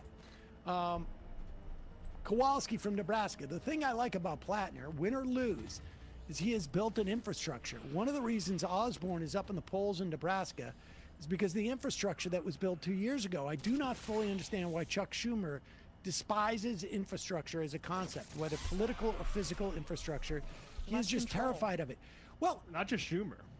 Not just Schumer, but I think, honestly, it just gets back to incentive structures and the waters that certain people swim in and are born in. I mean, Obama built a massive infrastructure when he headed into the White House.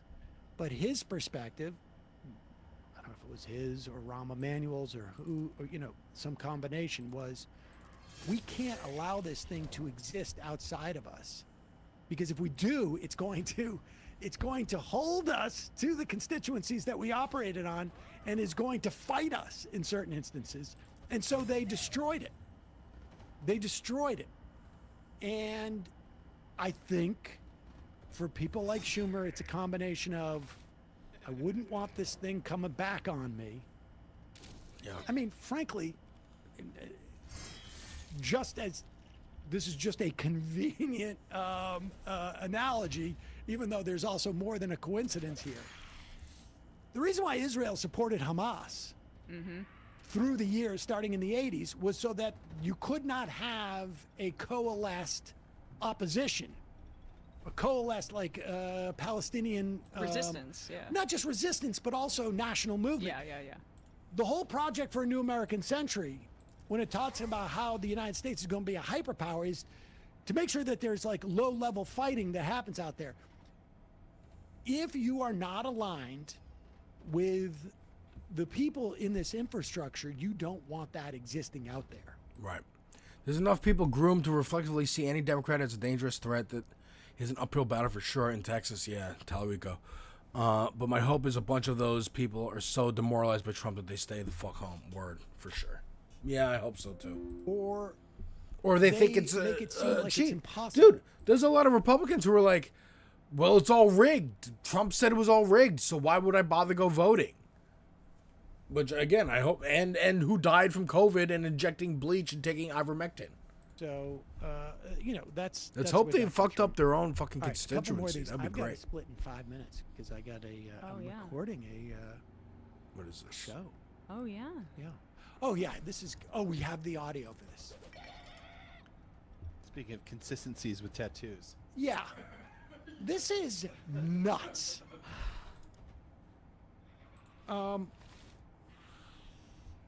Pete Hegseth, our Secretary of War, or self-styled. He's the Secretary of Defense, but he calls himself the Secretary of War because he's such a macho guy.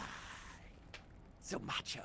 God, I hate that. Is he the German Secretary of War or square. the American Secretary of War? He is actually the American Secretary Oh, of he is. War. Okay. It was unclear. He also has a tattoo that is associated with more with neo-Nazis. I think he knew what that one was. Crusaders. Crusaders. From the guy that chanted "Kill all Muslims." He's No. got infidel tattooed on him in Arabic too. Okay, so he's got some tattoos. But you now, didn't know. Is the case closed? Is it just like his tattoos define you? No, it's also there's a lot of other evidence that suggests A lot of that Dems in that Texas despite with the tattoo, oppressive Republican. is not Same a in Florida. coincidence, Same but all rather around the indicative South. Of an ideology Those that maps they put continues, out, it's land and cows, actively like you were promoting saying. To this day. Enough people are sick of a status quo Here and he want something is at different the for sure. 82nd anniversary of D-Day. And I think Do you know what Tallarico's D-Day good. is? Oh, Whereas, Brian, like, you I'm were a- in the military. I'm a Tell us preacher, what D-Day is. literally. You were in military intelligence, so you can tell us. It was an insurgent operation. No, you know what it was. It was when they invaded the grounds of France, and it was a turning point in the European theater of the World War II. Why'd they call it D-Day? Oh, good job. You know I'm not Doomsday. 97 years old. I wasn't. That's not the war. That you fought in? I didn't fight in any war, really, if we're going to be truly honest about this. I don't know why they call it D-Day. Somebody look I at feel it. like departure day. Departure Or day. I thought it was decision day. Doomsday. Yeah. So, Departure or decision day? I mean, let's see here. National Listen, Archives. we're not Republicans. We don't Yeah, just exactly. watch I'm not- World War II Right, documentaries all day. Not falling asleep to the History Channel. every Nevertheless, D-Day was when Can I use my resources the now? Allied invasion of Europe, essentially, you know, the big counteroffensive, which ultimately led to Berlin. Which is what I just said. Yeah, and here's Pete Hegseth. Where's my Now, roster? one of the things that was like a, travel, I want to say a consumables. really primary theme of World War II. Oh, inventory. Here we was go. Okay. All right. freedom-loving people fighting against fascists, Italian fascism, German fascism. And one of the things that is really primary about interesting. fascism Campfire. Oh, so this is Darkest is Dungeon. a Straight up. nationalism that is so intense that you create boogeymen of of like people who are like of the out group, and that out group can be a group that has been in your country for many years, or it could be There's a trap, like rotating group that's blade. trying to Someone infiltrate your someone country. fast must be sent jump over And so and Pete disarm this Hegseth trap. really got into that idea Who's on the fast? celebration of D-Day. Oh, it gives you percentage Out of changes. the Nazi war machine. Let's try you. And liberate a continent. Sadly, Let's today, go. different European beaches are stormed by different dangerous ideologies. Beaches in Spain, in Italy. That just sounds like the Americans were the dangerous ideology. Yeah. Yeah. Because if you look at who stormed the beach in D-Day, Right. it was the Allied forces. Yes, right. Just, I mean, Yeah, this is exactly what I said to my wife and pointed this out. He's describing the Allies as bad guys. He's trying to argue that these countries are being invaded. Just like We Europe did. was by the Well, good but guys. also just like we're being invaded in this country. Like this is the terminology they've adopted, that immigrants are invading us, and they are. And when he says ideologies, what he's really talking about is like this is a culture war. right, I get what he's saying, but from Right. a literary point of view, like the way the metaphor is constructed, Like we landed on the beaches of Normandy to be the ones and freeing All of a France. sudden, the vet thinks he's Matt over here with his literature degree. I mean, I'll just say I think it's an open question We're not whether on this is screen. whether this is Upgrade your laptop instantly without paying for a new one with the SanDisk Extreme Fit drive. SanDisk.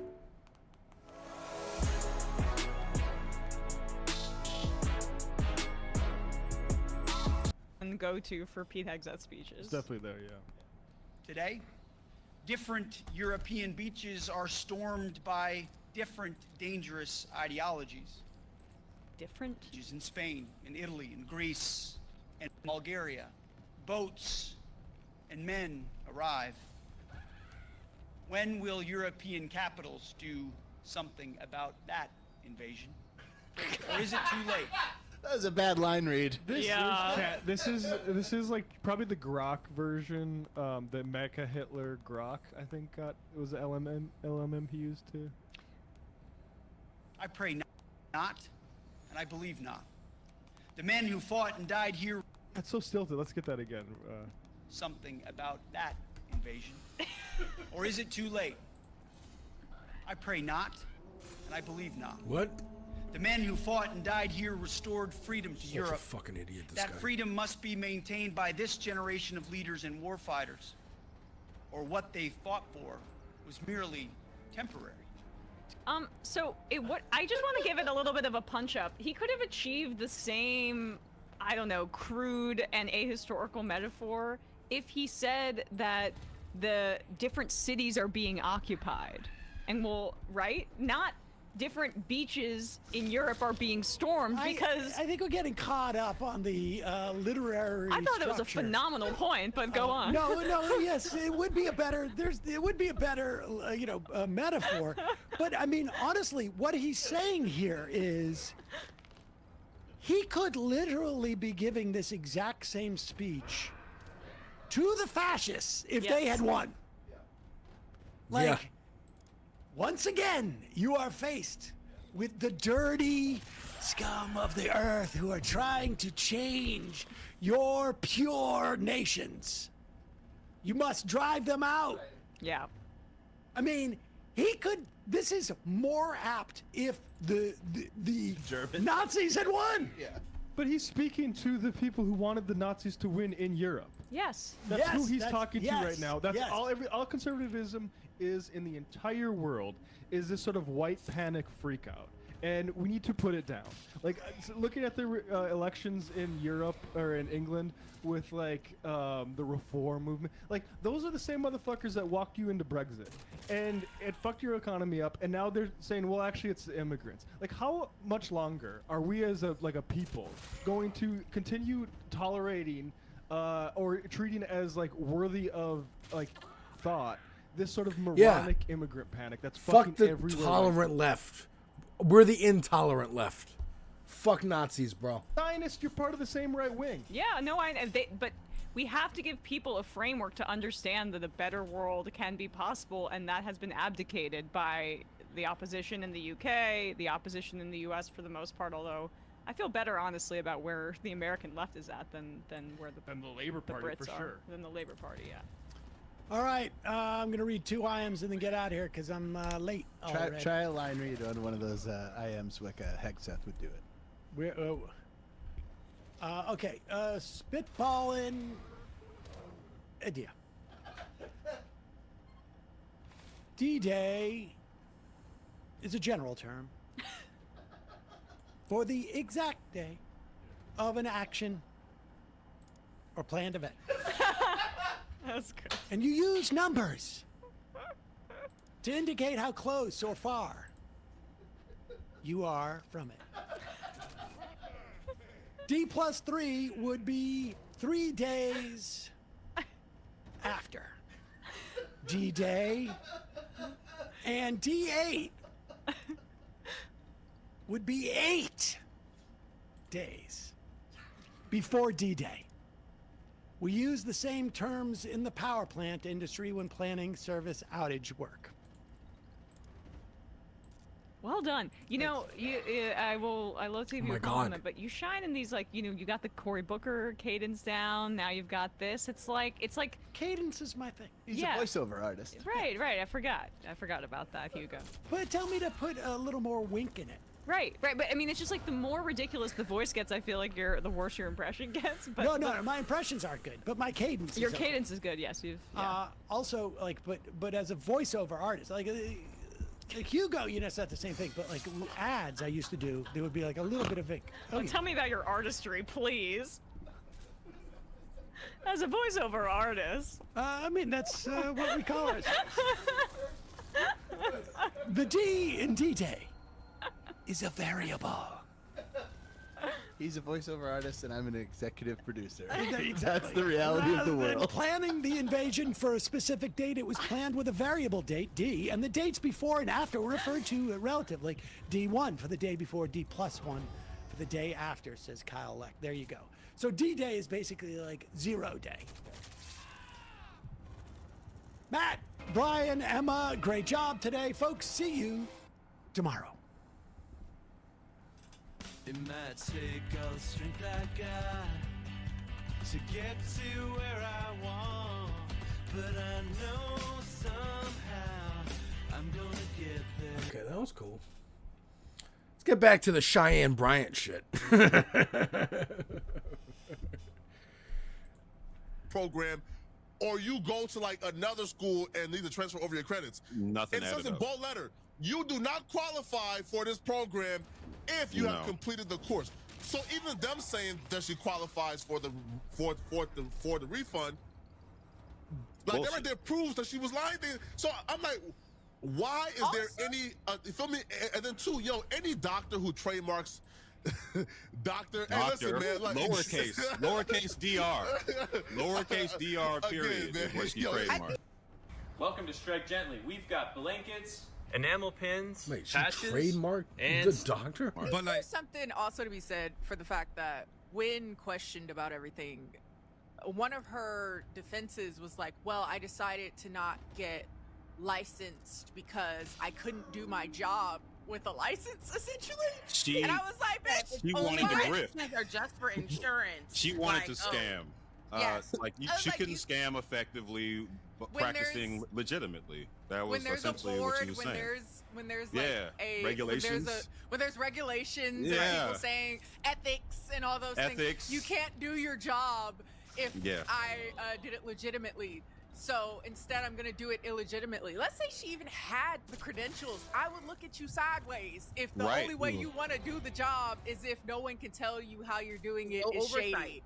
Yeah, it's weird. It's weird. Yo, question for y'all though. Right, What up, Gamer Jam? How you doing? Welcome, At welcome. what point do we say, all right, it's time for the culture to put the Breakfast Club on trial?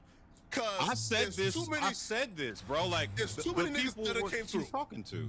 And like, think about this shit for a second, right? So DJ Envy. Looking at me. Wait. Hold on, no. Now, I want to talk about Mark, Lamont Hill. I want to talk about the Breakfast Club. I want to talk about all these to the motherfuckers. credit, right? They're the Charlamagne ones. the God was not there when she came, because I know Charlamagne would have said, "Hold on, like that shit don't sound right." But look at this, though. Again, Cesar Pena, the greatest real estate scammer of this generation. DJ Envy ushered him in. Dr. Umar Johnson been coming on the Breakfast Club since what, 2015? We're gonna try another one. Times, bro. Yeah. Like 6 And times. each time they tell us we tripping for questioning him. Yo, listen, bro. And there was an episode right where in 2016, and Umar came and said, "Yo, we raised $500,000, right?" Then in 2017, he came back and said, "We raised $500,000." And the same people interviewing him didn't question it at all. Now again, Cheyenne Bryant. If you watch that interview, DJ Envy was calling us dumb, calling us haters, all He was type like, of shit. everybody gonna be hating on you. At what point do we put them on trial and say, "All right, bro, you niggas have done so much, We too much we damage to the be culture. doing Y'all it out of here." right now. We should be doing it right now. Everybody she's went on to talk to was very, very, very intentional. As I said before, she's targeting people who are not going to challenge her, who are not going to do research, who don't have basic knowledge of how degrees work in the first place. And she's purposely skirting around, in my opinion, black women, because I think black women would have called her out immediately. Right, That's because just like my EYL gets called out, so why don't again? If EYL gets called out for breaking, for ushering in and all the and- time, bro, every literal black scammer that we have in this culture has been on EYL. ushered in by EYL and given validation. So if the Breakfast Club continues, again, I'm saying this: Do we wait for one more to come out and say, hold on, bro, y'all track record now, y'all got to get put on trial. At some point, we got to hold y'all accountable. I think, let me make sure. Happen. Let me make sure I say this. Let me just make sure I say. I think to make sure I have these caveats and I shoot them some bail. If we're talking about getting called out, the Breakfast Club is no stranger to being criticized relentlessly for how they go about picking guests, addressing things, all that, and this and the next thing. So we can't say that they're not. They are. I think we just don't have the ability. We don't have the ability to change anybody else's or stop their programming, especially when a lot of the times the reason why these things. People have the kind of guests they have because they have the kind of audiences they have. You know what I mean? Sure. And those kinds of audiences will be the first ones to be at the line of defense of what the fuck are you talking about? We want these people here. That's who they like. That's XYZ. Blah blah blah blah blah.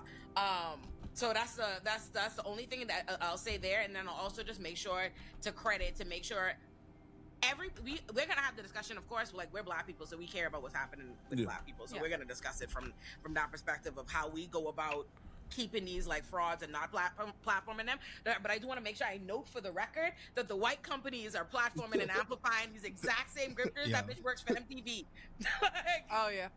So I just want to make sure I state everybody. All right, sorry. About fishing is not going to work. I can't change the window what's size. happening over at our house. So yes, we should talk about why it happens because it is true that let's try the God I want to make sure one. I say it.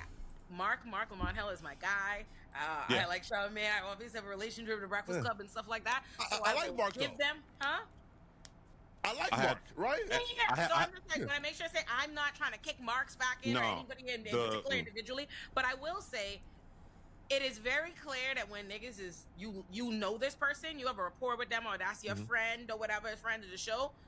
They feel like they can't say. It becomes a world of that person has been ushered into the space. I don't know if it's because you platform that person at one point in time, it's like Oprah feel like she can't denounce Dr. Phil. You know what I mean? Right. They feel like Thank they you. brought them on or something. Thank They you for can't bringing up because Oprah. Cheyenne Bryant and these people, and even Umar has had a million times, a million things exposed as being dishonest and being a grifter and yada yada yada. And everyone feels the need to be like, I don't know. Is it a reason? There's an excuse. There's a something or other. Because I listened. I watched. And I like the Joe Budden podcast. I watched the clip of them talking about since they had their interview with Cheyenne Bryant, because that's kind of what started the unraveling. It was her sitting up under. And to be fair to them, it's her being on these shows and these circuits and whatever conversations they're having with her that's ended up exposing her. But. On the Joe Budden podcast, that's when she got into the stupid discussion about why she doesn't have a license and that licenses are just for insurance and all that. And so from there, that's what started the unraveling, because then she went on the Breakfast Club. They asked her more directly. She gave an even worse explanation that exposed her further, and it's just been an unraveling since. So the Joe Budden podcast was reacting to all of that, and it was still Joe and them, Joe tried to do this isn't my area of expertise. I'm gonna pass it to Dr. to Mark Lamont Hill, but it doesn't This seem one's not to working be either. she's And he telling gave the her a truth. break. But everybody's willingness to still He gave Mark her a still break. calling her Cooking, of course. Dr. Cheyenne Bryant and yada. I'm I asked Mark, I feel inclined to, I know him personally, so I'm not gonna speak on why he do or whatever, but I'm Mark, you know good and fucking well that bitch not no fucking doctor. Mark, you know good goddamn well. He had a duty to call that out. In my video about this, I gave him a very nuanced critique. My first headline is just like what you're talking about here, Ole. I said, by no means do we discount all the work Dr. Hill has already put in, right? That he's already, the things he's already done, the work he's already done. I used to watch him on CNN battle down right-wing, basically white supremacists on a regular basis. Sharp people, let's go back to and out-debate them. And I have immense respect for what he's fun. earned within this space, right? But what I saw happen in that interview was a woman tell lies directly to his face about her qualifications and why those qualifications aren't important. Direct lies about what those qualifications are for in the first place. And then I saw him respond immediately with the most popcorn alley-oop response you could possibly give them. And oh, I see that you gravitate to relationship topics. Why do you do that? What kind of bullshit, did you get paid to ask that question? His response to the criticism that he immediately got after that was, oh, I was barely there for very long. I left after that. And I just had to throw in a question as I could and participate. And my initial critique is just look, if you're gonna be the enlightened one, on these podcasts full of dumbasses, quite frankly. And a lot of people threw at me in the comment section like, yeah, like we need intelligent people on podcasts like this to balance it out. First off, why does the podcast need to exist? But we're going to set that to the side. If we're going to have this dumbass platform for all these men to just throw around idiotic takes all They day don't have to and exist. They do exist. I don't like that argument either. Just like, why do we need this? It's like, you don't need anything. You don't need any kind of entertainment. Entertainment is superfluous. It helps stop revolutions and rioting for people to have entertainment. You don't need any of it. It's just dude, who the fuck is Joe Budden, dude? He had I had to look him up. He had a hit song, one, and then was part of like a rap collective under Shady, and then that disbanded, and then I'll have a podcast. Now, after his success, you see other old rappers having podcasts. Jadakiss and Fat Joe. Fucking Cameron. It's just like, because they're not putting out albums anymore. They're living off residuals, but it's not enough, so what am I going to do? I'm going to make a podcast. I'm going to get super chats. I have a name recognition. All I need to do is start a podcast and I can get money for my name? The end. That's why they have podcasts. And then again, not to attack Cam Jones or anything. Just that narrative of like, why does this have to exist? It doesn't. It doesn't. But it does. And so, if it does, there should be someone like Mark on that podcast. And Mark, I agree with this criticism. You should have immediately called her out. And been like, whatever narrative of just like interviewing you and blah, blah, blah. No, I'm turning this into a hostile interview. Why are you lying about having credentials? That's what I mean. And if he's too worried about, like, I might get kicked off the podcast if I do this, then get kicked off the podcast. Get kicked off. And that's why you got kicked off, because I questioned someone lying about having a doctorate. Smart dude, you have a responsibility to be the voice of reason and call these people out. And don't say that, oh, I had to, like, go along with the program. It's not my show. Bullshit. I just gave you credit for everything you did on CNN beforehand for years. Going up against the most difficult circumstances and pulling it off and looking good in the process. You have the ability. You're capable. But are we giving him too much credit to say that he knew that she was a liar and a scammer in his time? He just said lies to her face, dog. Like, I'm telling you the lies, the specific lies that she told to his... He's a doctor, bro. Yeah. And I think that's what makes it even... That's what makes it even more insulting, because she is in his face basically repudiating by the fact that she is existing with that nomenclature, repudiating all of the work that he has literally put in order to get to it, and devaluing what that is. And we could get into like the elitism of the pedagogy in itself, and like the bouginess of those things, because there is and that's what Rashad Ritchie was talking about, and that's what Ben was talking about. An argument to be had in regards to, in order to get to particular echelons of academic prosperity, you have to regurgitate the very things that don't necessarily deposit into your banking method of knowledge, but more so is a regurgitation of the things that actually keep you a cog in the machine. And that's why, like, we ought to, not in defense of what she's saying, but we ought to also give space and a whole space for folks that are street knowledgeable, people that are very much in the pedagogy of hard knocks. But at the same time, we do have to note, and I think that we don't notice this enough, when conventionally attractive people speak, there's a level of credibility that communicates through those things. And I think like a lot of niggas, no matter how learned they are, a lot of them don't know how to deal when negotiating with someone that they find potentially attractive or is considered to be attractive. I do think that a lot of fellas do not push that far when they are dealing with y'all, because a lot of niggas ain't used. So they find their ways in many different, you don't want to see a attractive person cry or squirm. You give them whatever out that they need to. And I'm not saying that Dr. Lamont in this case is that, but it is something that the majority of these podcasts are mostly men-centered podcasts, and that she has been able to socially elevate through all of them and expand her platform through all of them. I do think that if she got on the wrong podcast and from the wrong person, most likely a black woman, unfortunately, certain things wouldn't have fly. Well, she did, right? Because the first person who fought out was a black woman, right? Boy, which one? I don't know what her there name was, is. I think it was like Monique something, right? No, but here, right?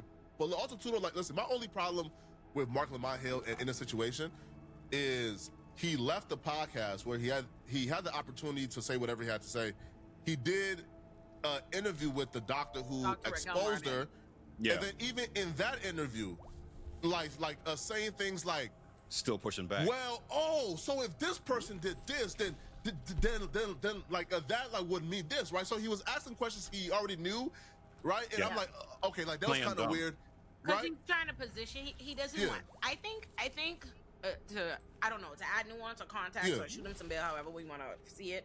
I think what happens sometimes is everything we do is being perceived and evaluated by audiences, like, and we know like the different perceptions. There's a difference between if a woman, like, I could see Mark Lamont Hill feeling like it would be different if a woman is the person to expose, like Cheyenne Bryan versus he's on the Joe Budden podcast, how it might be perceived that he's up there, and if he gets perceived as he's going after her credentials, he's trying to discredit a woman about her. I could see him feeling like it's not necessarily safe for him to do that. And I feel like the way I could see the logic, especially as I'm like, you choose your own program and your content, him bringing Raquel Martin, he obviously knows, Mark Lamont Hill knows the woman ain't a doctor. He knows that Raquel Martin is a real doctor who's going to come and say why. He's watched the content. I He am brought her enjoying up these there demos, so especially that this she one. could convey it. So it's like, I did my journalistic duty of I did show y'all that she's not, I brought the other person, but I'm not saying he wants to Those be other like two, a I couldn't shrink the screen, Her, so I and can't he do went them back right now. on the Joe Budden podcast and says that he don't think that she's lying.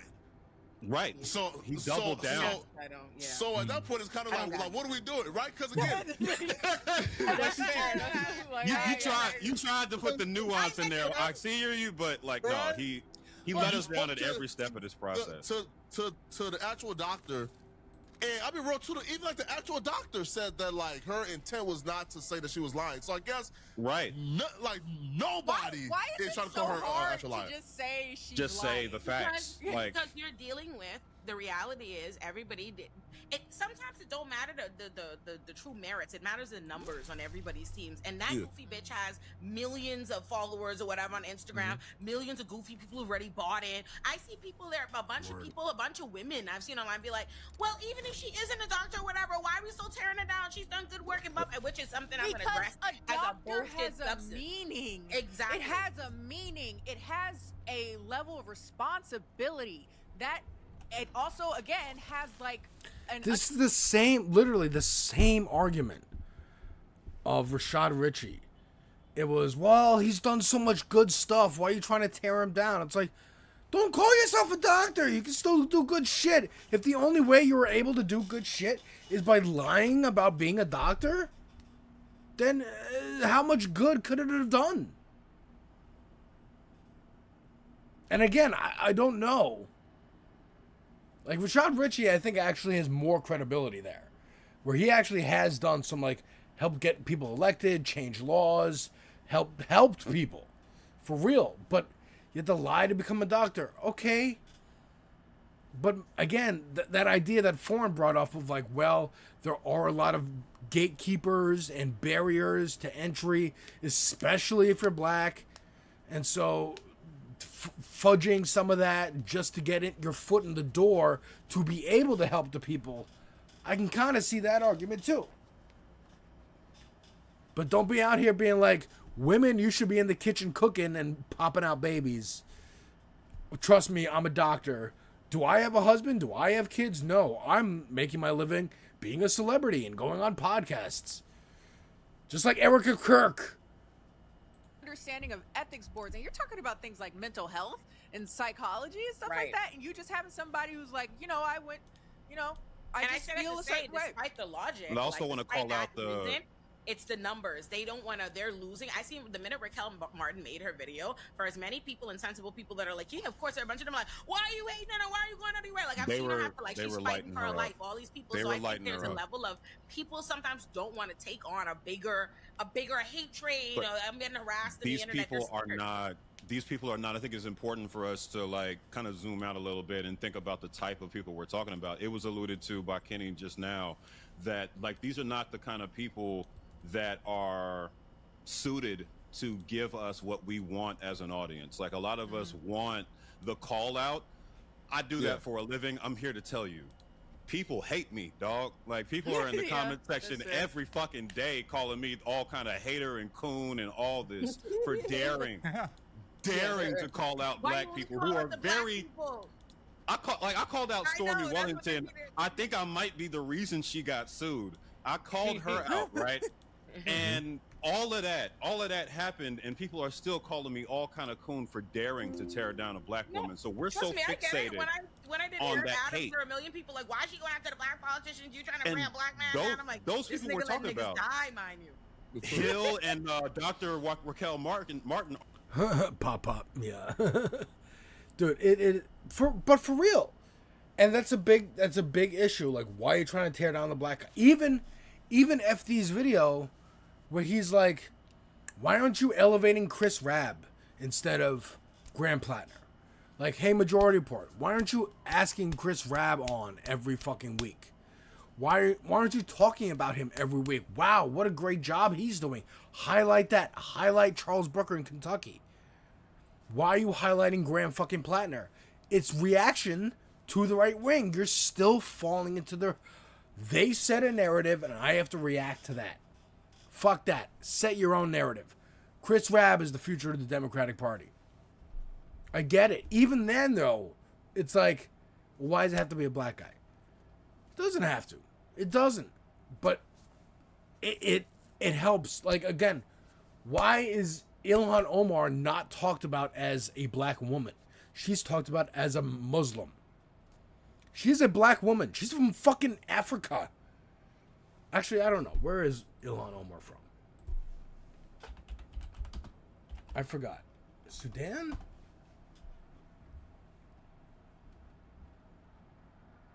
Somalia. Right. She's from Somalia. That's why the whole Somalian daycare thing was happening, because it was racist against her.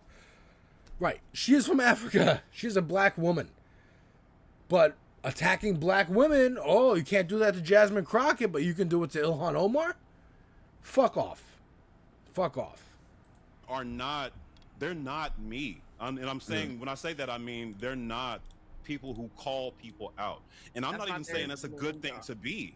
So there's this debate, right, between call in and call out. I wanted to make sure I brought that up because even me, as much as I've built a career on being kind of harsh and blunt with my criticism, with nuance, right, but harsh, there's even me, I've been second guessing how I approach this. Like, should I be calling them in after telling everybody what they did? Should I be like I do reach out to people before I do my investigations. Like a couple of days before, I'm like, this is happening. This is what I'm alleging. Do you want to speak up for yourself before I put this stuff out? I know, right? I'm trying to be a real journalist. Yo, I'm trying to be a real journalist, right? But like, right. So, sorry, go ahead, Kim. I'm back. No. All I was saying was like these people. Dr. Mark Lamont Hill is not someone who wants to call people out. I think he's trying to be on the side of call in. And I think it's the same thing for Dr. Raquel Martin. They're not cut out for what the audience wants on social media. These are diametrically opposite things. I think that's a very important point too. That's a very important point too. Because what audience do I have? I have you guys watching here. I have 6 people, 3 people, I don't know. But are you guys going to be like, Alex, how come you're not talking about this thing over this person who's doing a grift over there or whatever? It's like, well, I don't know who that is. I don't know what that is. I talk about what I know about. I talk about what I see. Am I the expert on Chud the Builder? And if you're allowed to say the N-word outside and what threatening somebody with a gun is like and blah, blah, blah. No. But I can be like, this guy's a fucking idiot. Fuck this guy. Fuck him. Because I understand streaming on the internet. Everyone does. So, I but I'm also not, the Cheyenne Bryan thing. Alex, why aren't you talking about the new update with this scandal? Only as a suggestion, but only once. We're going to talk about a little Chud the Builder stuff. If not today, tomorrow on this space for sure. Because, my God. Dude, that Jake Lang guy keeps getting arrested. That's really funny. Hang on. Let me hit the bathroom real quick.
There's also a dynamic that's happening that I think people need to remind themselves about. Is it's okay to not like someone, right? Like I talked a little bit about this with Pep Talk, shout out Pep Talks. But I don't like Vouch, okay? And that's fine. Now, I don't think this is true, but hypothetically, let's just say Vouch is helping get progressive Democrats elected, and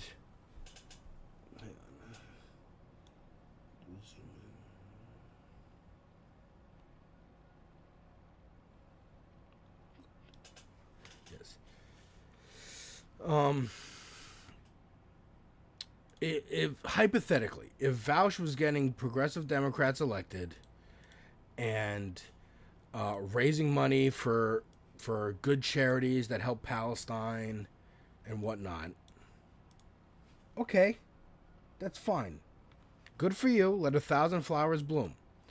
That doesn't mean I have to like him as a person. You know what I mean?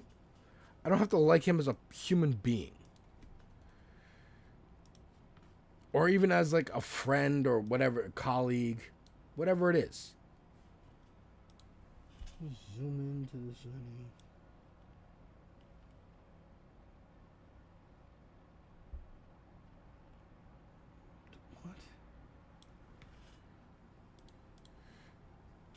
What?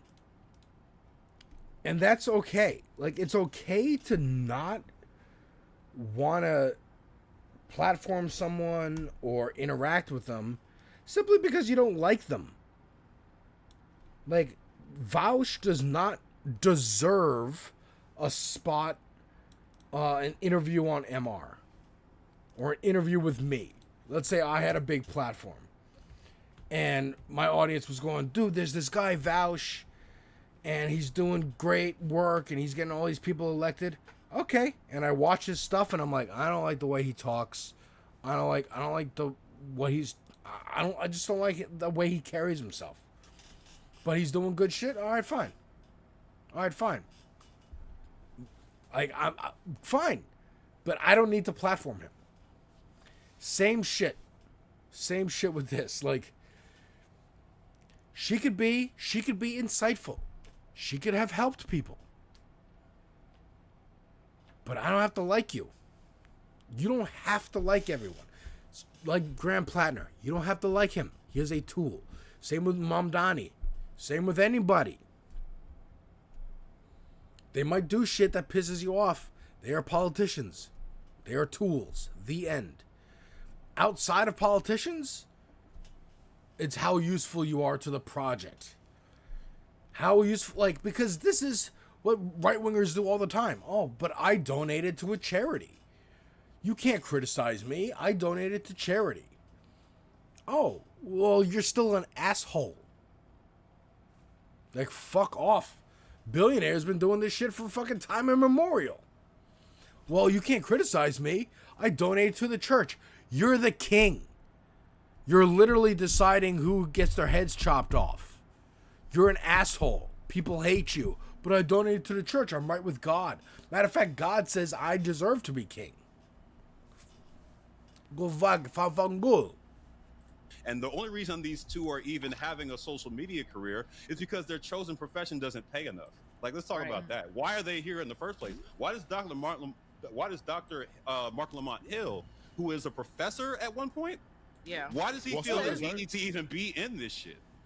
I did have that question, but unfortunately, the reality is he's making most likely more money doing. Mark is a jack of many trades. Of course he is. He's a journalist. He's a professor. He's an author. Yeah. He is a bunch of things. He is one of those like few multi-purpose. But I do think there is an element of, and this is real. Like this is something like audiences might not like it, but in any like reality of any profession, anywhere you work, anything you do, when you know people, there's a difference between like what kind of like obligation you feel owed to like how you deal with them versus when you don't. And I think what happens is Mark Lamont Hill and them end up in the room with a lot of people. It would be different if one of you turned out to be like a scam. If Kenny turned out to be a fraud, which I don't know if she does it like, what would the scam be? I don't know. But it's like, I couldn't, like, I'm not going to be the one to be like, fuck I get it.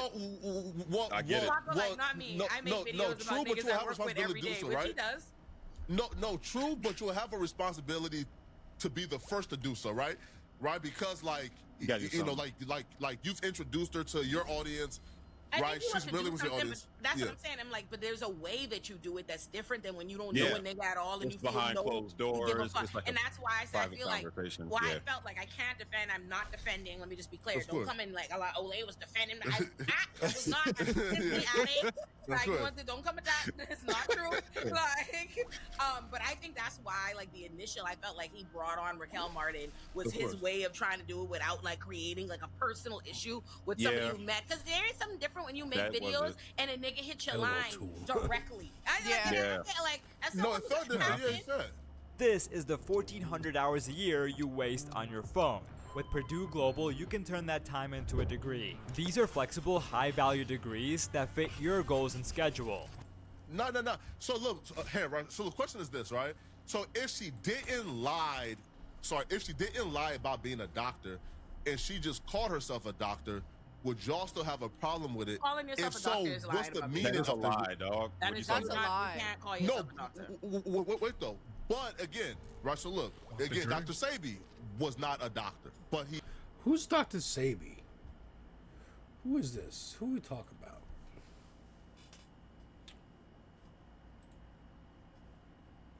Who's Dr. Sebi?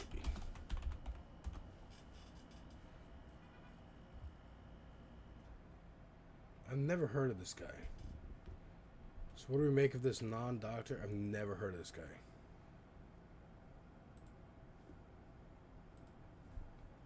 Again, dude, if I give you the advice, if I give you good advice, not even Dr. Love, if I give you good advice, but you don't listen to me, and someone gives you bad advice, but they have a doctor, and so that makes you listen to them, dude, Dr. Oz could say the sky is red, and I, not a doctor, streamer, random ass person, said the sky is blue. I'm right, but he has a doctor in front of his name, though.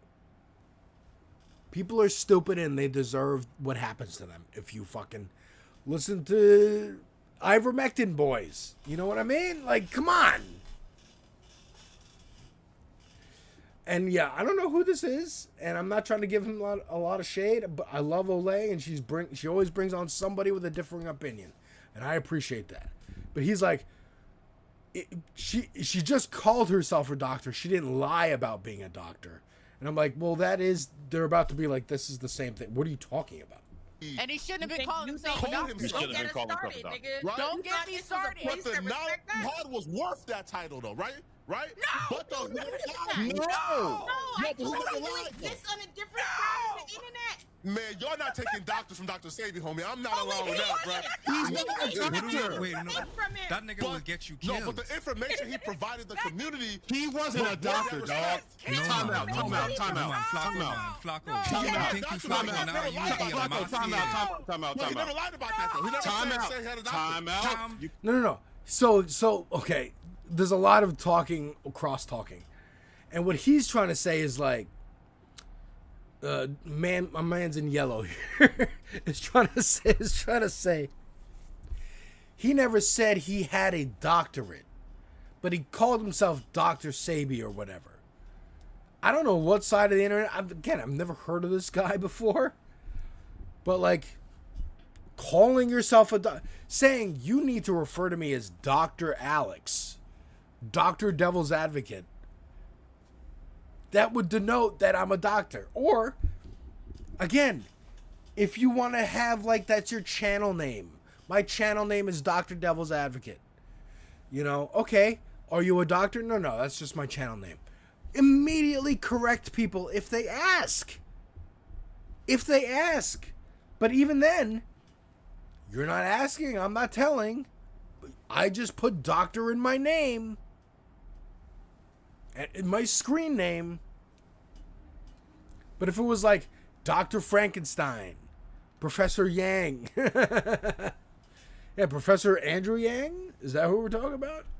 Tom James right next to you, dog. You cannot call yourself a doctor if you are not a doctor. I don't care about what you've earned. Especially if you giving niggas plants. What you just said is honorary doctorate shit. Everything you just said is how you get an honorary doctorate. And it's fine. And they if you gotta want to stop that say shit you have an honorary doctorate, which they should stop. I completely agree. But if you want to be open about having an honorary doctorate and be like, oh, my career accomplishments qualified me to get this, that's what those are. But calling yourself a doctor, even if you have an honorary doctorate, it's problematic. Right? No, but look, also, hold on. I have to say something in regards to this in particular. Sure. One of the reasons why doctor, like that title, is so important is because it has ramifications. Yeah. If you are going to call yourself a doctor, and we're talking about even Dr. Say, even more so. Even more so. He's telling people to fucking drink juice and shit, and they got cancer. That kills people. That 100%. kills people. 100%. And when you call people, but that and it's title not just like don't really... ramifications, it's that the reason why there's a difference because people can trust that they can rely on this information to their detriment. That's why. If you believe somebody that you something, know what you're because talking inherently, about. if I say I'm a lawyer and then I tell you, I give you legal advice, I tell you, you are going to trust what I said because I have represented to you that I have some expertise and have been recognized as an expert to give you that information. And which is why, if it didn't matter, they wouldn't call themselves that. They do it because they know that's the way that you will trust what they're saying. But here's why, though, like, lawyer is different to me than doctor, and here's why, right? Like, no, look, here's why, right? So look, here's why, okay? Flacco, okay? I trying to figure out cannot how be you was do notification because, this. again, though, Fam, listen, Waka Flocka is a doctor. These schools give out these honorary doctors, and they are allowed to call themselves doctors. So hence, if an honorary doctorate is okay and is cool, then why the F it's isn't not saying, okay and it's I'm not a fucking cool. doctor? Flacco, let's have the conversation. Let's have the conversation about whether honorary doctorates are cool. She don't even have an honorary. That's my question. I think if she didn't lie about it, would y'all care, right? Because y'all said. But her lying about it is putting the doctor in her name. That's the issue. And yeah, the issue is you can get people killed because they trust you because of that title. Having a doctorate or not is not the problem. It's calling yourself a doctor, period. And can you, if you have a doctorate in fine arts? Sure. But people are going to make fun of you. People make fun of dentists for calling themselves doctors. Or what do you call it? Foot doctors or whatever. People make fun of them, but they are technically doctors. Like that guy who said he was a cop when he was running for Congress, Herschel Walker. Oh my God. Yeah, you have an honorary badge, dude. Just like Shaquille O'Neal is a cop. Yes, exactly. And that didn't work for him because, one, he's black. Republicans hate black, even though he was a Republican. And cop. You're not going to steal valor from the fucking pigs who sit around eating donuts all day. They're going to be like, well, actually. Like, even the Republicans called him out on that one. Etch. That's a good remembering. I forgot about it. He did that. No, wait, time out. She does have an honorary doctorate. Let's be clear. Come on. She has more than one doctorate. Well, she has an honorary doctorate, which I put in my video. She has more than one of those. She has one from Harvard Christian University, gave her an honorary doctorate. I put that in my video. And the one that she's lying about is not, she's not claiming that's honorary. She's claiming that's legitimate. And that's obviously a fucking problem. So but like, if you want to have the conversation about honorary doctorates, honorary doctorates are also not okay. Like, let's put that on the table. I don't think those should exist. I don't think they should exist. That's me, because they exist for a reason, and there's a reason someone like her, who I looked at her original website back from like 2017 or something, like 2019 to be specific. She used to be hawking courses on how to make six figures from home. So like, let's start there. So somebody like her, why did she go to a Harvard Christian University in the first place to get an honorary doctorate? What is the reason? Right. What is the reason? What is the reason? Cardi B meme. Dude, this game is great. I'm really having a good time with this one. I want to keep playing this. I want to beat it. I want to beat this demo. Yes, honorary doctorates, I think, are bullshit. Again, even just to be well, I have a doctorate, so you have to call me doctor. No, I don't. Again, my disrespect was born early. Even if you are a medical doctor, I don't fucking feel the need to call you doctor. I'm gonna call you Mr. or Mrs. whatever, or by your first name. We are all equal here. You ain't better than me because you went to school because you had more money to go to school, fucker. The reason is to be able to be called doctor in the public sphere and grift more people. That is the only reason that these honorary doctorates exist. That's why there's a billion-dollar industry sprung up around getting money to give people fake doctorates. Honorary doctorates should not exist on the baseline. They're not cool. And so your argument about honorary doctorates being okay, therefore, but that's a new standard, though, of them not being okay, because we've always accepted. Yeah, right. What's the new? It's not a new standard. Just like Jay-Z said, it's new standard. If I get $1 billion, all of a sudden capitalism bad. No. Always has been. You just never heard it. Just like you just never heard me, random person in New York, saying, "Yeah, I'm not calling anybody doctor. Fuck off." Especially people who don't have medical doctor degrees. Just because you never heard that argument before, oh, it's a brand new argument when this girl comes up. It's a brand new argument. No, it's not new. You just never heard it. You the doctor. No, nigga. No. Really love the ability to pause and get my shit in there. It's doc if I'm in your office. That's right, War. That's right. If you're a doctor and I'm your patient in your office, you get doc. Yes, exactly. I'll throw a doc because you know what? I love Bugs Bunny and I love calling people doc. What up, doc? But it's only going to be a doctor I'm literally going to see. I'm not calling anybody like, dude. You're going to make me? Especially if someone's like, if I say, oh, hey, nice to meet you, Mr. Blah, blah, blah, and they go, actually, it's doctor. I go, oh, well, I'm definitely not calling you doctor now, motherfucker.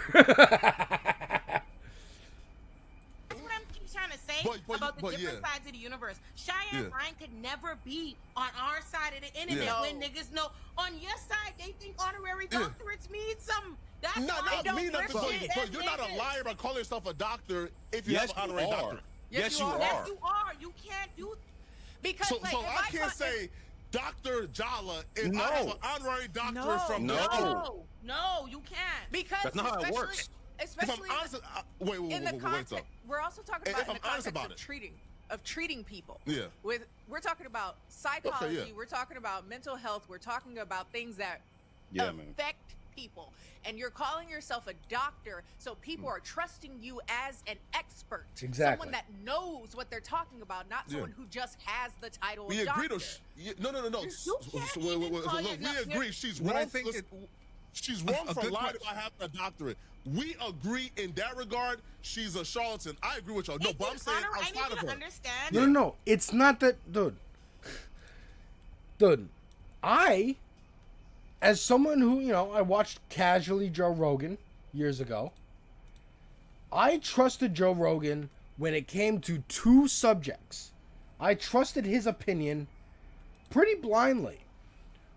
What a good comedian is like, or how someone constructing good jokes, and physical fitness and fighting, right? Because he has muscles and he's been in the MMA for 30 years or been around the MMA for 30 years. So I trust his analysis when it comes to fighting and how to gain muscle and shit. Okay? Probably shouldn't, because he's also taking steroids and blah, blah, blah. I also trusted him on what a good comedian is, because he'd bring people on. He'd say, this is a great comic. You should check him out. You should buy tickets to his tour, blah, blah, blah. And oftentimes, I went and looked up their comedy, and I thought, hey, they are good. They are funny. I like them. The first time that was like a chink in the armor was when he had Steven Crowder on, and he called him a good comedian. And I'm like, this is not a good comedian. I don't even think what he's doing is comedy. It's just political shit. I'm a Dr. Betty Jackson. I have an honorary shut up, you're done. Exactly, Warhite. Exactly. But like,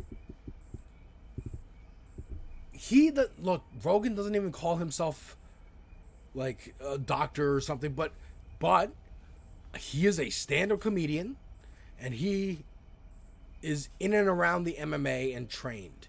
So I trust him when it comes to that. But the stand-up comedian part, I'm like, well, actually, how funny are you? I've seen your specials. They're not great. I remember you on The Man Show. Not great. Maybe I shouldn't trust your opinion. If you think Steven Crowder's a good stand-up, if I'm agreeing with a 15-year-old clip of Amy Schumer on the Greg Gutfeld show on Fox News, sitting next to Steven Crowder as he calls himself a comedian, and she goes, I've never seen you in clubs or on tour. What you calling yourself? Like, she was mad. He was taking the valor of a stand-up comedian. And that's Amy Schumer. Amy Schumer does have stand-up comedian cred. So does Joe Rogan. But it also means, like, let me watch your stand-up and actually see if I value your opinion on it. Like, I value Bill Burr. When Bill Burr says somebody's funny, I go, okay, I trust that. You know? Anyways. Even being able to call yourself, there's a difference between even being able to call yourself PhD, JD, Esquire, all these different things. There's licenses that come with it. Inherently, getting your degree, you graduate from law school, you get your degree, that does not make you a lawyer. You can't throw Esquire on your shit. You graduate from med school, you don't just automatically, you gotta go through the test and go do the thing, yada, yada, yada. So no, getting an honorary degree is just that. It's symbolic. It's we liked you. Please show up here. It'll make this ceremony nice. Yeah, and that's also a separate thing, too. Honorary is completely, like, worthless. Honorary is just, again, you're a famous person now. Please come to our school and highlight our school by showing up here as we give you an honorary degree. It's the FIFA Peace Prize that they gave Donald Trump. It's the... like, it's meaningless. Literally meaningless. It's just, hey, Bill Burr, come back to Emerson College and let us give you an honorary doctorate so that people know Bill Burr went to Emerson, so maybe we get more people applying to Emerson and we make more money. The end. The end. for our students that are here to see somebody that they recognize. That's what it is. It's Yes. not, you do not have any kind of credential. You are not safe. That's what it boils down That's to. it. It's a certain That's level of understanding, a level of safety and accountability that someone that has to go through those procedures has to do and has to uphold. If you are not doing that, you just call yourself doctor, and especially if you're using that to insinuate that you have those credentials, then you are putting people in harm's way. Completely independent of the money she's grifting, and apparently she's hawking a book. Because we brought up how maybe this wouldn't happen if she was actually sitting down with a black reporter. There was actually an interview that I saw when I was just perusing on the Marissa Mitchell show on Fox Washington, and essentially she gives her the, I don't know if Aaron wants to pull it up. It's pretty short. It's like 10 minutes. Yeah, of course, yeah. Let me. And it was so fascinating to watch her like talk Dissect her. circles. No, I mean it was just interesting watching her talk circles around. Hey, do you have the credentials that you're saying you had? I don't feel like I don't need to prove it to anybody but myself. No, you do. That's literally what being a doctor. That's what being a doctor is. You have to prove it to me so I can trust you for what you say that you have the ability to do. That's how this works. That's what it is. Like, it's not like you're dimming my light saying that I'm not what. No, bitch, I need you to be a doctor.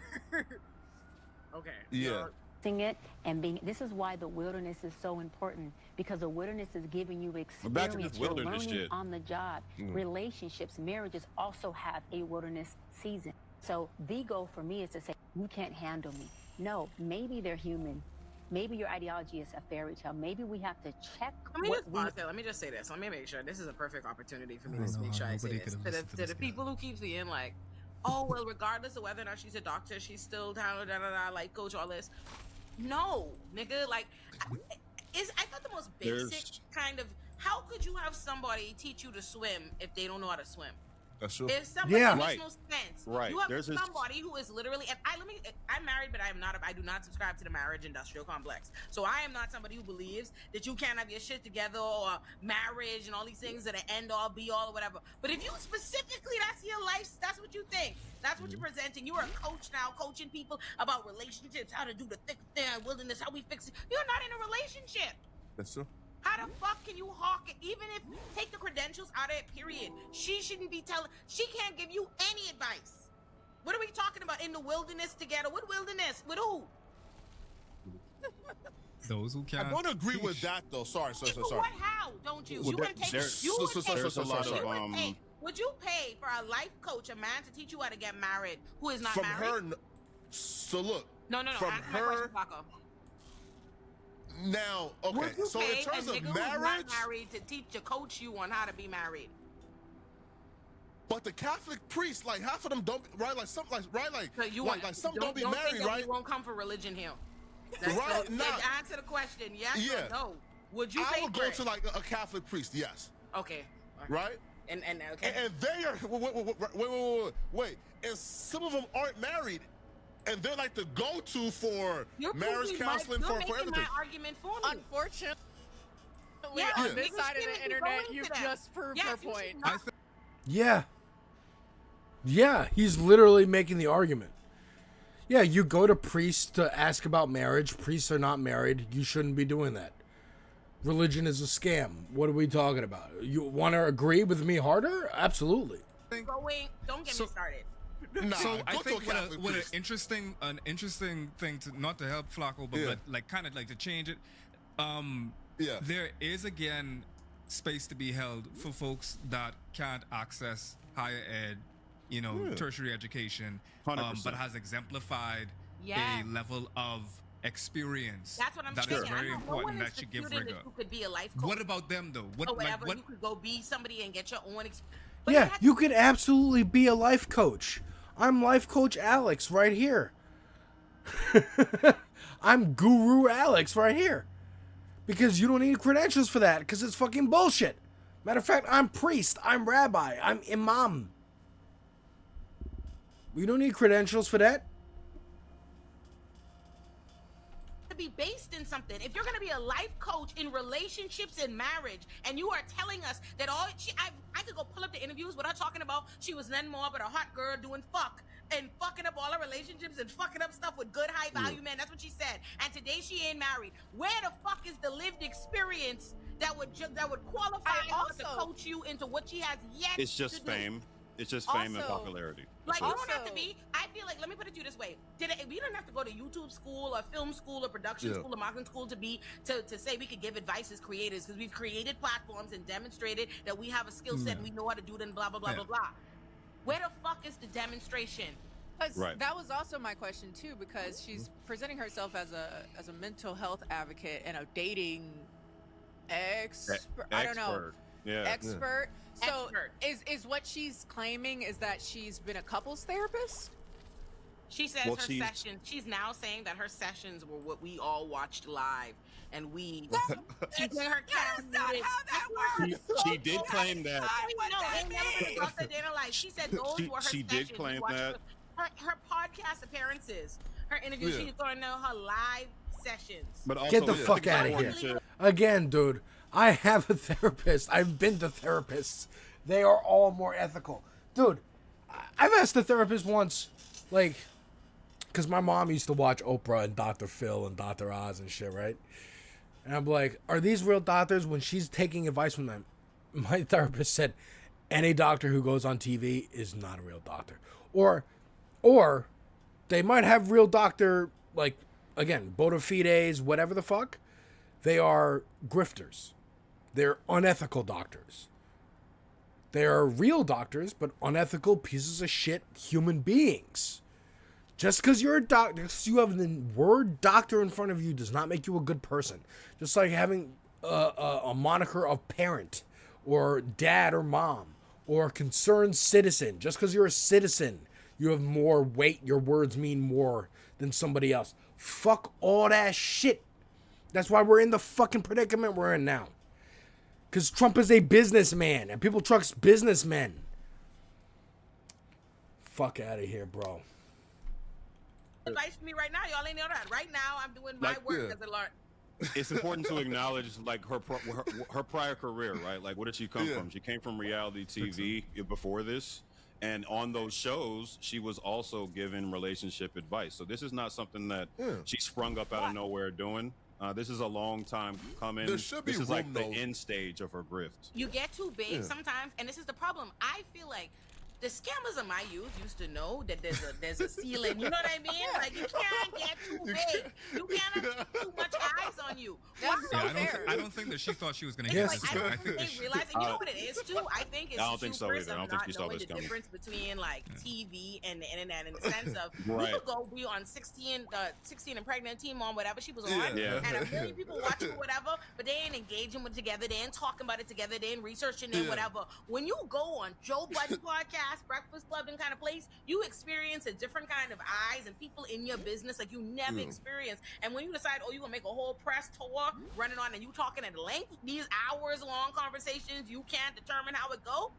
You get this is what happens when you get too big for your fucking britches. Like, why you have a fucking dark chain. If I needed to pretend to that be shit is crazy. to get on, I would have talked about that at the beginning and then quietly moved the brand entirely. She actually has two of them, by the way. The one she's wearing in this interview, which by the way, the timestamp is 9:18 for the video that's on screen. She has a doctor. That one says Dr. Bryant. The other one is the one that says DOC. So she has two fake lying chains. Yeah. I mean, also, okay, so now that okay, sorry. I'm short circuiting. So we were talking about, like, where is the space for a person like this then? Just a place not like that this, is... but specifically people with experience that might not be able to access tertiary education. Not Brian. Her space is, she's a scammer, but there should be room for people to like, to life be. Coach. That's what life coaches are. There is, well, first of all, there is a room. Honestly, I'm of the Kenny side, where I just gonna say in general, like, this call is controversial, but I feel like that's a bunch of bullshit too. That's like, What? Like, people should. I feel about calling yourself a life coach almost like I feel like when niggas just start saying entropy. I mean, it is. It depends on fame and popularity and how much clout you can get and convince people that you know what you're talking about. But like you said, it doesn't take a lot of investigation to obviously, point out that she doesn't have the requisite experience to advise anybody about And so, dating. like, I'd rather she just, because the space, I think, for a person like this is those people that just be talking about their dating experiences and shit that they learned. They do it TikTok. They talk about TikTok, YouTube, make a channel, but they think, well, I can't build it on my own. I need some kind of fake credentials, and I'm also gonna get lost in the slurry that is TikTok or YouTube or whatever. How do I stand out? Your problem, bitch. Fucking don't be lying about being a doctor. What are you talking about? That's it. I mean, that's fine. Say, hey, my credentials are, this is what happened to me, this is what I learned, take what you can from it. But I'm not calling myself a fucking authority. I'm not calling myself a doctor. I'm not talking an expert. The qualifications, because she's been recycling Kevin Samuels and them kind of talking points. So the people she's actually speaking to, the circuit that she's on, in order for them to listen to a woman, she needs to tell them some kind of extra credentials. Right. She can't, it's not like she can't go do, because she's not talking Gotta to go. Take care, Etch. Take care, Etch. See you later, brother. See you tomorrow. Commentary or whatever, where it has to be on that. In order for in that space for you to just say bullshit and just like package traditionalism wrapped up in all this nonsense and pseudo intellectualism, she needed to say, but here, right? So here again, man. I'm not. Please understand. I'm not defending Shine Brian. Shine Brian is a charlatan and a liar. That's right. But so what are the qualifications to be an expert? That's my question. So I'll start here, right? So one point I wanted to make earlier was like, the different gradients of a degree, right? I stopped at bachelor because I was like, fuck school, right? Yeah. But I have deep respect for all my friends who went on to get PhDs. But let's start at masters. Why do they call people masters when they get that level of education? I'm not sure. It implies something very direct, right? It implies that they've mastered mastery. It's mastery and a doctorate is above that, man. Like it's a whole other degree above actually mastering this subject and this family of subjects. And now being a contributor to the you have to be a contributor to that line. You're a lifelong learner. Yeah, exactly. You have to do studies. You have to submit reports. Damn, I keep getting got. No. That's not what we're talking about. But in certain fields, it is the only qualification, and it's important to have that qualification, right? So let's talk about mental health, right? Let's start there. Mental health is not this nebulous gray area. Spiritual. It is a science, bro. It is a hard science. It's not this soft kind of like I can make it up as I go. It is a hard science that takes studies, reports, like clinical trials. Like this shit is serious. Like technique. You have to not only be a master, as in a master's degree, you have to go further. You have to contribute to the field. You're a lifelong learner. And you're consistently in fellowship and community with other people who are also doing the same thing. To pretend to be that is fucking terrible, bro. The Planet Fitness Black Card. Access any location, bring a friend anytime, and recover in the Black Card Spa. I gotta post something, Rocco.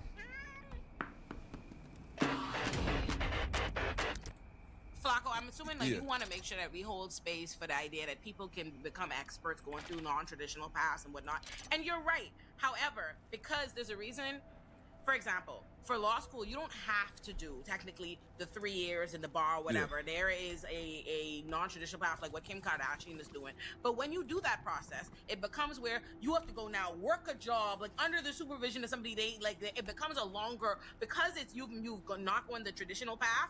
It becomes a more it becomes more difficult. It takes longer for you the apprenticeship, the work that you need to do in order to demonstrate that you've in the field, in the world, learned what was taught in school with a curriculum and XYZ. It becomes a different kind of challenging process. That's what makes it easier.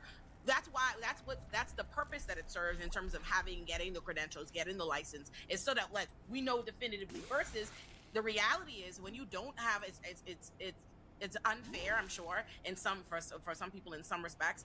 But if you don't have a degree in certain things where there are degrees available, like you can go get a licensed professions. Yeah, you're gonna have to explain. It's gonna be more nebulous. You explaining your level of expertise. You're gonna need to be able to demonstrate that through something else. And if you say that how you're demonstrating that is through your live sessions with Cam Newton, which is just appearing on his podcast like everybody else and telling them what you think about him, that's not gonna rise to the level. Here, right? It's like, okay, so Kenny said safety. Kenny said safety earlier. To me, that's the only definition you need safety, when right? you're talking. Like, it's safety. You're not safe if you don't have these qualifications. Would you want a lawyer that hasn't passed the bar? So look, I just don't see how a master's degree in psychology would make somebody like more of an expert or more knowledgeable than somebody who's just a natural savant at understanding. Flacco. No one's a natural savant at knowing different mental illnesses and what causes them and how to treat them. Like, it's a medical dude. That's the problem here. Is people, the anti-intellectualism of this fucking country. People think like, oh, you just like know people, and so you can talk about this kind of shit. It's like, no. You don't know people, or you're a people person, and you're good at talking, and you're good at. I'm like that. People come to me all the time with their problems. I'm good at talking to people with their problems and stuff. I don't then go, oh, I'm a psychologist. Because I don't know. I even recognize I don't like therapy. I don't like doctors like that. I don't like therapists. However, I'm going through some fucking hard times. Okay? And I haven't been to therapy in like 8 years. And what did I do? I called my old therapist and I said, will you see me again? Because I recognize that I have a lot of problems that I cannot talk to my friends about. Because as much as they do help me, they are not professional doctors. And they cannot see it objectively. They can only see it as my friend. I need to talk to a doctor, and I need a doctor who knows my history. God damn. I tried to explain this very like. And who has spent their life just understanding people has no. You don't just understand people. Jesus. And has been able to guide people. Flacco, it's a hard. Trust that person over Flacco. The assumption that you think school is just like it's you a sit hard around science, and dog. There's a reason why you go to school and there are curriculums and experts, actual it's people not vibes. who study those fields. They've gotten their degrees and they teach you the actual information, the substance of the discipline. It is not you feeling like you are. There's a big difference from you feeling like, oh yeah, I kind of know people. That is not the same. Being a people person and being a clinical psychologist are not the same. You're not the same. I'm trying to come up with an analogy to explain. I think this one will work. So did you ever take chemistry? In like middle school, yeah. Okay, that's good enough, honestly. So if you've ever mixed two chemicals together and it produces something else, that's a hard science, right? There is no like, oh, maybe I can try it this way. You might die, right? Yeah, of course. So we're on the same page. So in the same way that chemistry is a very hard science with hard rules, mental health is exactly the same. There is no difference. It's not like this area you can just have a life experience thing and kind of warm your way into it and become a savant. That's not how it works. There are hard like approaches. This is like why they have come from years like of Suits study. off the air. Like this is what I never like about Suits once I went to law school. Like this idea, you think that it's as simple as like, oh, some savant who could like read the whole page and now he knows everything and understands a discipline that teaches you a way to think, how to connect all these different things. That's not how it is. Not and how that's it the works. big problem. This is the problem when you talk about like a rise of anti-intellectualism. It's like people think. Thank you, Ole. It's the problem with when you know what it is. I'll give you a perfect example. Like I used to think when I was a little kid, I used to think smart meant like if you're smart, it means you don't have to study.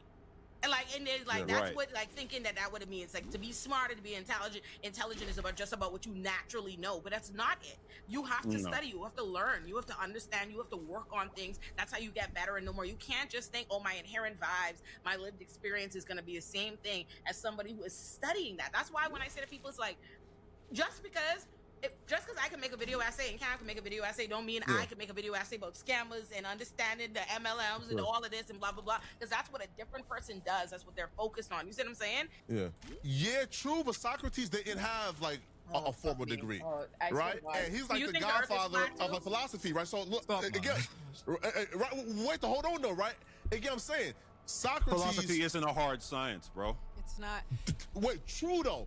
But again, in today's society, by our standards, if somebody pops up, right, and started, I don't know, bro, like given their like diagnosis you wanted to hold the Breakfast Club accountable earlier for platforming niggas like this while actively advocating. No liars though. No. Like platforming liars. What you need a degree for? No. Platforming liars, yes. Oh, just because they're liars, not because you don't actually believe there's any harm. If you believe that Cheyenne Bryan and these kinds of people should be able to pass themselves off as saying the only problem is that they lied about it, then you don't actually believe there's any harm. What their problem is. So then you just want to arbitrarily kick niggas back in the platform because you don't see No. If you come out and say, hey, listen, I do not have a doctorate. But though I believe that I could be a life coach. I could coach you through your issues and somebody sign up for it. There's nothing wrong with that. For again, Socrates, right, don't have a degree. Stop with Socrates, bro. What you know about Socrates and Plato? They were just hanging out, talking, bullshitting, getting high, being like, yo, what if the world wasn't flat? What if it was like round? What if maybe there's not a bunch of gods? Maybe it's all random. These motherfuckers are just like chilling, talking. Philosophy is exactly, it's not a hard science. It's just like vibes. Now there are, people who get doctorates in philosophy and know the different studies and schools of thought. You can just kind of think this shit. It is not the same when it comes to psychology. Psychology is not philosophy. It is science because it's hardwired into our brains. I was against life coaches, and Flacco has convinced me to be against them. I think nobody defend life coaches to me after y'all heard Flacco. I'm trying not to. I don't want to. I just met you today, right? Yeah, we had a discussion before we went on air, and I don't want to get personal. I guess I want to feel out how comfortable you are with getting personal, because I'm noticing that you're a little bit opposed to like the basic level of ethics even that a lot of us are talking about. Hey, someone's looking confident. You're opposed to ethics. I don't think that you're... Oh, they fast forwarded that. He's also looking a little bit like Kanye to me, and I think that's not helping. That's not helping at all. Average viewer and maybe even creator cares about the presence of what Cheyenne even represents at this point. Like, we just had a general election, and like that was one of the things on the ticket. Like when people, I wonder if I want to do this, but like when people was like basically you had politicians going and saying, look, we got $30,000, we got to put this on the ground. Like when we basically that means we need to spread this money into these different constituencies in order to influence their vote. And a lot of people did not mind that. They know what's going on. It's called pay for politics at this point. Like you're paying for basically a particular outcome to come. A lot of people don't care. They just want to be able to do it too. So it's not a matter of like fraud or corruption. Both of these things I believe go in tandem. It's about, okay, y'all niggas getting all this money. It ain't that I have a problem with you getting all this money. It's just like, I want that cut too. So when we have these discussions, I think like the greater meta-analysis is, does the average listener or viewer or consumer potentially see what Cheyenne does, and the ones that are acolytes of her potentially feel like, I don't want to see her fall, because that also is a commentary on the fact that if I want to do that, then I might also fall. It's not even that they benefit from it directly. It's just like the hypothetical of it alone. The fact that that exists means that I might very well be able to do that. The fact that a Diddy exists means that I might be able to get away with that type of thing too. So like the question then goes, like, does the consumer as well as the creator truly care? And I think that Flacco is evidence that basically stipulates a lot of niggas don't care. A lot of us do not care. Everybody is held to a different standard. They're held to the standard of the politics of the consensus amongst their audience and their ecosphere. So like Flacco audience won't care about that, but there are other things they care about. Like for example, it's like how Akash whole career can be done off at his audience, thinking that his wife have him for ass. That's where they draw the line. But that ain't his. You see what I'm saying? I mean, of course. I would hire leave. Even my own personal hair, right? So my own it's like this. I care that she lied about being a therapist, being a doctor, right? That's what I care about. I'm not against life coaches. So for example, the average consumer who's watching this, I don't think they care that she's doing life coaching shit, right? Like they care that she's lying about being a therapist. She's lying about having a doctorate but degree. you know why? Because nobody cares about life coaches. Because anybody can be a life coach. Because that's not a real job. Because you could just call yourself a life coach. If you're, if you're crafty enough, con man enough, snake oil salesman enough to market yourself somehow, I don't know, through social media or buying ads and billboards and call yourself a life coach and put your number on the screen and trick people into believing you, just like how some people are professional psychics or professional voodoo artists, I don't know, priests.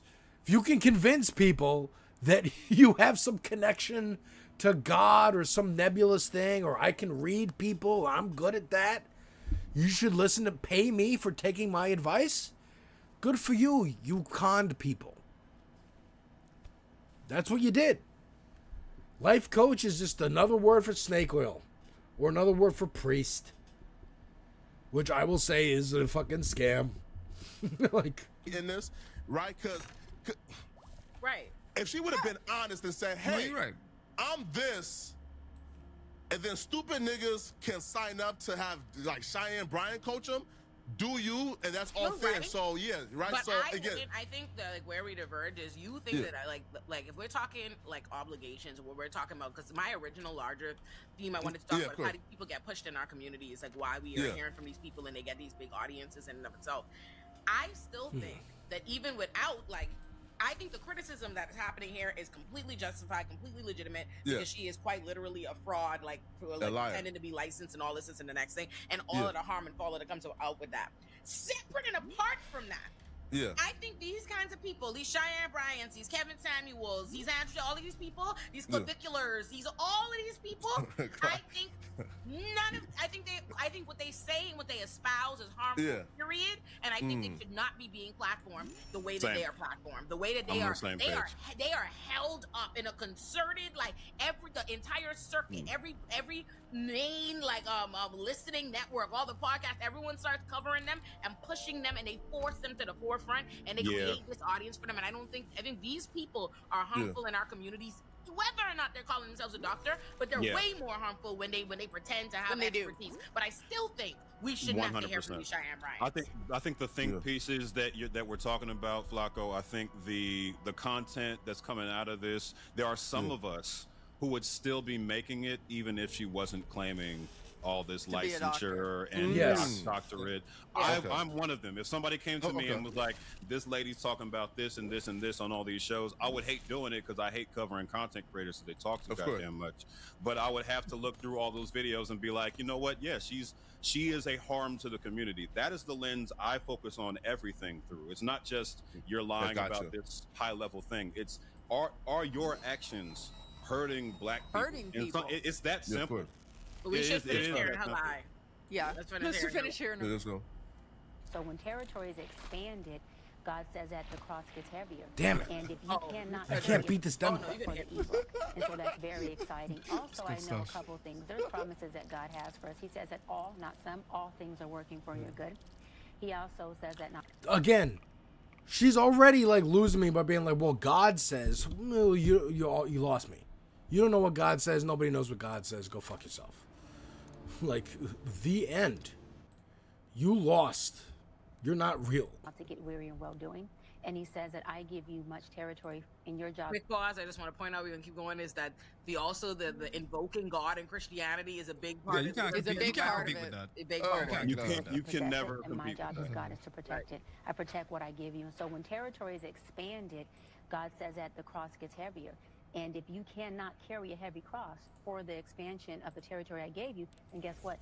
Maybe you're not ready, because to whom much is given, much is required. And so it's important for people who are in service, in leadership positions, to not personalize, right? When you have folks who come in and attempt to crucify what you have going on, because your job is to not get weary in your service. And I'll land on this. My obedience is to God, not to people. And so as long as Again, my obedience is God, not to people. Only God can judge me. How many times you heard that? From Diddy, from R. Kelly, from Weinstein, from Trump, from like, come on.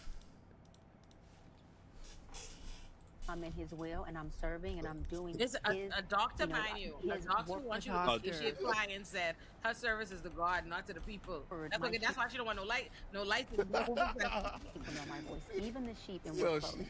That is not my battle. But with That's the his. questions that are out there, why not provide the proof of your degree? Why not? Well, a couple of things, right? I have multiple degrees, and my Okay, this is weird, because this is How to Reach Full Potential with Dr. Cheyenne Bryant. She's on a local Fox affiliate, Washington, D.C.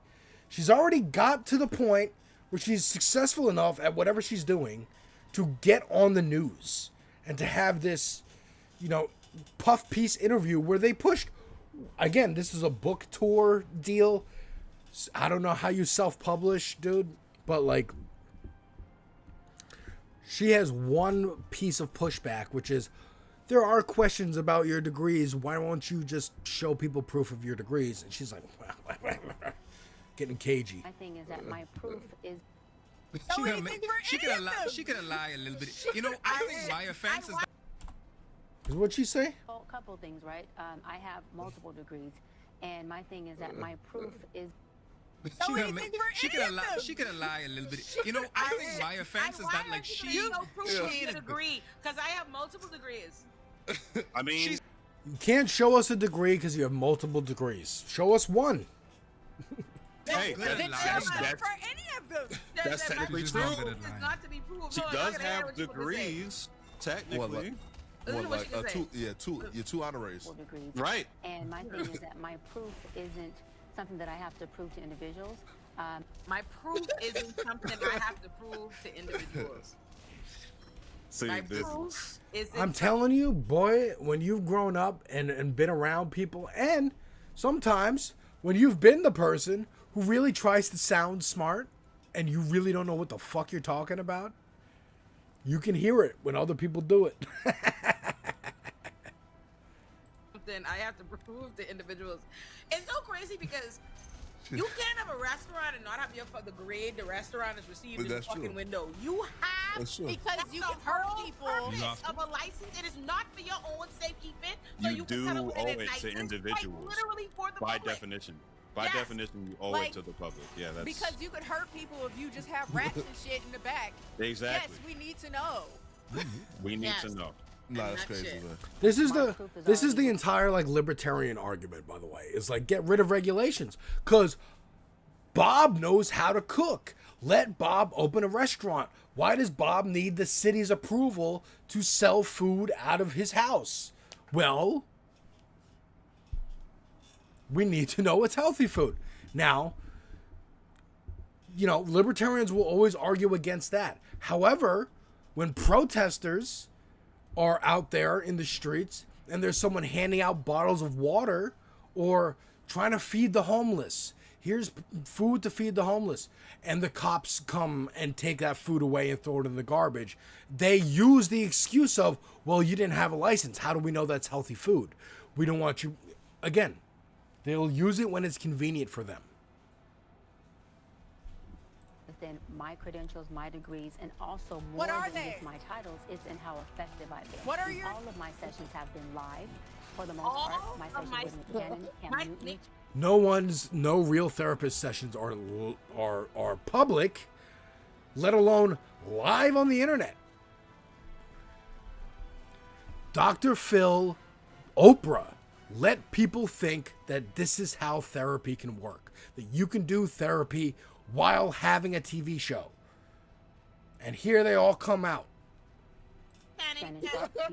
All of my sessions have been Those live. are only sessions. My sessions with Nick By Cannon, definition, Cam Newton, a Janet public Sharp. session is not a session. That's It's not I how was that gonna works. say. They weren't seconds. You appeared. You are Shouldn't one have of a sit down. million guests on their podcast.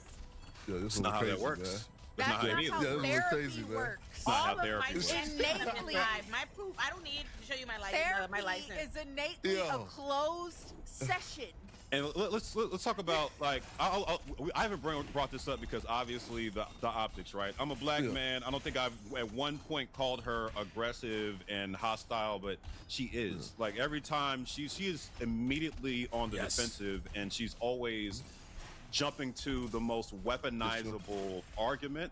Every time her credentials are brought up, it's always, I don't need to prove anything to you, and she's always ready with a response too. If I you don't got watched her shit to on the prove Joe to you. I'm beautiful, on the Joe you're Button mad. pod, bro, if you watched her on the Joe Button pod, every time like anything was asked of her, she was like sharp. She was on it. They called her a doctor by a therapist by accident while they were asking her a question, and she jumped on it. She was like, I'm a psychology expert and life coach, because she knows she can't legally call herself a therapist. There you go. That's the part. Okay. I am a psychology expert. Oh, so you decided that you're an expert on a topic that you actually need real credentials to call yourself a doctor in. And a psychology expert and life coach. Interesting. But yes, this entire conversation was supposed to be about why are we pushing these kind of characters. I hope they get to Rashad Ritchie. She's But you know, always she ready. can't legally call her. Well, And yet she's All right, on. whatever. She's in 4K calling herself a therapist mad times. Flacco Yes. compiles them. Yes, she is. Yes, she yo, is. question for y'all, right? Okay, so, like, how would she fix this? Like, how would she fix this? Like, She just doesn't say, have- hey, listen. okay, so I can tell you exactly. This is what she's gonna do. This is what she's gonna do. She's going to definitely go into the guard grift. She's already posturing for it. So this is what's gonna. No, for real. Like No. mark For this real. point. Mark this point. This is exactly what's gonna happen. Like her posturing, her locution. Yep. It's all lending itself to a very easy transition into like the conservative Christian megachurch. Yeah, I've been like, defamed. she's I've been beautiful, attacked.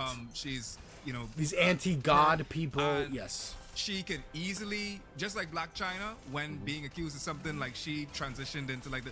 You find anytime like when the heat gets heavy, and you have a I'll lot of get criticism, they get very religious. It's almost like you could observe it at this point. So I suspect that she is going to very easily transition into the conservative Christian. Because here's what you do: you try to go legit first. First, like you show up on Fox, you show up on news networks, hawking your book, Jennifer Hudson show, or like the Kelly Clarkson show, talk shows, Today shows, daytime TV, where or married women, stay-at-home moms are at home watching these things.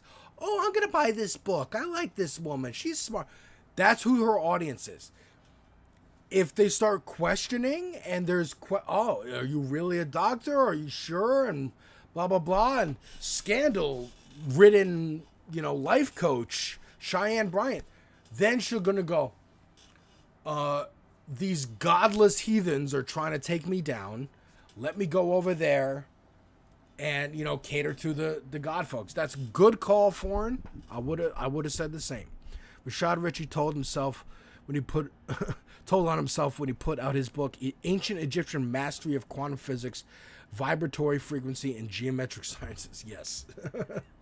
Yes. It's very Terrence Howard.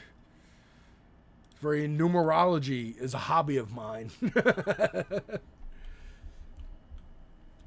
Because, you want to tell them, the ancient Egyptians knew about geometric. Look, sure, they were all high and drunk and starving. Most ancient peoples, dude, I remember in school finding out like, oh, most people didn't drink water before a certain time period just because water was so full of bacteria and shit. It was healthier and more common to drink wine and ale. They would even have like kids ale that was like less alcoholic but still alcoholic. Everyone was drunk throughout most of history. Everyone was drunk and high and starving, and so also high from lack of nutrients and blah blah blah. Yeah, people could see patterns and maybe had ideas about things. They had no idea about quantum fucking physics. No idea about fucking molecules and shit. Fuck out of here. A trad wife. How do you get a trad wife? And she'll probably make some, if she doesn't already have one, make some sort of like podcast in which she is essentially like my future wifeying. She'll start her own show. Yeah. 100%. She's not going to answer this stuff because she doesn't need to.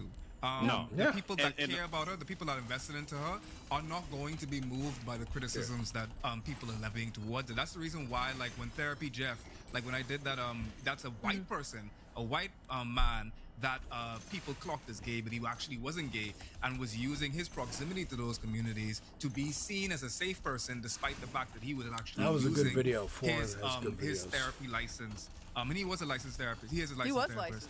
But he was using that to get access to vulnerable people and also take advantage of them. So that's the next thing. Like, you have to keep in mind that the people that she's speaking to are vulnerable people that are most susceptible to listen to her about mental health are people that are possibly dealing with mental health issues. So and don't have the ability or access to find their proper own treatment. care. Yeah.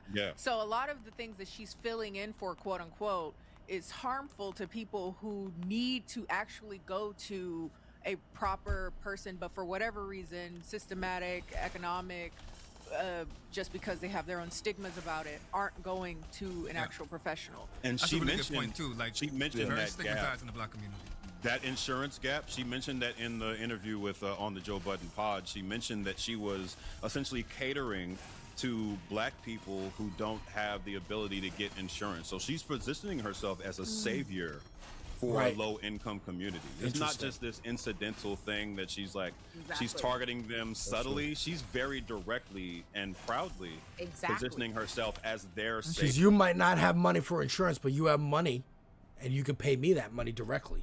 You can get away with it. And that's the problem. And like, my thing is, you know these people when it's not sufficient for people to be like, oh, okay, well, she's not a doctor, so she's otherwise so valuable, or she's still good, or she's at a... Their intentions are not good. Do you understand that these are people who are sitting at home and going like this and coming up with schemes strategy. that they live out? They It's a brand strategy. To play off you and how to get money off you. That's what they are doing. And that's Look why at you also the gotta book understand run, too. bro. That's why she's hawking the book. She hawking the book so heavy and it's pressed on all this happening. You have to understand this. People think that visibility and appearing on the timeline of you know these people gets them paid. So when she got on the appear on Cam Newton show and stuff like that, she ain't get no fucking money. That's his show, that's his money, he getting paid. She ain't getting none of this. She's just visible. She's billing clout, hoping that she can monetize it later. And the way that she's come up with to monetize it is to tell you she's a doctor. It's to say, come pay for a therapy session, come buy my book. And that's why she's doing this so aggressively, because that's the only way she can make any money. And that's what it's all about. So that's why it's not sufficient for people to be like, oh, okay, well, they're just lying to niggas to get niggas to like fund their career. Small things. Like, they still otherwise are giving you good advice. No, they're not. And that's the problem. The only reason why we think it is because all they're saying, they're just repackaging to you the same conservative dogma and traditionalism and nonsense and just doing this and throwing it back at you. And because you so readily believe these ideas, are like, yep, of course, marriage is the most important thing. Man, woman in the home, take care of your kids. You're like, yeah, great advice. Yo, somebody done the research though. Yo, somebody done like the research. She's telling you shit you already believe. No? Because like she even like has peddled like that as well. That she could just go ahead and take her hours and get. Has somebody like investigated that yet or no? She could just go ahead and take hours. That's so funny. Like the idea that like because she have a That's master, not she how could that just have a works. PhD. Yeah. Let me She see. said it on the Breakfast Club. Well, there are certain qualifications She that has you a can have master's. as a master's. Okay, she does. Okay. She has a in master's in. there's It's on her website. I'm pulling up her website, so I'll put that in my video too. Dr. Yeah, but she has one or does she have one? Yeah, but even that, though, right? Like I looked it she up. said- It's a real program. Okay. She got it from. I'm on her site now. She got a master's in marriage, family, and child therapy. Okay. And I looked up the actual degree. Like that's a real degree. Wherever that's she got it what from. I me then, the right? degree Like, being real low, the program existed in a degree. I'm not saying existed she no got way it. You have it. That's I'm not saying Might she even got be it. a reputable one. But that one. But here's the thing. Here's the thing. Like. Yeah. The other piece of research that kind of puts that together for me is that I looked at the old version of her website as well, and she used to say that she has a doctorate on her website, and now she took that off. But the master's is still there. Gotcha. Yo, that's what odd to me, right? Because why would I don't believe why lie? nothing from her. No, and I feel you think on she that. lying too? I can't verify the masters, but the trail of evidence Degrees are inclines not me to think things that you have to that she got that one. The degrees are not secret things that hide somewhere. They're not in the black web. You know what I mean? Like if your degree is something like it seems there might have been a program, maybe you were there. But that's like, a playhouse. Yeah, there's a bunch of bullshit. And quite frankly, I know the difference between people. Even people who don't have certain degrees, if you exist in a certain space, you understand it. You would understand the way she's talking about getting degrees. The fact that she thought that cockamamie story even made sense at the school I can't get I agree. transcript. She might not a bit too not even been in the classroom for too long. Like,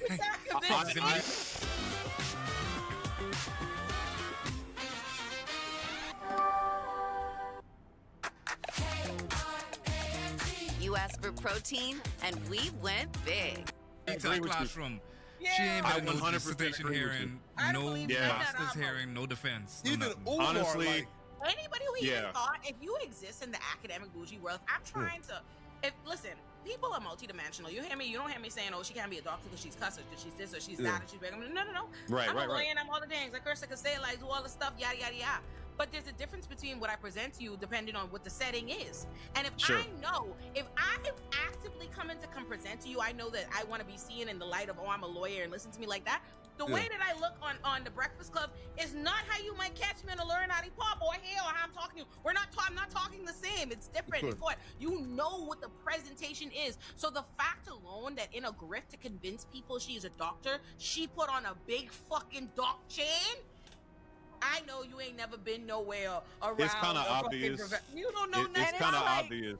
Yeah, you but can't. she's also leaning into the grift, though. Like we've seen, I've seen a lot. Like just in the grifters I've studied, that there, in some cases, there are people who, it's rare. It's rare that people have the legitimate credentials, because I think if you spend that much time in a classroom, it would kind of beat some of these grifter tendencies out of you just by sheer force. But like, let's just entertain it. Like some people are legitimately educated and they run into the realities of real life. As I mentioned earlier, a lot of the jobs or career fields you can go into, quite frankly, you're just not making enough money. And even beyond that, some people just have greater aspirations to be famous, to be appreciated on this large scale, to be seen as what she sees herself as and what her followers see her as now. And to achieve that, you have to do exactly the things she's doing. The roadmap she took is an effort, in my opinion, as I talked about previously. I think this is her exit strategy.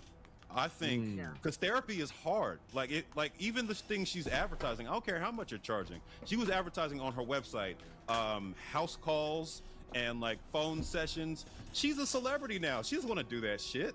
This is her exit strategy. She has to build up all this clout. Exactly, dude. That's such a good point. It's an exit strategy. I would rather be a famous person, period. I don't care how I get famous. I would rather be a famous person. How did Mr. Beast... We started talking about Mr. Beast earlier. How did Mr. Beast get famous?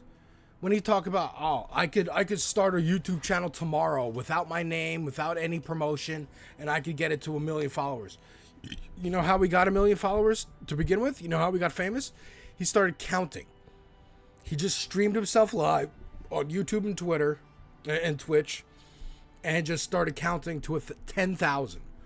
He made himself a spectacle, an embarrassing spectacle. That's how he did it.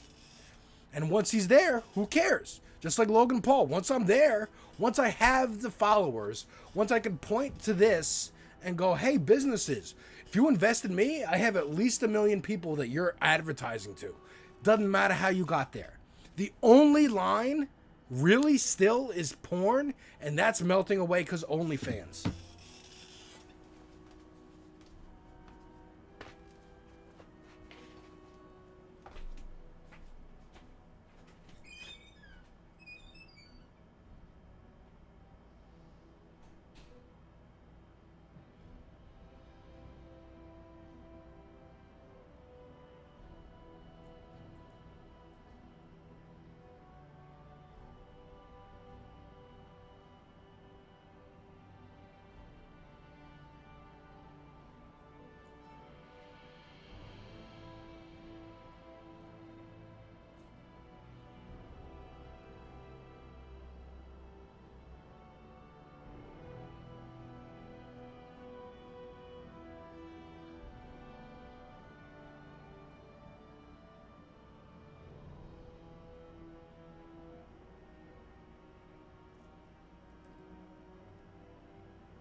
I can see her becoming a trashy reality TV show diva. Absolutely.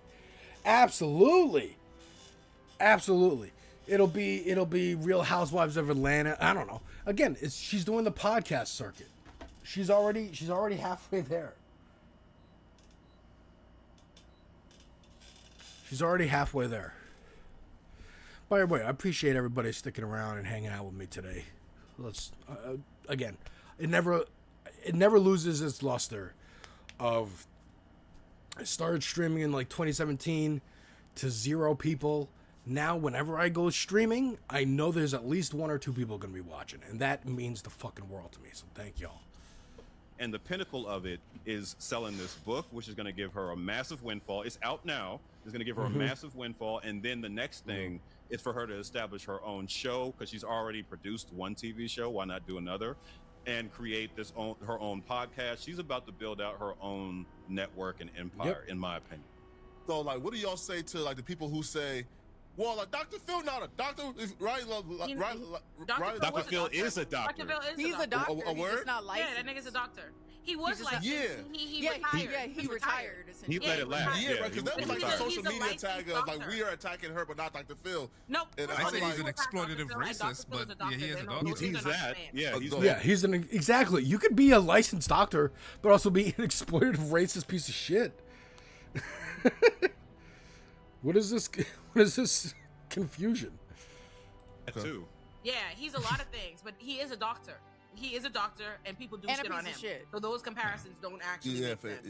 This bitch is not a doctor. You have to go find somebody, Dr. Dre, Dr. Pepper. It's also whataboutism, dog. Yeah. It's also whataboutism. Like, let's not distract Someone find from out if she her has lives, a wait. man. But wait, can we go through like the National Clearinghouse? Because like, 1 second, folks. 1 second.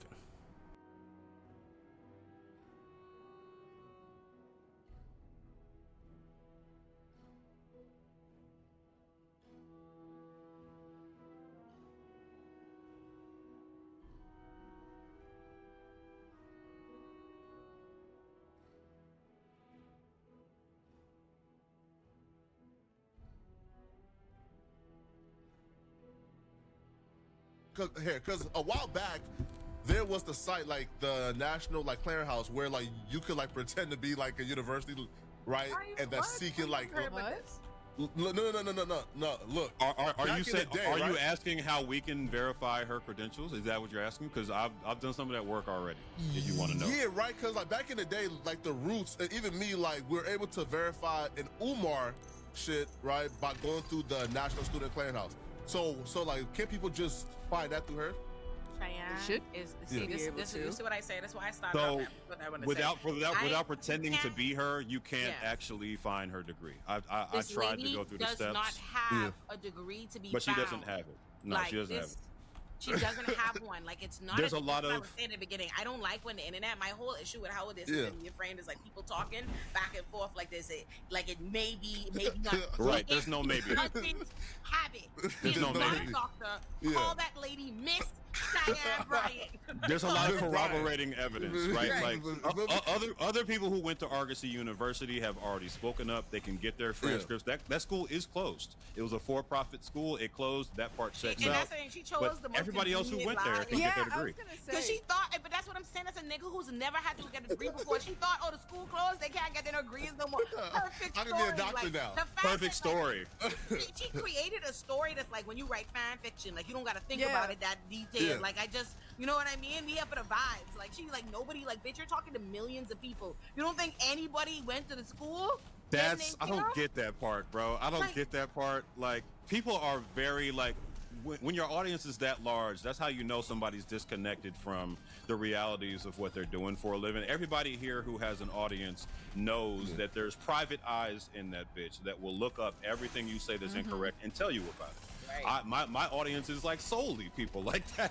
So you learn real quick that I gotta watch what I'm saying. I gotta know Bigfoot that ate I'm my right when degree. I say it. And you have to be humble enough in this job to realize that you're gonna be wrong sometimes. And she just got up there in multiple consecutive interviews 25. Wearing a dog chain is so fucking and told insane. so many blatant lies that are just easily searchable.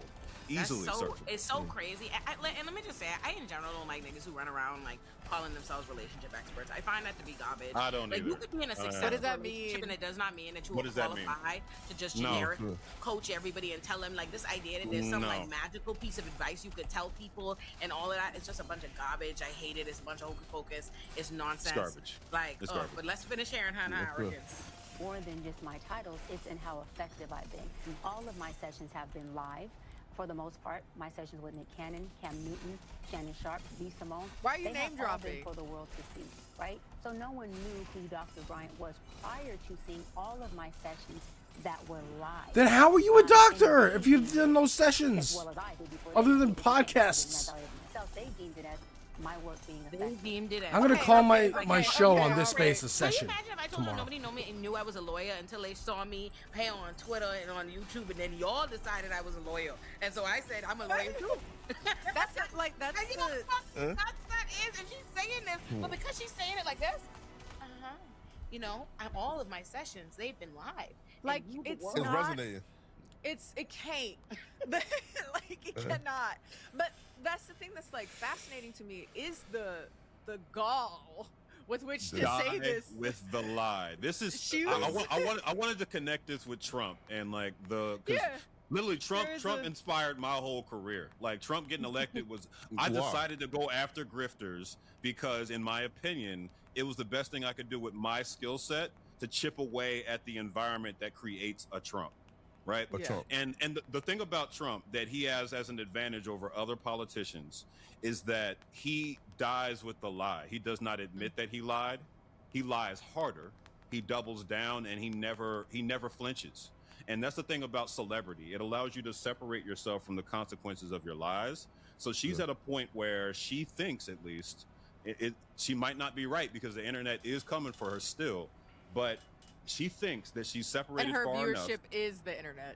Exactly. She thinks she's separated far enough from the peons below her that she can just tell bald-faced lies and build.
this empire regardless. She can ignore the criticism. She can ignore the think pieces, this video, my video, every other video about her, and just continue to sell books, create the show, because enough people have amassed that love her that don't care about it.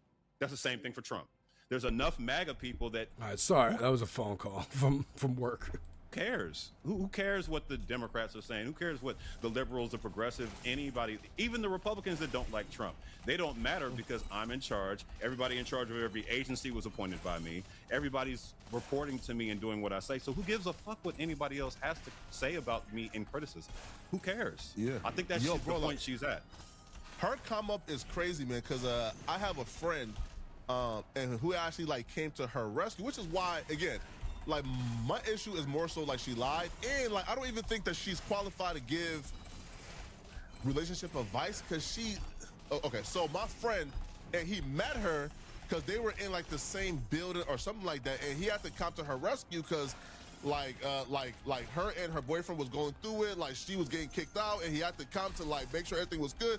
So she has been through toxic situations, right? And it's like she has no, I guess, no evidence of being in a happy long-term relationship. You come in round to what I said earlier. No, would you hire somebody to tell you? I've always said that. Again, my defense was not of her. I think she's a charlatan. F her. But I'm saying if somebody has been in a long-term relationship, they have those experiences. How do you? Yeah. They have as much right to give advice as anyone else who's ever been in a relationship. Like, that's it. You're just not like some... Again, you can call yourself a relationship guru all you want. There's no licensure for that. No one cares. You cannot call yourself a couples therapist. That's what you can't do. Advice. I can't give you advice just because my relationship with my husband is successful. I mean, I can give any advice. My that's one relationship. Completely tailored to me and him. Yeah. Like, very specific advice. And Flacco, like if you actually want to give somebody relationship advice, maybe you should go the route of getting licensed and become a therapist and do it in private and talk about their problems and their journey, etc., instead of doing all this I have life experience, this nebulous kind of iffy shit. Like if you actually want to do it, if you to answer your question, people who actually want to give relationship advice, to me there's only one way to do it, because at that point it becomes a hard science. If you want to tell anybody else about their relationship that isn't yours, your life experience doesn't matter. Like, it's irrelevant. You're not me. You're not me. I would definitely have to go with the advice before it is unethical. Like, for example, Kendra G. Right, Kendra G does, like, a dating show. She gives advice, but she don't go, like, into the science of, you feel me? Right? I mean, well, the concept of, like, referring to yourself as someone giving advice is entertainment at that point, right? It's entertainment. Like, at the end of the day, I'm not telling you that I know better about your relationship than you do, or like I know your circumstances. All I can say is off of this very small description, this is how I'm thinking about it, just as a person who doesn't know you. This is a good if game. You want that advice? This take one it. and the If you shrooms don't, one, don't. I really But I'm like. not presenting myself as someone who is particularly knowledgeable because of XYZ reasons that don't matter. I think the problem because is Kim hit it with the same thing too. It's one thing to be able to like identify like patterns, like there's ways that you should have healthy communication, respect, don't cheat, blah blah. You know what I mean? General things. This is abuse. That's emotional. That's a big difference between that and purporting to be somebody that just has relationships figured out. If you listen, figured out. We should think about how long clergies have been claiming special knowledge regarding a number of issues, including relationships without empirical knowledge on this. Yes, absolutely. They touch on that. A lot of people touch on it. I think Andrea and I are probably the only few who go that hard on religion. And Andrea goes harder than me because I'm trying to be like respectful, I guess. But I have no respect for religion at all. Like if any argument that you're making to me goes like, well, the Bible says, or the Torah, or the Quran, or God, or this or that, I'm like, you might as well have told me Superman told you that. Or Bugs Bunny. Like, and I will quote Superman all day. I'll quote Superman, but I know that someone wrote those words to put in Superman's mouth. And I'm quoting an author that I respect. most of the time. Marry, you gonna have a man? That's a bunch of because also like relationships 9 times out of 10 is just a luck of a draw. You can you just meet people. Right. Like it's really not that It big really of is. like a And it's it not depends again, and it depends entirely on who the fuck you are and how you operate and how you function. Like I was gonna say also, but in this space, that's such an inconvenient narrative because if we're talking about like the manosphere, pink pill type stuff, so much of how it is wrapped around, how it's presented, is that if you exemplify these very like specific and numeric traits as a man, like a man has these things and a woman has these things, if you exemplify those things, you will have a quote high value man, a high value woman. And the unfortunate reality, whether they want to accept it or not, there's no is such that there's no such thing. Like the most you can do is talk to a professional to maybe figure your shit out, because everybody has some, and hopefully meet someone else who's been on that journey and hopefully have a good relationship. Like you said, it's the luck of the draw. Like you don't That's what I have said. as much control as that's you why I don't think. believe in the marriage industrial complex. Like niggas who just start talking like, oh, you know something, I could tell you anything. Like, okay, please. And as we've been like noting, a lot of what she's saying is already relying upon very well established ecclesiastical foundation. So she doesn't even have to be. Not only does she not have to even be original, but she doesn't even have to work really hard because I'm saying all of it's going to relate back to this religious foundation that people already buy into, which is why I think again, mark my words, she's going to end up somewhere in the ecclesiastical religious space. Yeah, she already. Well, she's kind of already there. Straighten her hair. Yeah. She can straighten her hair. She might bleach a little bit more. She don't really have to. And I could see her very easily next to the conservative circuit. And those are the people that will rally behind it because they're always looking for a token too. She's already taken those steps. Like she was on Pastor Jamal Bryant's platform, and he's the no worst. Relation? He's the worst. No relation. But I'm probably gonna have to look into him because the past 2 scammers I've covered, her and Stormy Wellington, were both on his platform. He was propping them both up. He's on his own kind of like just outside. He's an actual like active pastor. But he also has this podcast on the side where he sits and talks to all these obvious grifters. And so she's already there. She talks about God. She's meeting with pastors on platforms like that. She is a hop and a skip away from just going full religious grift. So you're right. Yeah, she's already there. And if she's already doing it. And if we really want to begin to ask ourselves how best we can protect ourselves from this, we really need to begin to look at the very inculcation that allows for, and there's a whole nother thing, that level of religious psychosis. Like the folks, I'm specifically talking about the brand, if you know, that you could feed them whatever. The brand, that allows for not only a Brian, but cults to happen.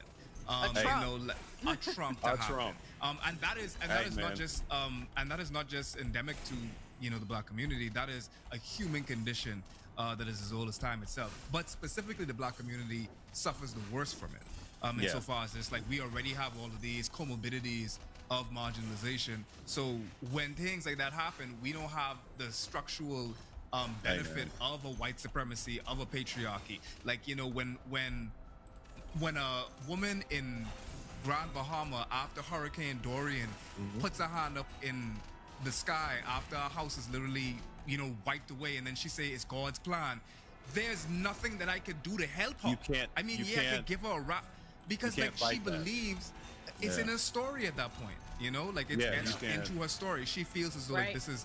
So like that's the person that we're trying to, as and that's why paternal she as it is. invoked that language of being like, oh, when God give you some, because there's so many people that immediately recognize, oh, God gave you, God is trying to be successful, and they trying to tear down what God has built with no man formed against you. You know what I'm saying? Like, Stormy does it too. She's invoking. If you ever want to market something to Black people, just bring up religion. And I'm probably the most anti-religious person on this panel, but so I'm not going to harp on right it. behind you and Wait, but you too? It's a problem to agree with you. Oh wow. To agree with Corin. Bro, Yeah. I'm stuck. Rallo, you're like Nigerian, so I thought for sure. Say you was say you was an apostate. You was a traitor. Like, you feel me? Right. I would raise Jehovah's Witness. Building better secular alternatives to religion and spreading philosophical literacy will be the quickest way to make faith recede. People will just lose. That's what I thought too, dude. Growing up in the '90s, I was like, you know, they're talking about religion and like, oh, you got to respect each other's religion and this and that, and the Christian. Like, I heard a lot about Christians being pissed off about stuff, and I'm like, why is anyone listening to them? Like, aren't we all like past this? Like, this is all a fairy tale? No? And come to grow up and find out, oh no, not even close. But that's what the schools I was in kind of did, and it worked. It worked. Look, my parents also, my mom's Jewish, my dad's Christian. The furthest that goes is we celebrate Hanukkah and Christmas. And in as much as celebrate, we just like be together, light the menorah, and be together on Christmas, eat food. My dad will use any excuse. He'll fucking do it on St. Patrick's Day. Just to like, oh, we're going to have corned beef because I want to have something different for dinner. You know, that's as much as we celebrate holidays. My wife's family, they do it a little bit more. Easter's a bigger thing for them, but it is just a gathering and we're all going to eat. That's it. Yes, drilling into people, you don't need to go to church. You don't... Dude, make churches fucking pay taxes and open community centers where it's... Not only do you have like sports activities and like games and shit like that and things for people to do outside and touch grass and interact with people, third spaces, we need more of those. But also, if you can't afford a therapist, we have therapy available. We have treatment available, doctors, healthcare, shit like what Kat tried to do in her campaign in Illinois of like, I'm going to turn my campaign office into a mutual aid center. If you need clothes, if you need food, come for free, come get it. Like, we need way more of those places. Because even churches who's like, ostensibly that's your thing that you do is you take in canned food and clothes and stuff for charity. Do you even go to a church if you need clothes? I don't know. You what? Oh, wow, really? That's another thing. Damn. I know that one. That's Yeah. more Yeah, low. that's heavy. That's I heavy. remember when I found out. It's the way when Jehovah's Witness. What? Jehovah's Witness. Like, You what? Oh, wow, That's really? another Yeah. thing. Damn. I know that one. That's Yeah. more Yeah, low. that's heavy. That's I heavy. remember when I found out. It's the way when Jehovah's Witness niggas is talking like you escaped somewhere. Because you Play. did. Because you Right, did. I mean- Walking. Plays so much. I felt stuck, and I wanted more for myself. Just want to do better for myself, want to grow, want to expand my opportunities. Purdue Global.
Okay, that was just, I was calling my wife to see if she'd like some soup.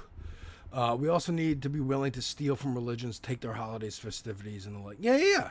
I think so too. Yeah. Christmas time is Christmas time. But like, and I don't even look, when I was a kid, I hated that idea of like, don't call it Christmas, call it the holidays. I'm like, yeah, fuck it, it's Christmas. Which holidays then, motherfucker? Like, that's the level of PC shit that really pissed me off. It's like you're just trying to obfuscate like reality. And that leads to now. It leads to now. It was part of the neoliberal bullshit. Here, right, but I like, found out and gasped. Yeah, People nah, were but like, oh my God. I don't think that she would be like successful in her transition because I don't feel like No, they'll accept she them would open be. arms. we allow and afford for black women to make that transition to like trad wifehood, right? Especially somebody like her where like she has like a scandalous history. These niggas That's what not. I'm saying. What she needed. That's why what I was saying earlier. Why she in particular needed like expertise. Why she felt like she needed that to package behind her. I think for me, Man, dip her in some water. She good, man.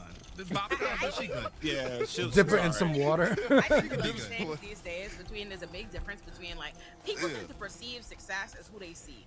And so, like, the people that consider her successful, I see her. I can look at your thing and know what kind of money you get into.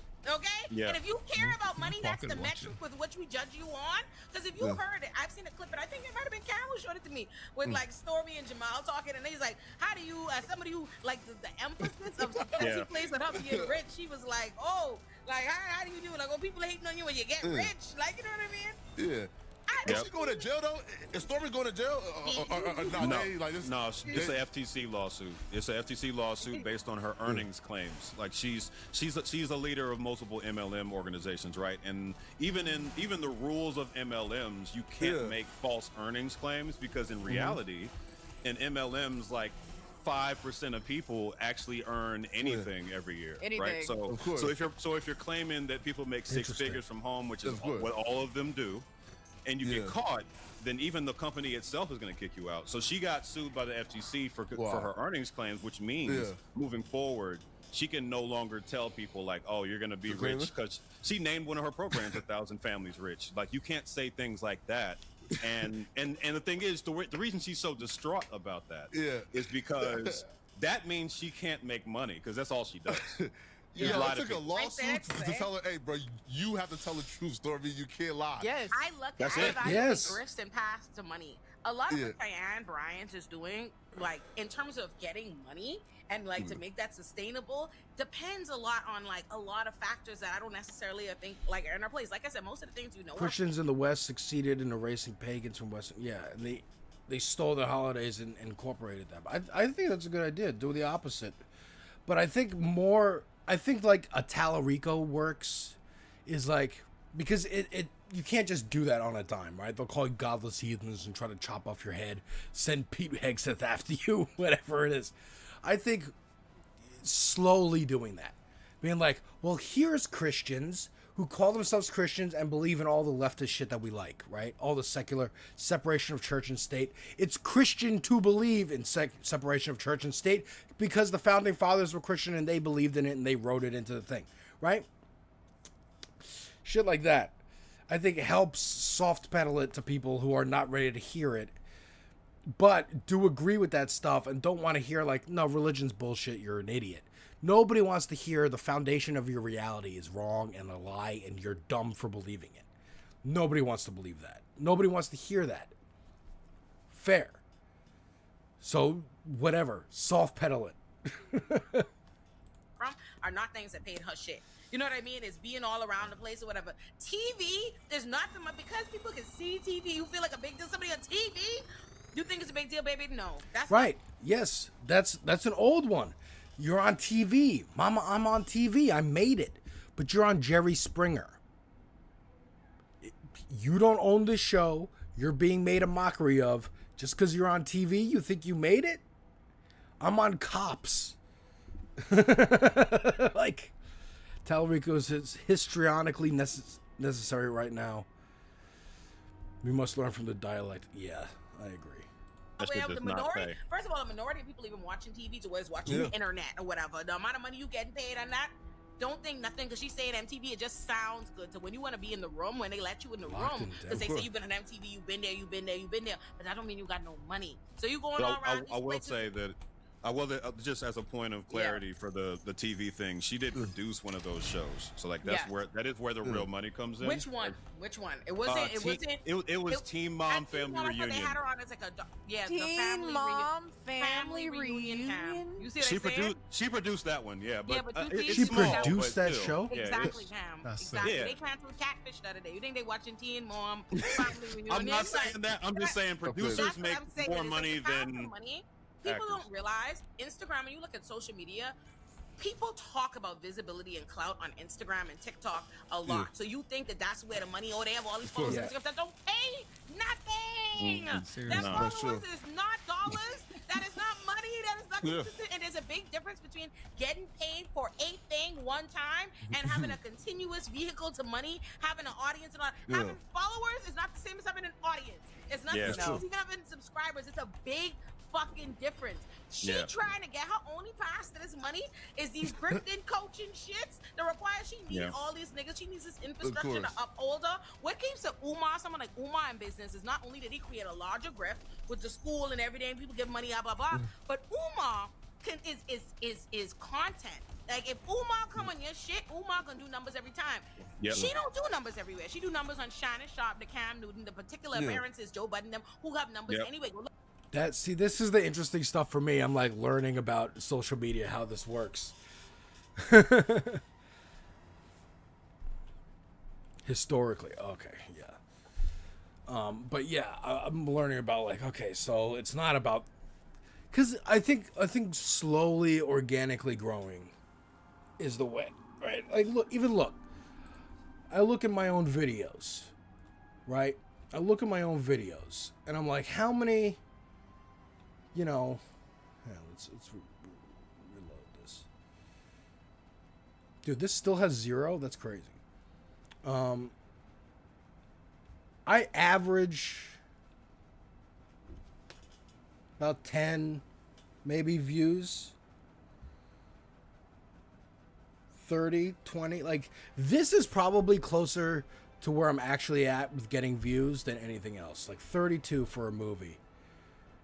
Right, like this is pretty big, and that's 120, 150 for a trailer reaction, 900 for an album. But like this 900 views, this is because people were looking up Kenny Mason's album and album reactions and stuff.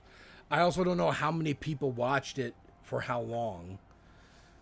And it's not like every single person watching is going to subscribe. The only time I see a noticeable change in subscribers, rather than like just slowly kind of ticking up over time with me consistently posting, is if I go on somebody's show who has a lot more subscribers, like Leftist Mafia or Boston Brian or Gina Bonanno. Then I'll see a slow uptick.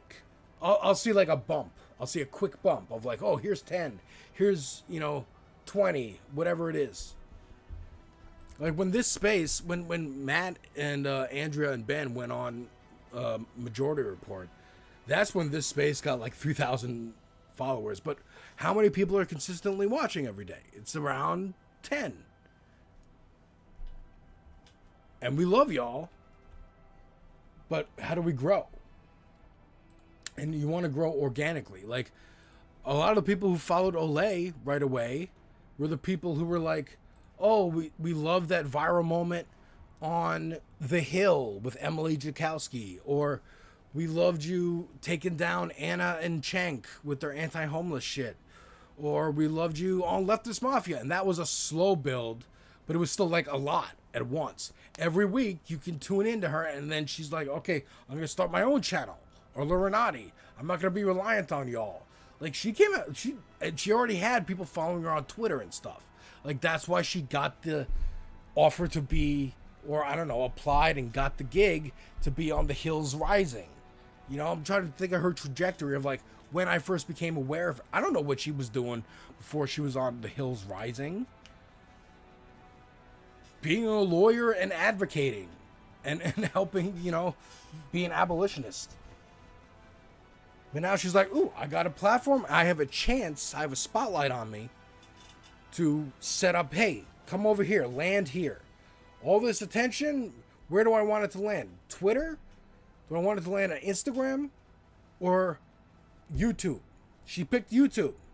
I picked YouTube. I was introduced to Ole Amy on the Ben Dixon show. There you go. And it's you want the people to stick around who are going to actually rock, who like you, not because I'm reacting to Kenny Mason, right? Like I put out stuff on my page that is a mix of things I want to talk about and things that I think are going to get traction. And what I think would be funny. Like, I notoriously hate Kanye West, so what if I react to his first 3 albums that everybody loves, you know? But I like The Boys, and I want to talk about The Boys, so I'm going to make a The Boys review. You know what I mean? Same thing with Mario Galaxy. Like, I like that, I'm going to talk about it. Kid Cudi, I never listened to Kid Cudi before. A lot of cool stuff that I like watching is people who never, you know, first time listening to this artist who I like. I look up Weird Al. You know, first time listening to Weird Al. I love watching people listen to Weird Al for the first time. Or watch a TV show that I like and do that kind of shit. So I do what I like watching other people do. And I think, you know, growing, you know, Cheyenne Bryant's trying to land people in a way to just pay her. Whereas Olay and them is like, yeah, you can pay me if you want, but I'm also going to get ad revenue. I'm going to get ad revenue. I'm also doing other shit. And like, yeah, I have 7 channels. Look at all the fucking Olay channels. All these Olay channels. All these different chances to have a video pop off and get paid extra money from ad revenue or get super chats and this and that. I don't know. I actually don't know how it works. That I'm learning through them. The Boys is a great series. It was great. It was. The ending, watch my reviews to find out. But I really did enjoy The Boys. I can't wait to her. I think she's going to make a video about it too. She says, like, I'm going to wrap it up a little bit.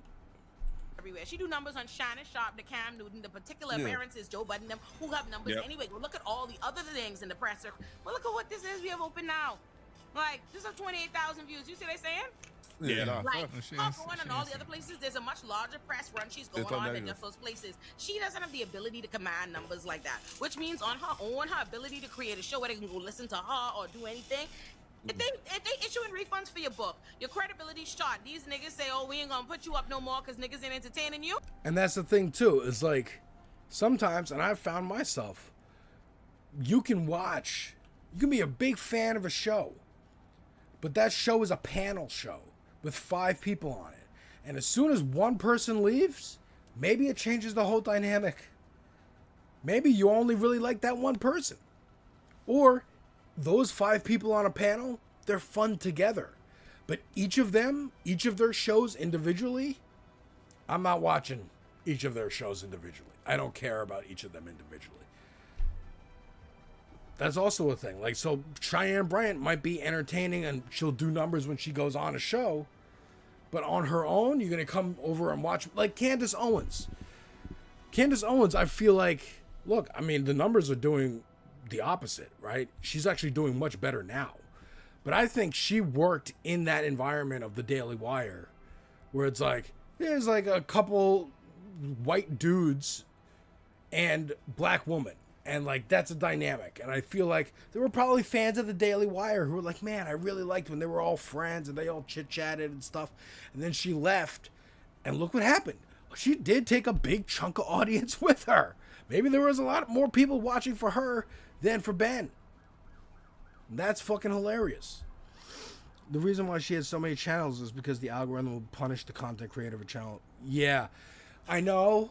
And that's why, like, I was nervous when I started really posting consistently, being like, all right, do I pick video games? Do I pick film? Do I pick music? What do I do? And I just did all 3 and hope that it's not too much for my channel. I hope I can break through, because I've seen other channels break through. That's my whole fucking thing too, is I've seen big channels that they curse consistently. They have multiple different kinds of content on their channel where they're talking about video games, they're talking about music, they're talking about films and movies and stuff. And it's just one channel, and I want to do that. So I'm doing it the hard way. But also, you know, if I start 3 different channels with like no notoriety, like Olay had some notoriety. She had, you know, Twitter people, Instagram people, whatever, to point to like, hey, everyone, big glowing sign, go this way, go over here to my YouTube. And then from that main YouTube, split out into the different ones. I think for me, starting at 0, making 3 different channels would be kind of pointless. You know, if I get big enough, then yeah, sure. One channel, well, I guess this channel would be like the way it is, and then I'd have a separate like politics channel or a separate streams channel. I don't know. But yeah, I'm hoping it doesn't bog my channel down too much that I have 3 categories on it. Just like that, you. Man, drop And a that's course. why grifting is such a bad idea. Yeah. He's gonna circle back to doing a course That's to a little point.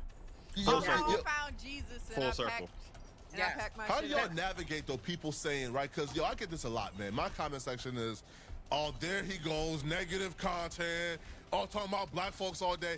So how do y'all like navigate people saying, yo, why don't y'all right?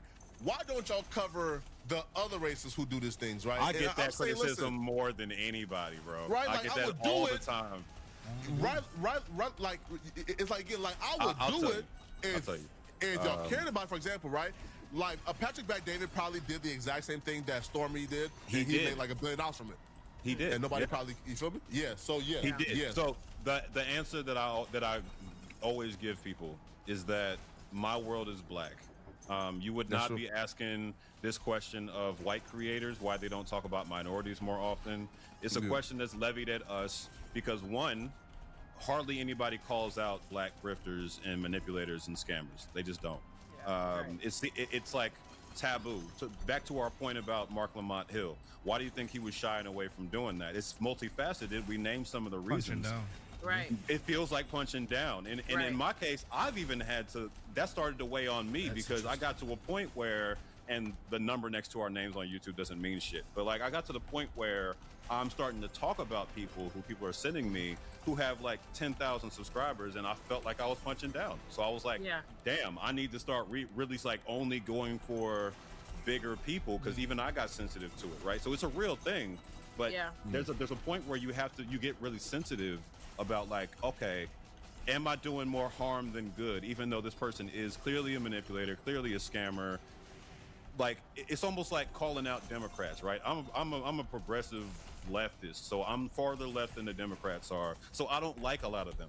So, Yeah. but if I speak up about how, oh, that person might have got the nomination, but they did Cop City, like for an example of Keisha Lance Bottoms, who just won in Atlanta. She was a proponent of Cop City. I fucking hate that initiative. So am I gonna call her out in front of all these black people and have them burn me down? That's a decision we have to make as content creators. So like that's the dilemma here to me, is that we don't want to just levy that criticism in the black community, even though it's I think even warranted. when we They do earned Yeah. I wonder your channel would have grown more quickly if you named it Better Than Vosh. That would have been really funny. East Coast Hasan. I play video games, talk about movies and politics. Except I would never claim to know as much actual like factual history and how policies work and stuff as Son or even Vaush. Because I don't think Vaush is an idiot. Like I think he's smart and learned, but I also think he's an asshole, and doesn't care that he's an asshole, and doesn't really want to be better. You know. I think also too, even when you do both, like for me, I'm like, I have Illuminati Productions calling out Eric Adams. I have Illuminati Productions calling out Greg Abbott. I have them calling out Andrew Cuomo. Who people choose to focus on is dependent on the limited lens in which they care about what I have to say. They don't give a fuck when we talk about white people because they don't consider their opinion no matter to them. Because I've they done only it care countless times. Yeah, like I'm talking about these white people you trust and believe. I've got many a video. Yeah. I talk about all kinds of They don't want to watch it. They care when you talk about. I'm telling you, they don't have no interest. I was talking about Cuomo long before I was ever talking about Eric Adams. And once I was done with Eric Adams, like, oh, he's not going to be in office anymore. I have no reason to keep talking about it because I'm not just like an arbitrary hater. I just how many times I've talked about the Trump? politicians I need to. They I just talked don't about care. Trump double-digit times at least, and like y'all don't watch it. Like so, when people come try to show up and tell me what I don't talk about, and in your case, Flacco, I'm sure it. In your case, Flacco, I'm sure it doesn't like. I don't think you do it, Flacco. So like, have you tried?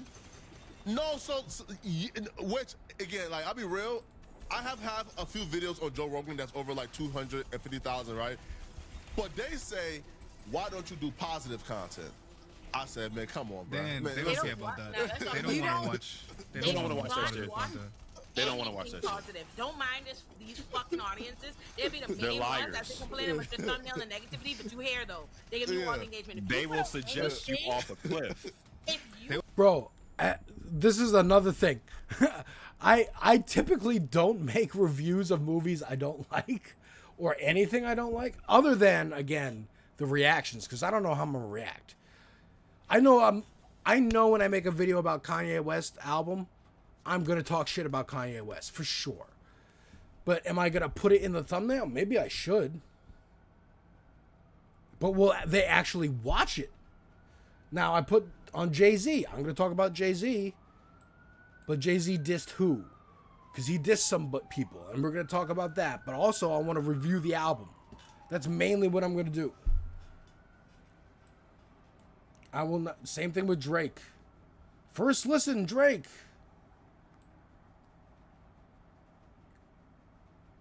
I'm not going to be like, this movie sucks. I hate this movie. I will do this. I'll have a double review. I'll do this in the thumbnail. If I'm like, I might talk shit, it's going to be me like this in the thumbnail.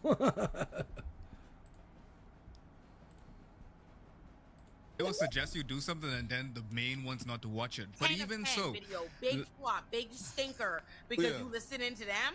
They do not watch anything. And not only do they not watch it, if they do, they say it's not credible. They don't trust you because you're being positive. They do negativity. They have spent. You have to understand how long. Dude, I used to listen to a lot of Kevin Smith podcasts. He does one called Fat Man on Batman, where often they just talk about movies and stuff like that. Comic book movies, Star Wars stuff.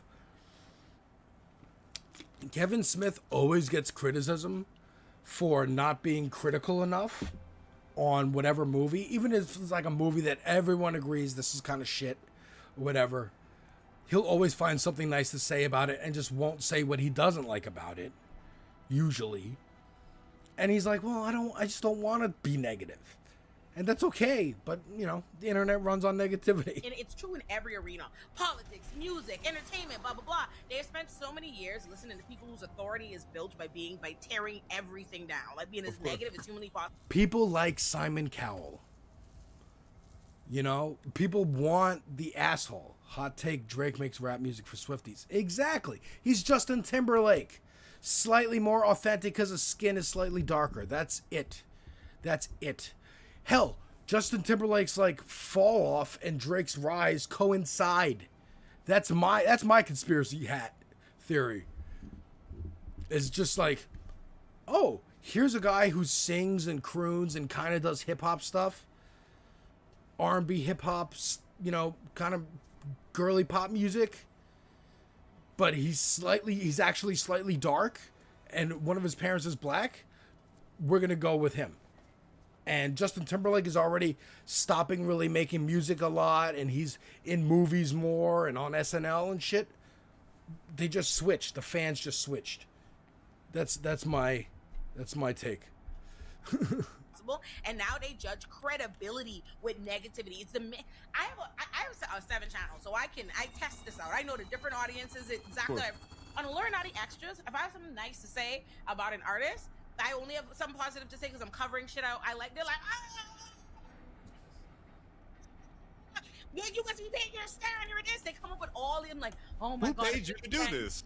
That they don't every time. Every video I could point to every video that's pure unabashed positivity. Oh, I just like a thing and I wanted you to know about it. Fuck that fuck ass video, bitch. You ain't making shit often. They not watching nothing positive ever. Ever. And so I think the way you tackled that, because the way I've tackled it is like, look, even in my investigations where I'm tearing somebody down, there's humor, there's nuance. I talk about the positives about that person before I rip them to shreds. Like, it's not all negative. Like, we have the ability to be more than one thing. I think in there, and maybe this is just me being a negative person by nature, but I feel like there's something restorative about correcting something. I'm not just criticizing to criticize. Sure. I think there's something to be said about how this is happening, and it could be better. It could benefit us. Like, it does get us as a society thing after a while. I'll say what I don't like is like things like, you're an R&B fan your entire life, you never liked Timberlake. Well, I mean, Timberlake was like pop, right? You know, but just that kind of lane, you know what I mean? The pop lane, the singing lane, but also with a twinge of hip-hop, because hip-hop was absorbed into the rest of music by pop in the 2000s. So like that lane. And Justin Bieber. So you got Justin Bieber if you want to stick with white guys, and you got Drake if you want to be a little more edgy with a slightly darker flavor. And then Justin Timberlake's just like, well, my audience is split that way, down the middle.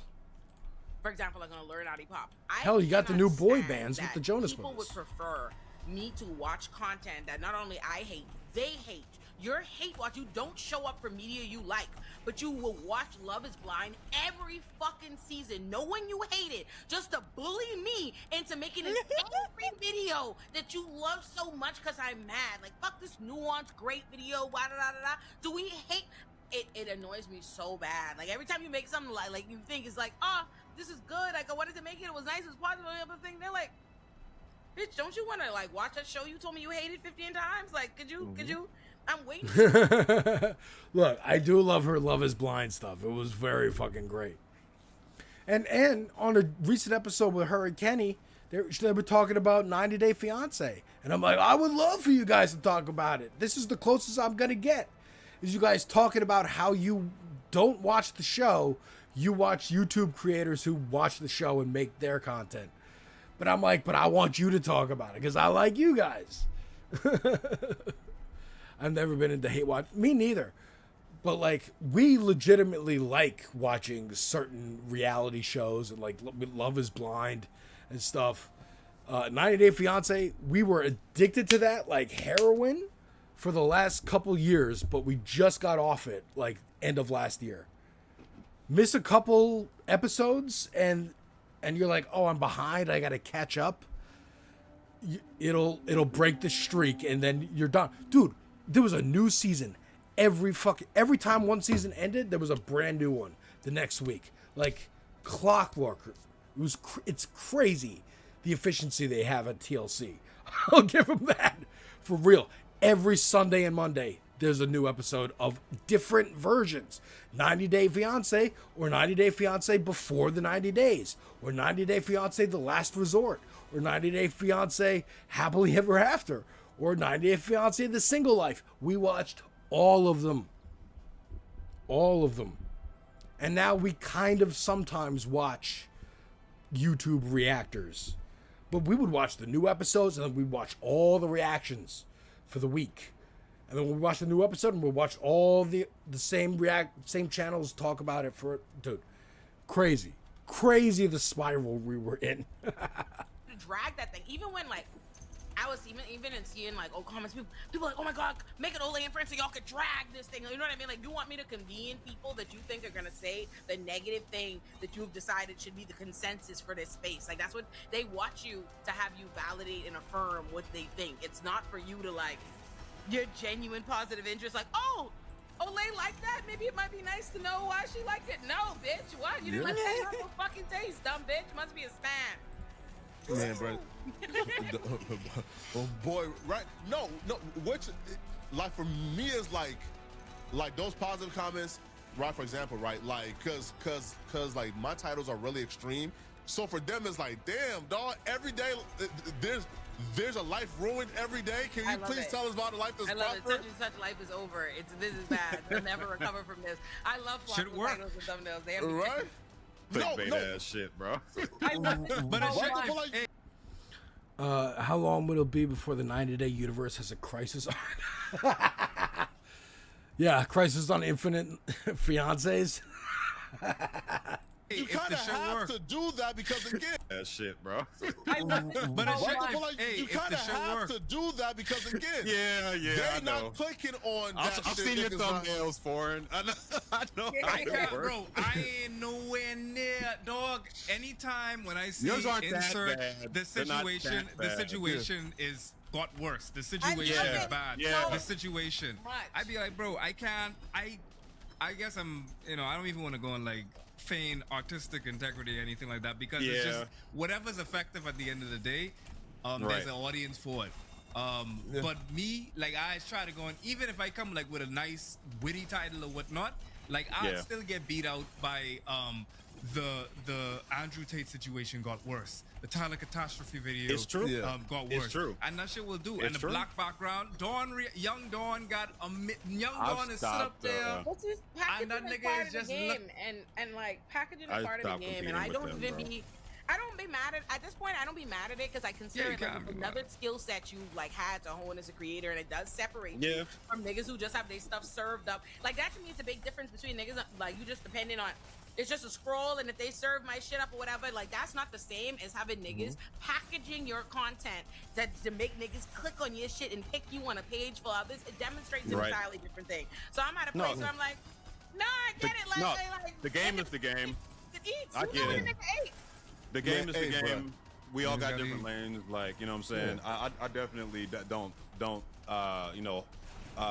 restrict. I guess like judge people unduly for like the things they do to make sure that their work gets picked up. I do, because I mean, even you, Foreign, you spoke enough about. I think it was like a Nebula show about like reaction channels and stuff like that. Oh yeah, I'm the worst You reaction when channel. you know, You called when it- he the black shirt he called- teaching he- people, he- like the He foreign called them Yam Head reaction creators. I Oh think. shit. And- Uh-oh. You coming after me? You know why I make reaction stuff? Because it's quick and easy. There's no editing. There's no editing. The only editing I have to do is raise the volume, make sure the volume's okay, and like add my little Devil's Advocate logo to the beginning and the end. It's quick. Hey, a trailer's out. I can literally record that in the time it takes to watch a trailer, say a little bit of something about it, and whatever thoughts I have in general about whatever it is, and put my thing on, upload that shit to YouTube, put all the tags in there. It helps because in between like methodically editing a video game stream, those are hard, dude. And thank God there was like Summer Games Fest this week so I could have all these game trailers. So I could have some gaming content because I want to keep my algorithm, your gaming, film, and music. Those three things. So thank God I have all these gaming trailers to put up. Because cutting up a Twitch stream of like, imagine this Twitch stream, I've been streaming for fucking almost 7 hours now.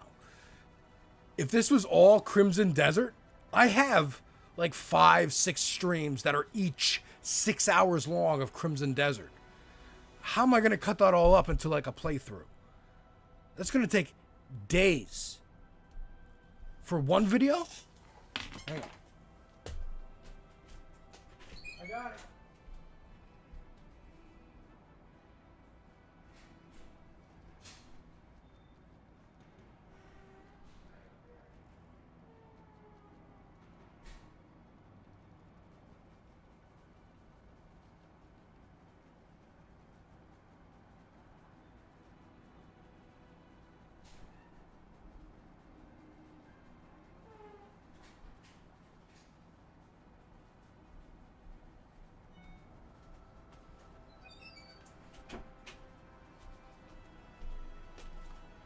Sorry, y'all. I heard the bell ringing. My food's here. But yeah. The reaction shit is easy. And there are some people are like good at it. Like it is a skill, and that's the only thing they do is reacting. And it's like, we're gonna watch a series, we're gonna watch a TV series, we're gonna watch, you know, movies, and God bless them, because they gotta fucking like wait till those movies come out, wait till the whole show is out, or the show is brand new, like Andor, when that's coming out, or South Park or something. You gotta react as the show is airing. That's crazy. Get your videos out before everybody else.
Okay. We back. Oh yeah, I'm the worst reaction champion.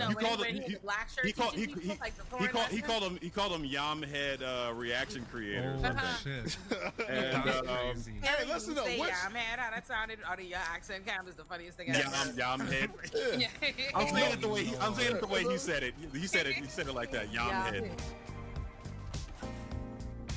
Okay.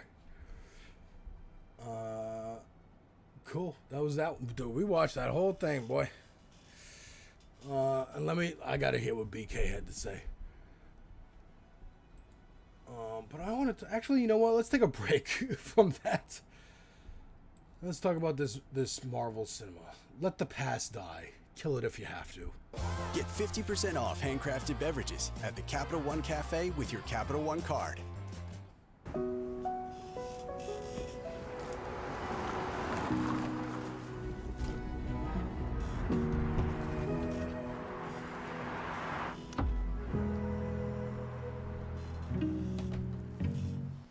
In early May 2026, Joe Russo killed the Marvel Cinematic Universe.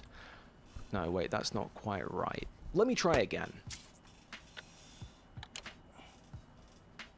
In a recent interview with website CBR, Joe Russo, one of the two directors behind Captain America Winter Soldier and Civil War, as well as Avengers Infinity War and Endgame, that is one of the creatives responsible for introducing the Spider-Man of the MCU, made the rather startling claim that this Peter Parker was in no way involved with the death of his Uncle Ben.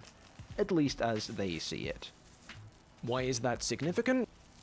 I mean, okay. That's weird. It's weird because he had to learn that lesson in the third movie from Aunt May. Well, I'll keep this short because you all know this already, but the preventable death of Uncle Ben was traditionally the thing that kick-started Spider-Man's real heroic career. Peter could have stopped it, but chose not to, albeit unknowingly, and this episode cemented in the young hero the importance of the mantra that closes out Amazing Fantasy issue 15. With great power, there must also come great responsibility. That's another quote that's always misinterpreted. People always say, with great power comes great responsibility. No. There must also come. It doesn't automatically come. It should come. It must come. You must take the responsibility. You must do it yourself. Because you're Elon Musk and you're born with that money and that power by accident. You're Donald Trump.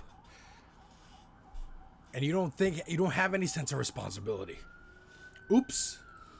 He blames himself, not altogether fairly, but not altogether unfairly, and from that blame comes a clear-eyed appreciation of the stakes of his choices. At its simplest, a retcon, that is a retroactive continuity adjustment, is a claim about the past. And the first way to talk about a retcon is to focus in on the continuity part, to interrogate whatever claim is being made about the past and see how well it holds up. The attribution of that great power line to Uncle Ben is a retcon, for instance. First spoken by the narrator, Spider-Man's writers over the following decades realized it had to come from somewhere in-universe for Spidey to be consciously aware of it, and that attributing it to Ben added weight and thematic depth, expanding... I did not know that. Alright, I think let's end this game. Well, actually, yeah, fuck this. End this game. This is a cool game. I like these demos. Let's get some ball pit going. You know I need some ball pit. Spider-Man's origin without contradicting it. Am I familiar with Team 4-Star? Kind of. They do Dragon Ball Abridged, right? Or refocus. I don't know. They do something Dragon Ball related. I've heard of them. Focusing on our headline retcon, we can fairly easily critique Joe Russo's reasoning. I quote, "What I related to with Spider-Man was this idea of a kid with incredible responsibility, right? And I think you could manifest that responsibility through accidental death, right? And feeling the pressure and the sense of loss in your life in a way that would keep the spirit that we wanted. If Peter blamed himself for his Uncle Ben's death, I think he becomes a very different character. That would have been a different interpretation of the character, a more intense interpretation of the character. Now, the point here isn't simply the one many have made, to quote a Gizmodo article on this topic, describing Peter having a role in Ben's death as just a different interpretation is insane, given that it's arguably the interpretation of the character. No, the point is a more straightforward one. This is Civil War's interpretation of Peter, too. When you can do the things that I can, but you don't, and then the bad things happen, they happen because of you. Now this is barely anything. It doesn't tell us how Ben died, when Ben died, why Ben died. Right. They kept it ambiguous because they were like, we can either tell it later, or, we just don't want to show an origin story for Spider-Man. It may very well be that Peter didn't have anything to do with it, even indirectly, but the one thing this line does tell us is that Peter thinks he did. Well, I never actually watched Dragon Ball Bridge, so I gotta do that. But I'm still trying to get my wife to watch regular Dragon Ball. Sailor Moon, and that sounds awesome. Yu Yu Hakusho, I've always heard about that one. Never watched it. I would watch it abridged. Blames himself. And given that this line paraphrases the classic great power, great responsibility spiel, it is the film's implication that this Spider-Man's origin played out in a roughly standard way. Sure, we don't flash back to MCU Uncle Ben saying it to Peter, but the audience understands that we're not omitting the saying of the line because it didn't happen or because Peter doesn't understand it, but because we're in a Captain America film, and it's 2016, and we only saw it 4 years ago, and also 9 years ago, and also 14 years ago. Lead the meeting. Lose the noise. There was a out-of-universe reason for not doing Uncle Ben. It was because they thought the audience for the movies had already seen it enough. But in-universe, we just assume that's our leap of faith. We assume it happened. Origin, even for a character as well known as this, is always problematic, partially because origin stories often have the juice and you're leaving a lot of a character on the table, maybe even the biggest part by jumping ahead, and partially because even if the audience does have an awareness of some broader Spider-Man story with which to fill in the blanks, where is he in it? That's what this line does. You may well say, who are you to argue with the guy who made the film, Pillar of Garbage? And that's a fair question, but Joe Russo directed the film. He didn't write it, so now he just needs to watch it and we'll be on an even playing ground. But I don't want to get too caught up in this retcon itself, because this is not the first time we've been confronted with the idea that Civil War-era Spider-Man hadn't really had his origin, wasn't yet Spider-Man. No, in making this claim, Russo is following the lead of 2021's Spider-Man No Way Home, which functioned less as a conclusion to the so-called Home trilogy and more as a sort of reboot for MCU Peter Parker, enacting a phase-shifted version of...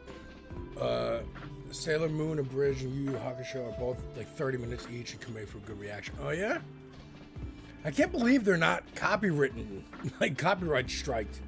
You're using animation and stuff. Yeah, sure, you're changing the voices, but I mean, I guess it counts as parody? That's crazy. You're just remaking this is a remake, essentially. The sort of thing the Civil War viewer presumed we were skipping for time. In part, I think No Way Home serves as an admission of the flaws of that origin story skipping trend, an attempt to recapture some of that passed over juice. No Way Home thrilled a lot of people at the time, but in the years since, its high esteem has waned. Today, even the film's defenders would concede that the film is more thrilling than it is satisfying. And there is a sense in which this particular hedging captures that distinction. You know, should we have the cake or should we eat it? Let's do one and then 5 years later, the other two. Imply an origin and then stage one, that is, regardless of the way this might delegitimize the hours of Spider-Manning we'd seen before this point. Or no. Because it's not just an origin, is it?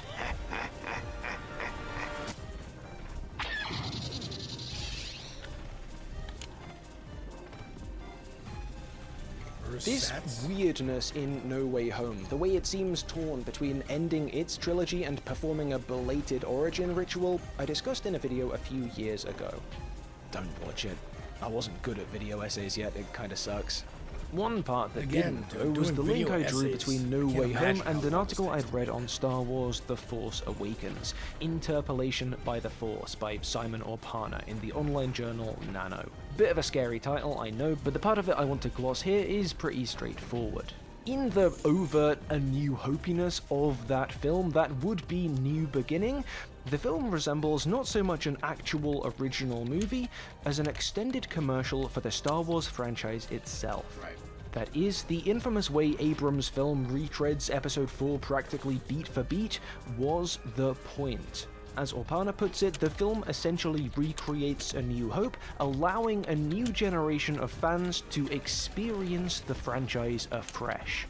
In this view, Episode 7's peculiar balance between new and old emerges not as a failure on Abrams' part, but a success on Lucasfilm's. The film functions primarily not as work, as movie, but as marketing. It is a point of access for younger generations to literally buy into an experience, a heavily merchandised nostalgia that had only been available to experience vicariously before this point.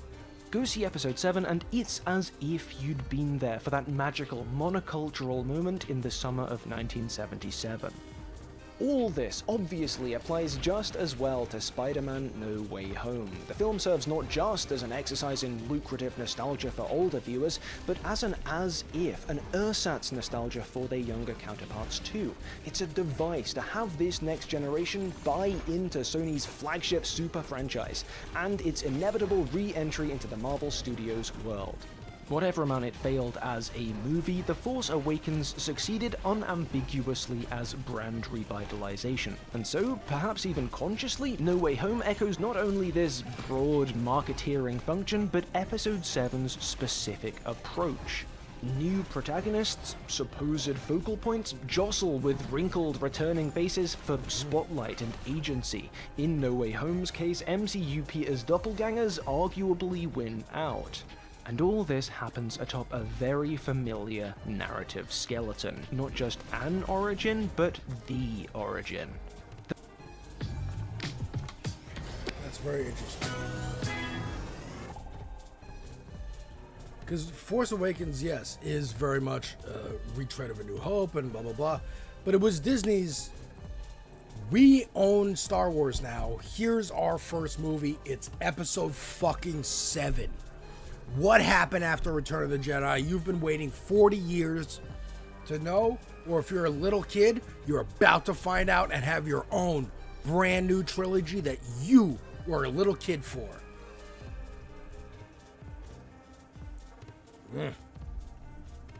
Awakens remakes A New Hope far more so than No Way Home does Spider-Man 1, but after two films swerving the expected, John Watts' third Spider-Man film emphatically reverts to the mean. Our hero, no longer in Iron Man's shadow, is harangued by J. Jonah Jameson, seeks revenge on a murdering Green Goblin, ends sewing his own suit, swinging through Manhattan, and yes, above all, he hears those words, great power, great responsibility, ostensibly for the first time. Spider-Man is in his Star Wars sequels era. Or rather, Marvel is in theirs, because the second way to think about a retcon is to think about the retroactive part. Something is being clarified or changed, sure, but what is worth clarifying or changing? Why? Why now? A retcon is not merely a claim about the past, it is also a claim about the present. And perhaps about the future. Why are we doing this retcon? For what purpose? What does it serve? Well, it serves the story that I'm going to tell because of this retcon. And that's what we're talking about here. Why do it at all? I was being glib a moment ago. No, maybe Joe Russo didn't write the start of this Spider-Man story, but he did direct it. And more than this, he and his brother helmed that film in close collaboration with its writers, Christopher Marcus and Stephen McFeely. This same team is, of course, behind the upcoming Avengers Doomsday, which looks set to perform a version of this same ritual again.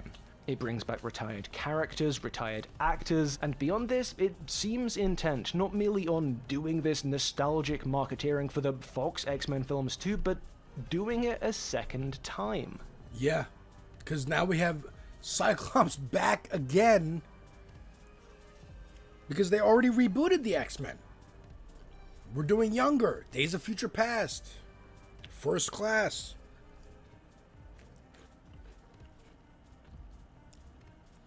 Ridiculous. I thought it was supposed to come out this summer. It's actually coming out in December. I think they're doing it because nobody cares about Fantastic Four. Lima rocks, you look like someone that likes Jews? Well, I am half Jewish, so I do.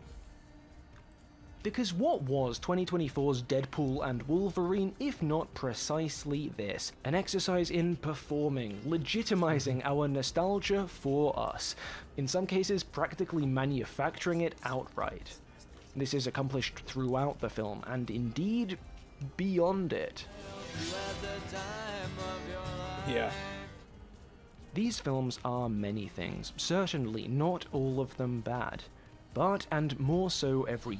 By the way, Lima Relax, yes, I do like Jews, I am Jewish, I hope you do too. Yeah, one of their functions is undoubtedly to work at making pasts knowable, transparent. We might even say, resurrecting them.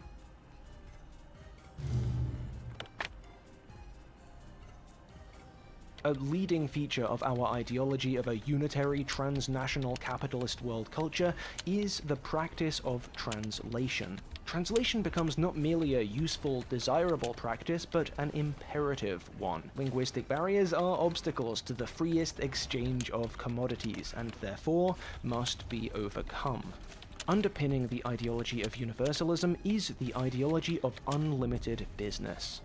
That's an excerpt from Susan Sontag's 1995 essay on being translated. Accessibility in art is a fantastic thing, whether it be one's ability to read foreign literature or to engage the culture of the past, its pop culture even. But there is a difference between being able to watch A New Hope, Raimi Spider-Man, and having their modern equivalents act as facsimiles. Engaging with art is not the same as being sold an experience of it, and within that slippage lies the potential for catastrophe. Lucrative catastrophe, but catastrophe nonetheless. On Being Translated, 30 years old though it is, saw this clearly. The new cultural populism and its globalizing economic underpinning, which insists everything should be available to everyone, carries with it the implication that everything should be translated, or at least be translatable, Sontag writes. Everything is to be recombined, remade, ideally in the most portable, effortlessly transmissible form. Transmissibility is smoothness, immediacy, transparency. As we discussed in February's MCUification video, Marvel and indeed Hollywood at large have been pursuing a cinema of flow, of transparency. Very much so. At large. As we discussed in February, I should definitely watch this video. This MCUification video, Marvel and indeed Hollywood at large have been pursuing a cinema of flow. Because I've been talking about that. I've been talking about that on my own. This MCUification, making it easier for people to accept and low barriers to entry. While also high reward for long-time viewership. You can jump into Agatha all along having seen no MCU shit. It's a fun, witchy show for you. But if you have, you know what this means and how this ties in. Transparency. And we can keep this going forever. They want to keep making shit that goes forever. He-Man, Ninja Turtles. Sometimes things die. Sometimes nobody cares anymore. For quite some time. And that's okay. Dream big, work hard, and switch to Progressive. You could save hundreds. Why settle for one thing when you could be both, like new Twix bits? Incidentally, this is why the cameo has largely superseded the de facto remake as this nostalgia cinema's weapon of choice. Some of you may recall the vertical/horizontal meaning framework I suggested in last year's Superman video. Briefly, horizontal meaning arises within a work, from the progression of a plot, a character arc, a theme, through conflict, and so on, where vertical meaning is brought down from outside a work, allusions, Easter eggs, and so forth. The sheer verticality of Cameo means there is nothing to hold back its smooth apprehension, like pulling a fence post out of the soil instead of a tree. Meaning becomes frictionless. Largely, cinema's pursuit of transparency has meant a hollowing out. As philosopher Byung-Chul Han puts it, strictly speaking, the only fully transparent thing is emptiness. Or as he also puts it elsewhere, only what is dead is transparent. These comments come in his book, Capitalism and the Death Drive, the larger project of which is a simple argument. The living world is being destroyed by dead capital. That is, in its fantasy of unending accumulation, in its efforts to push aging and illness and limits out of public view, in its drive to stockpile wealth and weaponry as talismans warding off death, death haunts capitalism, now more than ever. In Han's words, capitalism rests on a negation of death, and its striving for life without death creates modern life as the necropolis, ruled by a necrophilia that turns living beings into lifeless things. Han's examples range from cultural trends like always-on grindset culture and anti-aging mania, performance zombies, fitness zombies, and Botox zombies. These are manifestations of undead life, he writes, to the economic and political. Server farms, the places propagating big tech's agenda of total surveillance and total prediction, total transparency, which is to say total negation, total repression, are places of death. Only life that incorporates death is truly alive. That's fucking interesting. And now, he's got a like on this video and a subscriber. Because holy shit, this motherfucker is wise. This is what I strive to do. But I ain't reading none of these books. That's my point. I'm the entry point. That's what I hope to be. I want to be the gateway to motherfuckers like this. Sorry for burping so much. I want to be the gateway to people like FD, Olay, all that. I'm garbage. I point people that way, even though they have way more subscribers than me. I still think it's worthwhile. Anyone coming across my video who hasn't heard of them, I want them to know.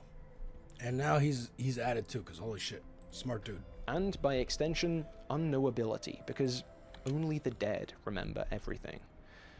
I mentioned my MCUification video a moment ago. Again, that surveyed the past few decades and attempted to trace Hollywood's and above all Marvel Studios' expression of and subsumption into a particular economic logic. But that logic has not remained static. Efforts toward perpetual accumulation, perpetual transparency, toward the smoothing down of our world have only intensified. We might speak now of a terminal capitalism. So, is it really too much to suggest that since these sequels eras began, and particularly since Marvel's sequels era began, since the biggest franchise in the history of cinema caved inward, since obtrusive cameos, self-referentiality, and the reanimation, the transmissibility of... His channel is called Pillar of Garbage. Yeah. Pillar of Garbage. What up, Joker? I appreciate you always tweeting out that I'm live. I always appreciate you sharing my stuff. Thank you so much for hopping in. We're getting close to the end here, but thanks. This is a good video. We're going to go through more of his stuff soon, for sure. Of the past became the height of its aspirations. We can see in the No Way Homes, the Deadpool and Wolverines, and the Avengers Doomsdays of the world a trace of that negated, repressed other, that we can see the specter of death re-emerging, protruding into this world. Till you're 90.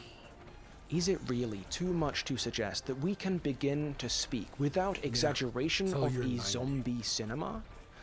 After all, to paraphrase Han, only cinema that incorporates death, i.e. that permits ending, that permits the unknown, is truly alive. The alternative is necrophilia. Interesting. Alright, folks. That's going to be it. We will continue with some of that guy's stuff. Oh my god. Oh my god, it's me. And now I have Inception. Let's not. Who we rating?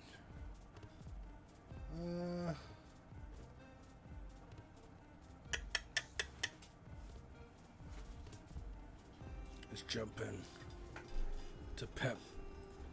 Folks, I love y'all. Thank you so much for sticking with me. Latino, dead end. I know you just came in right at the end. I'm sorry.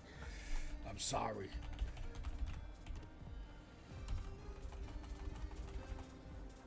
But yeah, we're going to raid over to Pep and say what up to him. Latino over on YouTube, Pep Talks. That's where we're going. All right? Take care. I'll see y'all tomorrow on this space. Thank you so much, Joker. I appreciate you. I always forget that there's a countdown. So I feel awkward. Oh, yeah, I said goodbye, but I have to be here.